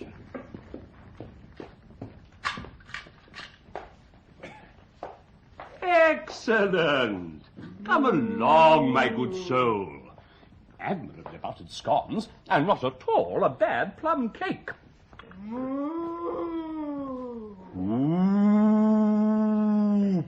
Coop, coop, coop. Admirable. A cup of tea. What might be termed a vacillating nature. I understood that the disorder we are witnessing had its origin quite recently in a distressing experience to which Mrs. Alstrop was subjected at Tiffin Place. But it appears from what you say and from the decorations and embellishments of the house... Quite so, quite so. Mrs. Alstrop's misfortune, for so I suppose we must regard it, has been much exacerbated since her return from Tiffin Place. She hadn't been there a week before she was back here with some tale about a cow that had been turned to marble in the night. It's true. True? Oh, dear me. Could it be some prank of the stable lads? But no. To me, at least, it suggests a somewhat more sophisticated mind. There have been other odd happenings. Did you hear about Hannah Hubin's boy? Didn't like his work at Tiffin Place and left the district. That's what I was told. Hannah Hubin's boy did not leave the district. He was changed into a waxwork. A waxwork? It probably came from Dream Manor. That's where they have poor old Bishop Adolphus' collection. And, oh, dear me, how a life of pastoral care does one's wits. The marble cow is doubtless from Dream, too, and will be one of Theodore Raven's amiable ineptitudes. The plot thickens, Mr. Appleby. Or shall we say, solidifies. You seem pretty quick at the bearings of all this, sir. Quite on the spot, you might say. Oh, thank you, Inspector, thank you. I chanced to know the Ravens quite well. I must have been one of the first to hear the strange news of the man Hayhoe this morning, and I fear that his fate tacks on to other untoward matters at Dream. A strange place. I never knew the old squire, who died long before my present incumbency here, but the whole affair does remind me of one of his stories. You mean one specific story? No more than a stray thought. I have no clear memory of one of his stories as distinct from another. I was thinking of the commonplace melodrama which is the basis of most of his novels. Lost heirs and missing wills and clandestine marriages, Mr. Appleby, and that sort of thing. It's getting dark. Shouldn't we light the lamps? Oh, no, Inspector. It's soothing to sit in the flickering firelight. I am staying with the Ravens simply because I made their acquaintance quite fortuitously last night. I suppose you know them fairly well. Everard Raven and Miss Clarissa, who I believe is only a distant relation, are among the most regular of my congregation. As to the others... Who's been eating my cake? Who's done it? Who's been and pinched my cake? Oh, it's gone all right. Are you sure she didn't eat it herself? Quite sure she left a bit on that plate there. It's got so dark, perhaps it's fallen onto the floor. I'll light the lamp.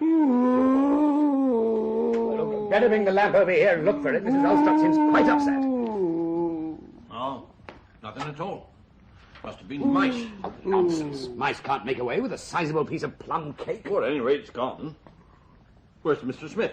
I'm blessed. I thought he was a queer customer. Who'd have thought he'd have made off with a piece of plum cake? My dear man, it was his own cake. Mister, and not for the first time. Got away with a capital selection of Exuvier, too. Selection of what? We are in the presence of sorcery. Sorcery of all the damn nonsense. Do not swear, sir. Sorcery, Mr. Appleby. It is not, of course, so common as witchcraft proper, but it does turn up from time to time. What exactly do you have in mind? I saw her hand come in at the door, and then she snatched the cake. Of course, she must have been watching and waiting, so she knew who had been eating it. The fragment of cake would, of course, according to the laws of sorcery, bring Mrs. Alstrop within the malign power of the sorcerer's art. You speak of all this, sir, in a somewhat equivocal way. Do I understand you to believe in the theory of sorcery? My dear Mr. Appleby, as to whether sorcery is effective, we don't know, and it would be pointless to inquire. By the way, are you fond of beagling? Beagling? I've been out with beagles from time to time. Ah. It occurred to me to wonder whether you were familiar with the habits of hares. And what would you be thinking of that old parson, Mr. Appleby? Bit touched, if you ask me. Sorcery, indeed. I agree with you about sorcery, but as for Mr. Smith, I would describe him as intelligent, learned and impulsive, and possibly as being wise as well. He was curiously evasive about Ranald's stories. It was as if he'd started something and suddenly thought better of it. Did you ever read any of his books, Inspector? Yes. Mother had some books of his, and I remember reading a story or two, sometimes on Sundays when it was wet. Did you ever read Paxton's Destined Hour? No. Or The Coach of Cacus? Can't say I did. I remember reading one called The Medusa's Head. Called what? The Medusa's Head. I don't know why. It was about a family portrait that seemed to have the power of paralyzing any living creature that looked at it. First it was the owner's canaries, which had been hung in a window in the picture gallery. Then it was his dog. It was found staring at the picture, cold and stiff as a statue. And then the owner's wife was found there, staring at the thing, and, as you might say, turned to stone. I see. And would you say that it was interesting? Interesting? How could it be interesting? Just a lot of rubbish in a book. Well, here we are. Lubin's.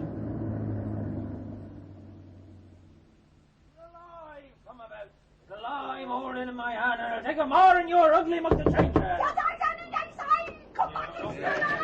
Yes, you is it, eh? And a mite too soon. What's going on? Come in and turn the pig man out. What big man? What are you talking about? The pig man, squirrel, he's been trying to steal my pig. Turn him out. Come on. They're out in the yard. All right, come on then. See this order? You've got the law on you and you know it. Give it up or pay the money now. I'll have you before the sessions. I'll have you jailed. Then I'll take him back for myself. No, keep the hands off him. Now then, let's have a look at that order, Brettenham Skirl. All done according to the law before the magistrate. And where's the pig? There he is, in the sty. Here, hark at him. No, there's no doubt about it, Hubin. You'll have to give him up. He's been before the magistrate. He's got his order. What exactly is the difficulty, Mr. Skirl? The time payment, sir. They failed in their time payments on one of my pegs. You mean to say you sell Gloucester Old Spots on the installment plan? Well, they're mostly for selling outright to the gentry. They suit you very nicely, sir, if I may say so. These Ubens bit off more than they could chew when they paid a deposit on one of them. And now I'm going to take my pig. One moment, Mrs. Skirl. I'm interested in what you say, and I believe a Gloucester Old Spot would suit me very well. I imagine this will cover the sum owing to you? Oh, thank you, sir. Thank you kindly. I wish you joy of the pig, sir. I'll be taking my leave, then. We're well rid of that Skirl. I didn't at all care for the man. And now let's look at the creature we've rescued from him. Peace, woman. There's nothing to getting out. Come on out, now. Come out on it and show this end. Why, He was here all the time. I'll learn you, you beastly little brat, pretending to be chased to a waxwork. Hey, where's the pig? Where's Skull's pig? I said breakfast, dinner, supper. Breakfast, dinner, supper. Well, well. How did all this happen? Come on, I assure you, you have nothing to fear. Oh, we were frightened. Frighted? What frightened you? Best has thrown in winter. Something has happened at Tiffin Place. They will take the boy again, hide him a friend. And what does the boy say? What did you make of it? Mischief.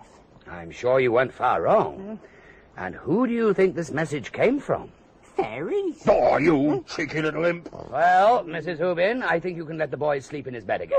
Whatever happened at Tiffin Place had nothing to do with him, so nobody's going to take him. Tomorrow, by the way, it's possible you'll have quite a number of visitors. Visitors? Several of them. Visitors? Very pleasantly spoken gentlemen who will want to have a lot of talk. Well, talk away, and particularly the boy. But charge them. Well, now we must be going. I see you on the way, sir. That boy, Mr. Hubin, are you his father? Be I the one that got half-wit? That's what I'm asking. Mister, did he ever see a saw? Dear me, yes. Would he ask which tooth cut board?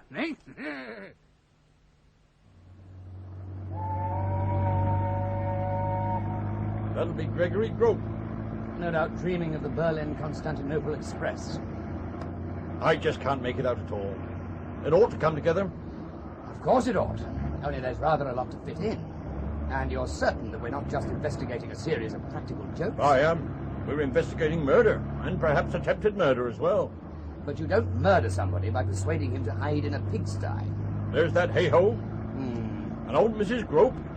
I suppose you'll agree that you do murder somebody if you persuade her to fall down a well. But hitherto, old Mrs. Grope's falling down the well never aroused the slightest suspicion of foul play. I agree. But the point is that Mrs. Grope was Hey-Ho's mother. And you can't get away with Hey-Ho. I shouldn't at all want to attempt anything so disagreeable. But if you're going to hot foot after homicide, you may find Hey-Ho a broken reed. What do you think the doctors will say he died of? Exposure.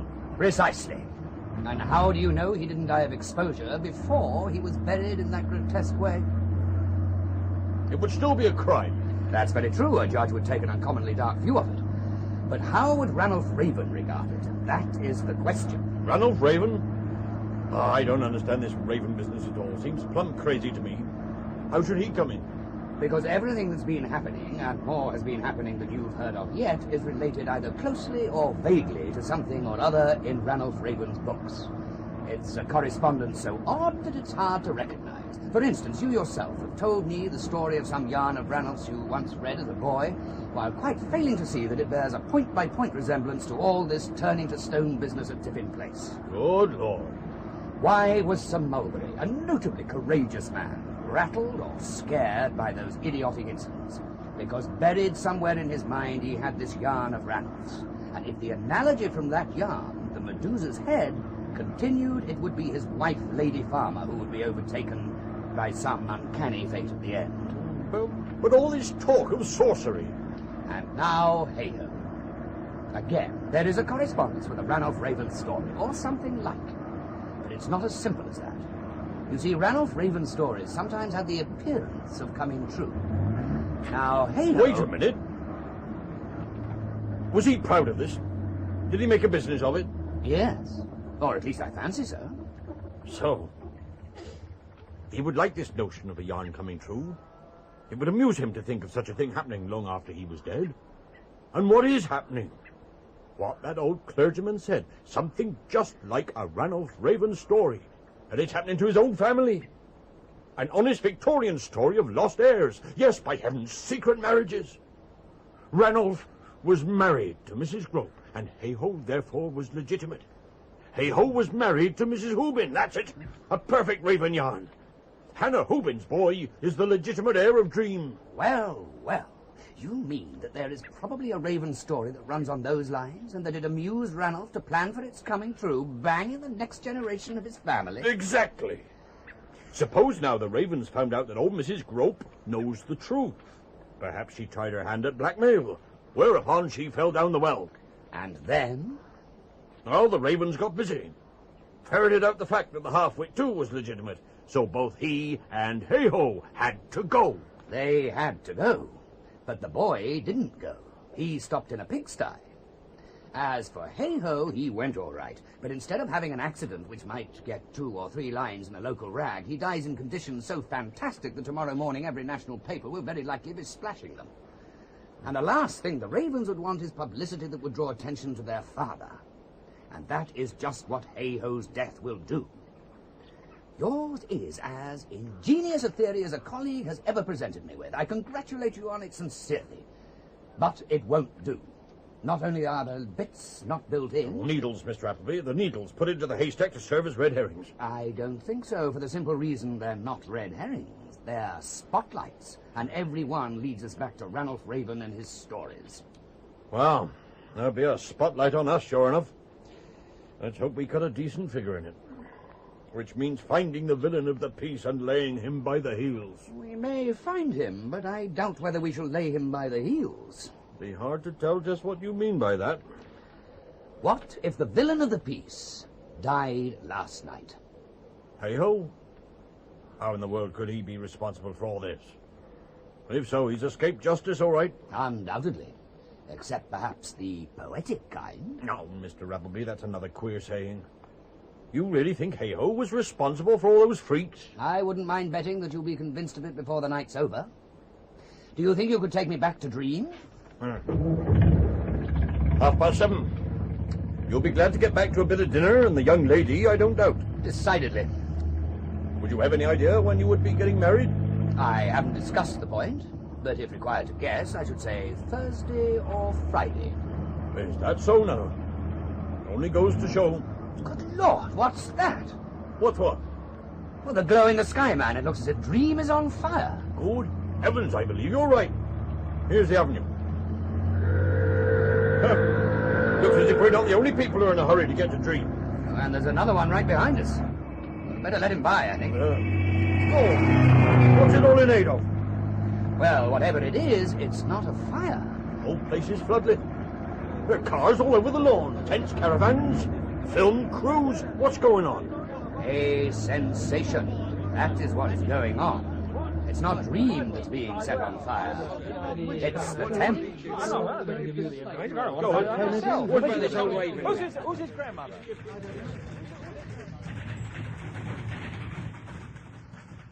It seems that we are virtually under siege. The whole place is overrun by journalists.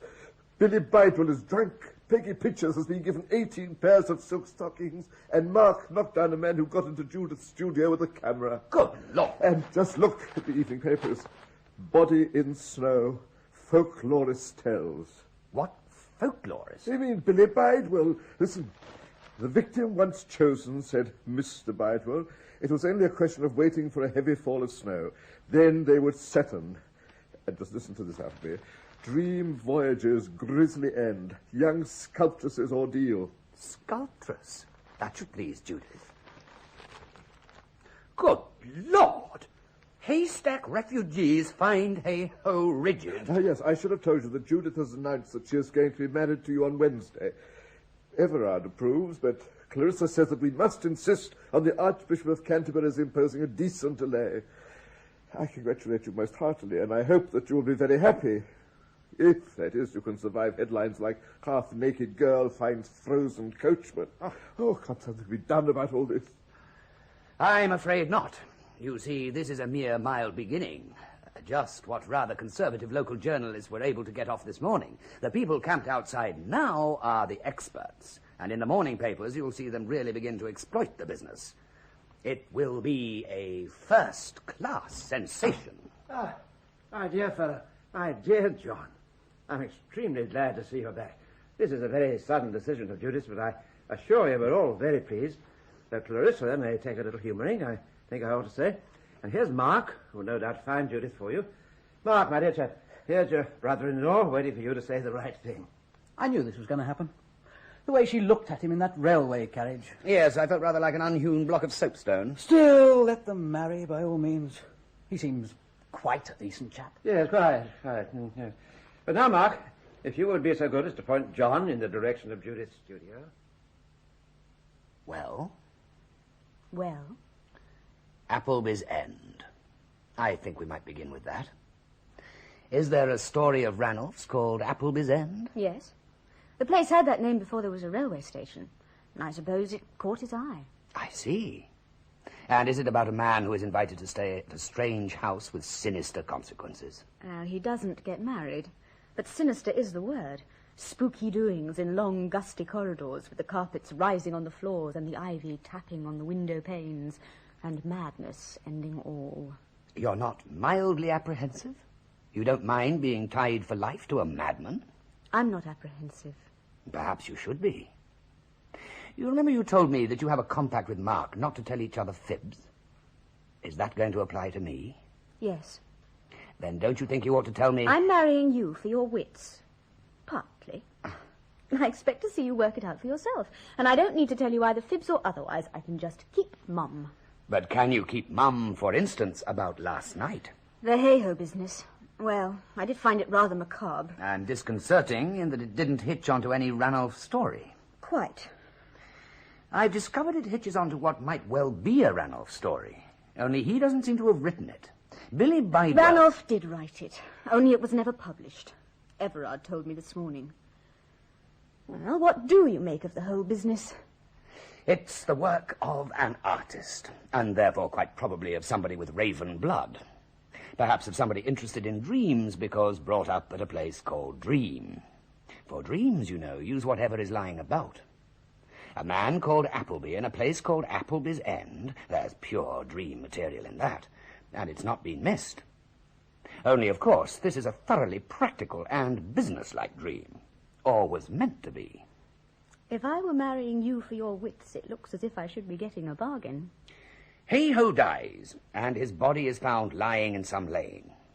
The dream artificer promptly exploits the fact, and there he overreaches himself, because in England you can't do that with a body, however dead, and get away with it. Yes?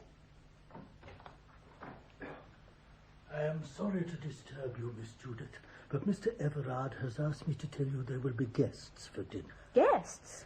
They arrived without warning, Miss Judith. Mr. Everard was quite put out. Well, who are they? Mr. Scott. Ralph Raven's publisher. And Mr. Little. A news editor of the Blair. Well, well, and all for Hannah Hubin's boy. And there's a young constable downstairs, Mr. Appleby. He asked me to give you this.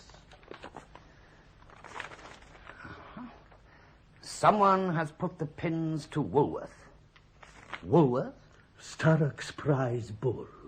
I understand that a clay model of the animal was found in his straw, stuck with pins. This is serious, and I think the matter should be communicated in the discreetest possible manner to the gentlemen of the press outside. Will you arrange that, Rainbird? Certainly, sir. Witchcraft? But it just doesn't fit in or make sense. It's got nothing to do with us. And why should you be so keen to go and... I'll let you puzzle out that one. We have 2 jobs ahead of us this evening. 2? I should have thought 1 was enough. 2. Getting to the heart of the mystery and getting away again. Come on. We'd better go into dinner. The unfortunate man who died last night... Hay-Ho. Just so. What manner of man was he? Far from reliable. I could not conscientiously describe him as a valued servant. His new situation is scarcely likely to be such that he will require a testimonial. Of course, he was excellent with Spot, Mr. Scott. And with the 2 horses we had before Scott. Oh, I mean Spot. And with the 4 horses we had before the 2 horses we had before... Everett, I think it might be a good idea to keep 4 horses again. One would then have no hesitation in calling out the carriage. None whatever. And Bidewell might be put in livery. Bidewell? Is that the fat young man who was lying asleep in the stables? The day has proved overexciting for him, Mr. Little. And he's the one who has some knowledge of a piece of folklore about a head, which recalls the circumstances of Hay-Ho's death? Well, yes, it does appear... And you have a Ranulph Raven story turning on the same circumstance, preserved in manuscript? That is so, but just how... there may be something in this. A little. Don't you agree that is all absorbingly interesting? Interesting to you and me, yes. I don't mind saying that I shall be uncommonly intrigued to hear the explanation of this echoing of the Raven stories. But whether we could put it across in the Blair, well, that's another matter. Put it across? Really, my dear Little, I quite fail to understand you. Nothing would dismay us more than some horrible form of publicity. Oh, it would be most repugnant to us. Entirely contrary to our family tradition. We should never hold our heads up again. Oh, come. You must all please take a rational view of the affair. The public is bound to be interested. I'm not so sure of that. Something very much simpler would have altogether more appeal. That's the opinion of those fellows camped on the lawn outside. It's got them guessing. So much so that they've agreed to hold everything till tomorrow. Something simpler, did you say, Mr. Little? Have you heard of the sorcery hereabouts? It seems to have nothing to do with our affairs here at Dream, but you might be interested in it all the same. Yes, I think that as we are squarely faced with our own untoward affairs, we should stick to them. I quite agree. If Mr. Appleby would defy... Sorcery? Mr. Appleby? Less than an hour ago, I had a message from the local constabulary about an attempt to injure a prize bull by black magic. And then there's old Mrs. Ulster. To get back to Ranulph Raven. A bull, eh? There's always a bit of appeal in a bull. Yes, that's an uncommonly interesting thing. Interesting? It's quite stupid, if you ask me, and leads nowhere. Now, hey-ho... Very definitely leads somewhere, but in just what direction? I'm not sure that it wouldn't be as well to leave him alone until we find out. John, pray let Rainbird give you a little more pork. Beg pardon, sir. Beg pardon, ma'am. Well, Rainbird, what is it? What's the matter? It was the pork, ma'am. It was Mr. Everard's naming the pork that made me feel I'd better mention it. Mention it, Raybird? What in the world are you talking about? The witches, sir.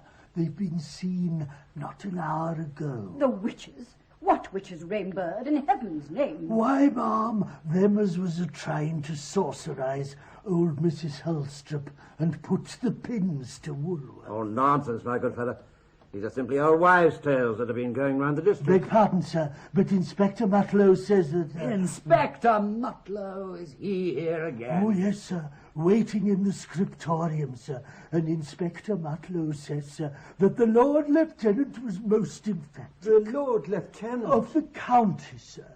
He had arranged for a car to meet him at the junction, it appears. At Linger, that is. And seemingly it broke down in the snow. Whereupon, sir, his lordship was pleased to step into the waiting room, and there the witches was. A whole Sabbath of them. A Sabbath? Well, sir, at least 3. There they was, sir, in Brettingham Skirl's waiting room. And what, Rainbird, were the witches doing in so disagreeable a retreat? If you please, Miss Judith, they were killing swine. I suppose, Rainbird, that the witches were provided with a cauldron? I understand that they had something of the sort. And were they singing something like double, double? Those are the very words, sir, the very words. Inspector Mutlow says his lordship noted them very particular. But no sooner had his lordship entered the waiting room than the witches ran out shrieking and disappeared, and there was nothing left but the carcass of one of Skirl's Gloucester old spots. Do you mean to say that a nobleman of the county is actually prepared to swear that he has had an interview with witches? What's all that noise? That would be the gentlemen of the press outside, sir. They're all driving off to Linger. Here's my hat. Find my coat. There hasn't been a story like this. My dear fellow, pray compose yourself. Have another glass of claret. Wait for the port. And the brandy. Keep her out! Oh, keep her out! Oh, she followed me right to the spinney. William? It is William, isn't it? Gregory Grope's assistant? Yes, sir. Whatever is the meaning of this? And what has been following you? Oh, please, sir. It was the witch, sir. Followed me right up the kitchen door, she did. A waving and a screeching like anything. Oh, I thought I was a sure goner. I see.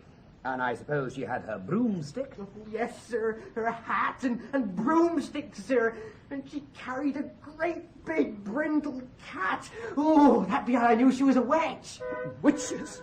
Your whole countryside teeming with them. Stealing pig, bewitching bulls, killing pigs, pursuing country boys. By heavens, it's the greatest thing in a decade. Tell them to hold the front page. But what about my tombstone? Sir Mulberry Farmer's marble will come. Judith Blindman. Hey-ho, and the horning head! Come back! Come back! No, we didn't tell you the best one of all! Appleby's End! Appleby's End!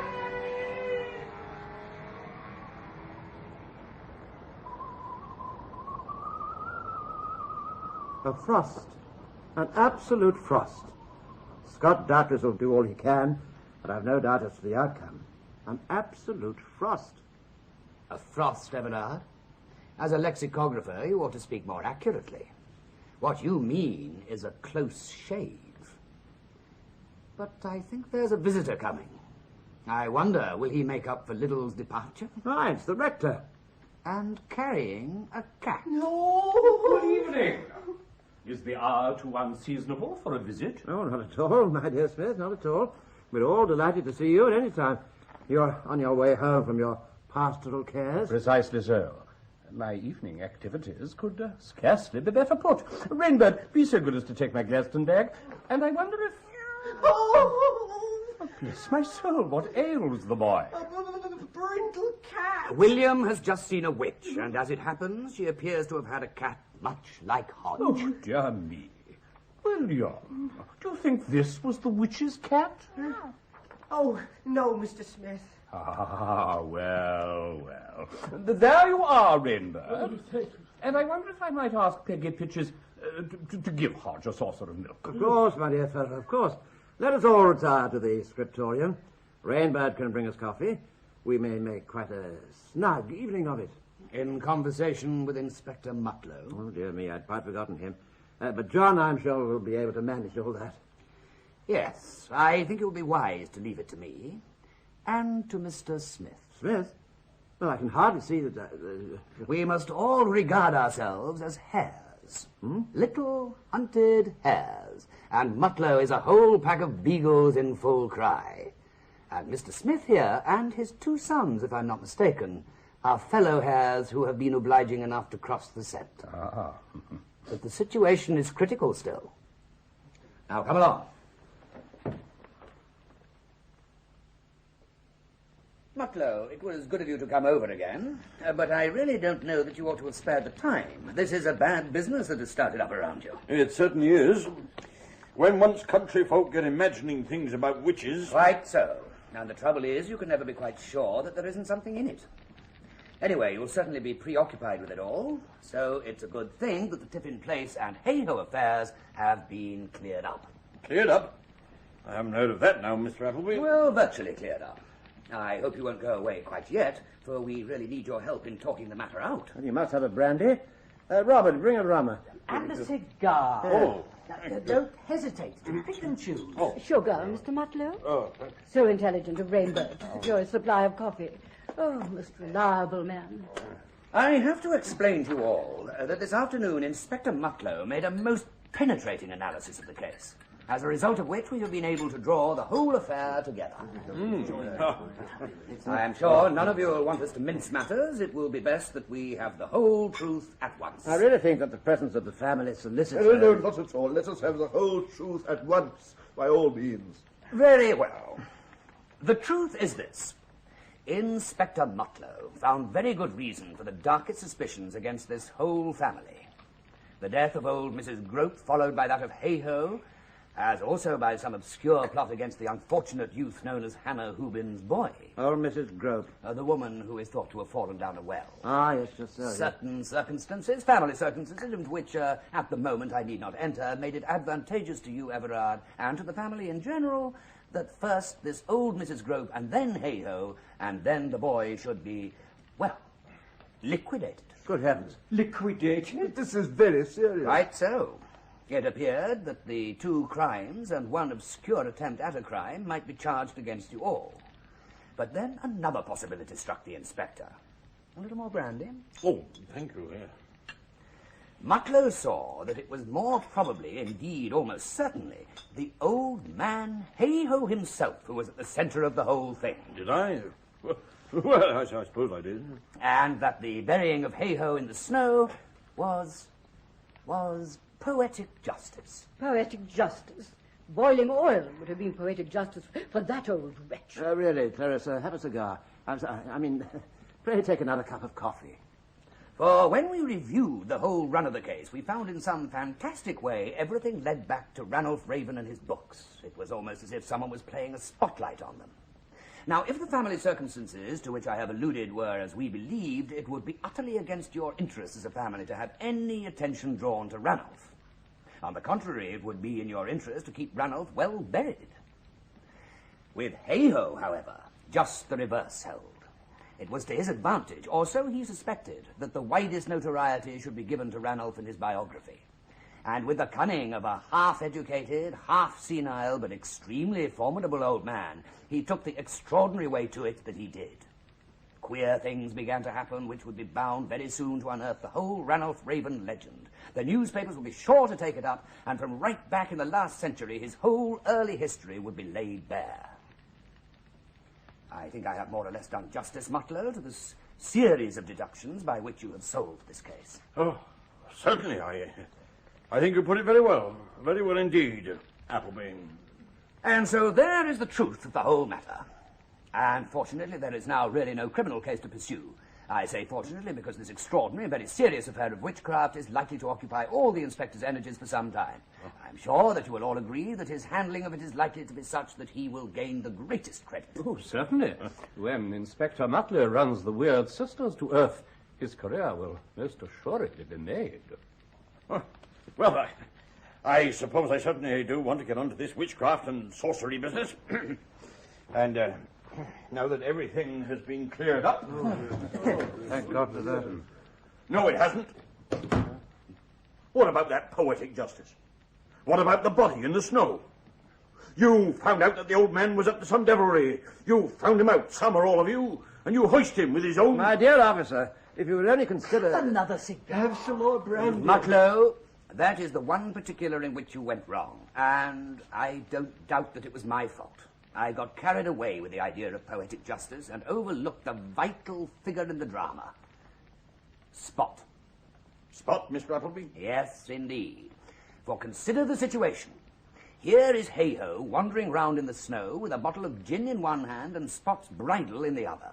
He sits down, still clutching the brute. He drinks, falls into a stupor. Very presently he is dead.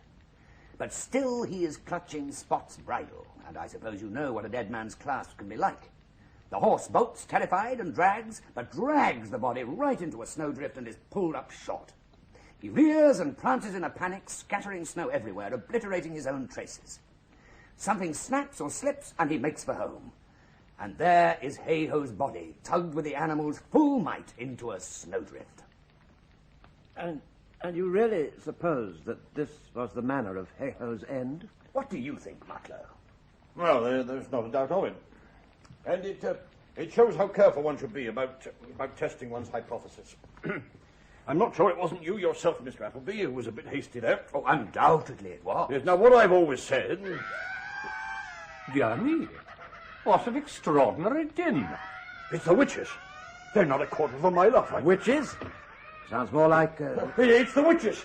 I must go. Won't you stop for another brandy? Put a few cigars in your pockets. Dear me, the man's gone. Now perhaps you understand, Everard, what I meant by a close shave. Let us hope the inspector will not have any second thoughts. I think the witches will occupy all his energies. I trust they will. Now let us turn to the real motive. Publicity for Ranulph Raven and his works, or shall I say the cannibal instinct of the Ravens? Cannibal? You'd have no luck with the waxworks or Theodore's marbles, and the library shelves were virtually empty. There remained only Ranulph's novels. Was it conceivable that the long-since defunct reputation of Ranulph could be profitably revived? He would be copyright still for a few years, and there was a certain amount of unpublished material. 7 trunkfuls of it.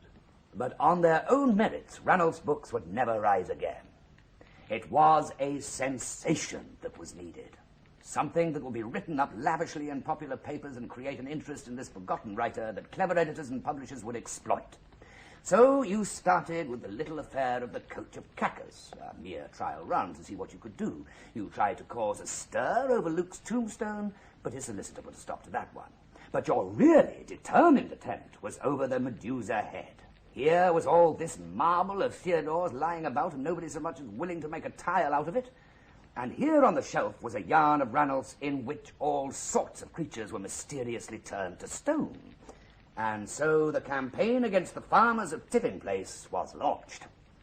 But on this occasion you had the most wretched luck.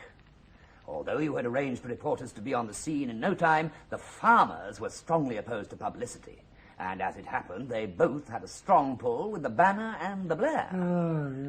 Whereupon you went so far as to persuade the Hubins, who were both a shade simple, to get their boy away from Tiffin Place and hide him.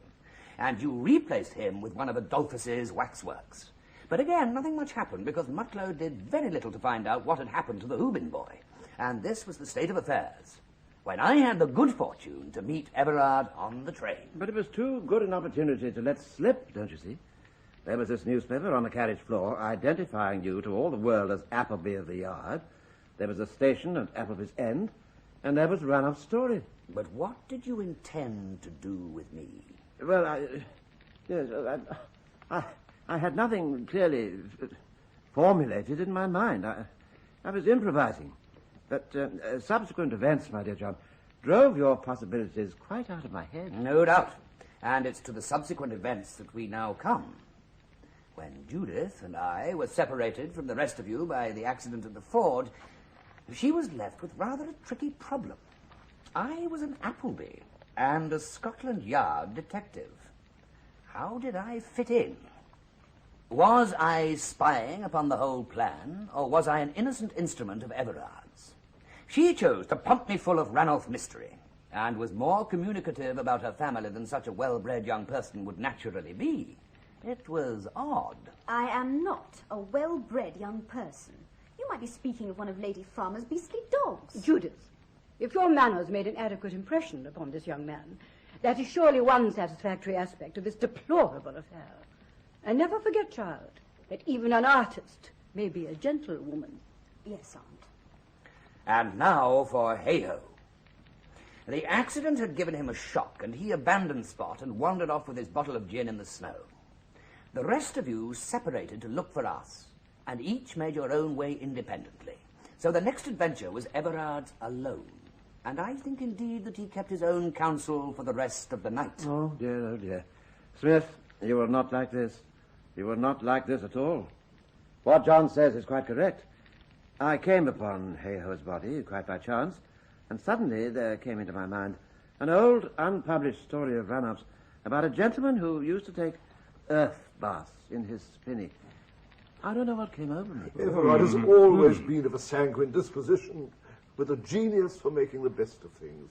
He simply made the best of poor old Hay-Ho. No doubt. And now your plan was fairly launched at last. Within 12 hours, it was showing every sign of presently becoming a national sensation. Unfortunately, this ghost of Ranulph's that you had summoned from the grave was likely to prove a very Frankenstein. And the reason for this lay in the family circumstances which Mutlow and I became possessed of this afternoon. Tell us. Let us hear the worst. What can these mysterious family circumstances be? I can explain in very few words. I scarcely need to remind you that Ranulph was not among the more reputable of the Ravens. He had numerous illegitimate children. Hay-Ho was your half-brother, Everard, just as he was a sort of half-uncle to Mark and Judith and a cousin to Miss Clarissa. Now, you may remember me asking if Hay-Ho was older than the rest of you, and you declared he was. The point of the question you will realize at once if I ask you another. Are you really certain that Hay-Ho was illegitimate? Hay-Ho? Hay-Ho's mother became, or thought she became, a Mrs. Grope. But I'm afraid we shall find that Ranulph Raven, perhaps for some eccentric delight in the possible consequences that might result long after, had contracted a previous marriage with her. And this means that Hay-Ho was your father's only legitimate child. Hay-Ho? And when you remember that this same old Mrs. Grope met her death in a way which could well be given a sinister interpretation, you will see what danger Everard was in when he was playing tricks with Hay-Ho's body. But that's not all. Not all? Most unfortunately not. For just as Hay-Ho was your father's legitimate son, so is the half-wit boy involved in your Tiffin Place plan Hay-Ho's legitimate son. Or at least it seems probable that it was so. You mean that these family circumstances, as you call them, are still purely conjectural? As far as I am concerned, they are. But from the very vigorous diversionary action which Mr. Smith has thought to take this afternoon and evening, I think he probably possessed some certainty in the matter. Hay-Ho and woman known as Mrs. Hubin were married at Yatta some 17 years ago. Having this information, together with some knowledge of the matter of Hay-Ho's own legitimacy, I saw the extreme danger of the position and the conclusion to which the police might very readily come. A little clouding of the issue, I thought, might give us time to see where we were. Hence the theft of Mrs. Ulstrup's cake. I'm surprised to have distinguished my part in the affair so readily. But yes, it was I who set in train the little matter of the witches, with the timely assistance of Charles and Arthur, fortunately still enjoying their winter vacation. If you care to look into the Gladstone bag I entrusted to Rainbird, you'll find the witch's hat and cloak, which so rattled young William. So, there the matter rests. The newspapers have been successfully headed off. Very soon the Raven family affairs will be completely forgotten and can be quietly adjusted in whatever fashion is proper. Adjusted? If I understand these revelations are right, they mean that young Hubin is the rightful owner of Dream. It's exactly like one of our father's romances. This Hannah Hubin's boy, what's he like? John, you've seen him. I should call him perfectly charming. Is he not a raven, after all? Capital. How much in this degenerate century one relishes a compliment well turned. Oh, capital. The ravens, or some of them, are charming, but equally the ravens and all of them are broke. Indeed, they're about to be turned out into the snow. I should like to be let take away Theodore's genius guarding the secret of We the must moon. ask the farmers to return the pig and the cow and the waxwork, though explanations will be a trifle difficult. The other day I had a letter asking me if I would undertake a dictionary of universal biography in 40 volumes. I better write it once and accept. I understand that all this turns upon the supposed marriages of Ranulph and of the man Hay-Ho. That is so. Then we may desist from this nonsensical talk and go to bed. I beg your pardon? Except Judith and, John. They may remain chatting by the fire. I suggest that they consider taking the whole farm. That will be most convenient, I think. On Sundays, we will expect them to take luncheon with us at Dream. I must remember to tell Rainbird. Clarissa, possibly you're overtired. I suggest that... I understand you to say, Mr. Smith, that the man Hay-Ho had married the woman now called Mrs. Hubin some 17 years ago. There can be no doubt of it. Oh, there can be every doubt of it, sir. No legal marriage can then have taken place. May I ask why? Mr. Smith, I fear that you may. 41 years ago tomorrow, I married the man Hay-Ho myself. It is true that I had reason to think better of it a few days later, and paid him to be silent. But he died my lawful married husband. Everard, Robert, Luke, you need not stare so. Was he not a raven, after all? In Appleby's End, by Michael Innes, dramatized by Michael Bakewell, the part of Inspector Appleby was played by John Hurt, Everard by John Le Mesurier, Clarissa by Joyce Redman, and Judith by Pippa Guard. Inspector Mutlow and Hay-Ho, Christopher Benjamin, Mr. Smith, Trevor Baxter, Colonel Pike, Jack May, Sir Mulberry Farmer and Liddell, Hugh Dixon. Rainbird, John Sharp, Luke, Louis Stringer, Robert, Anthony Newlands, Mark, Richard Derrington. Billy Bidewell, Christopher Douglas, Gregory Grope, David Goodison, Hannah Hubin's boy, Stephen Garlick, Brettingham Skirl, and Scott, John Livesey. And Pauline Letts played Hannah Hubin, Mrs. Alstrup, and Lady Farmer. Technical presentation by David Greenwood, assisted by Tim Sturgeon and Paul Pearson. The play was directed by Jane Morgan.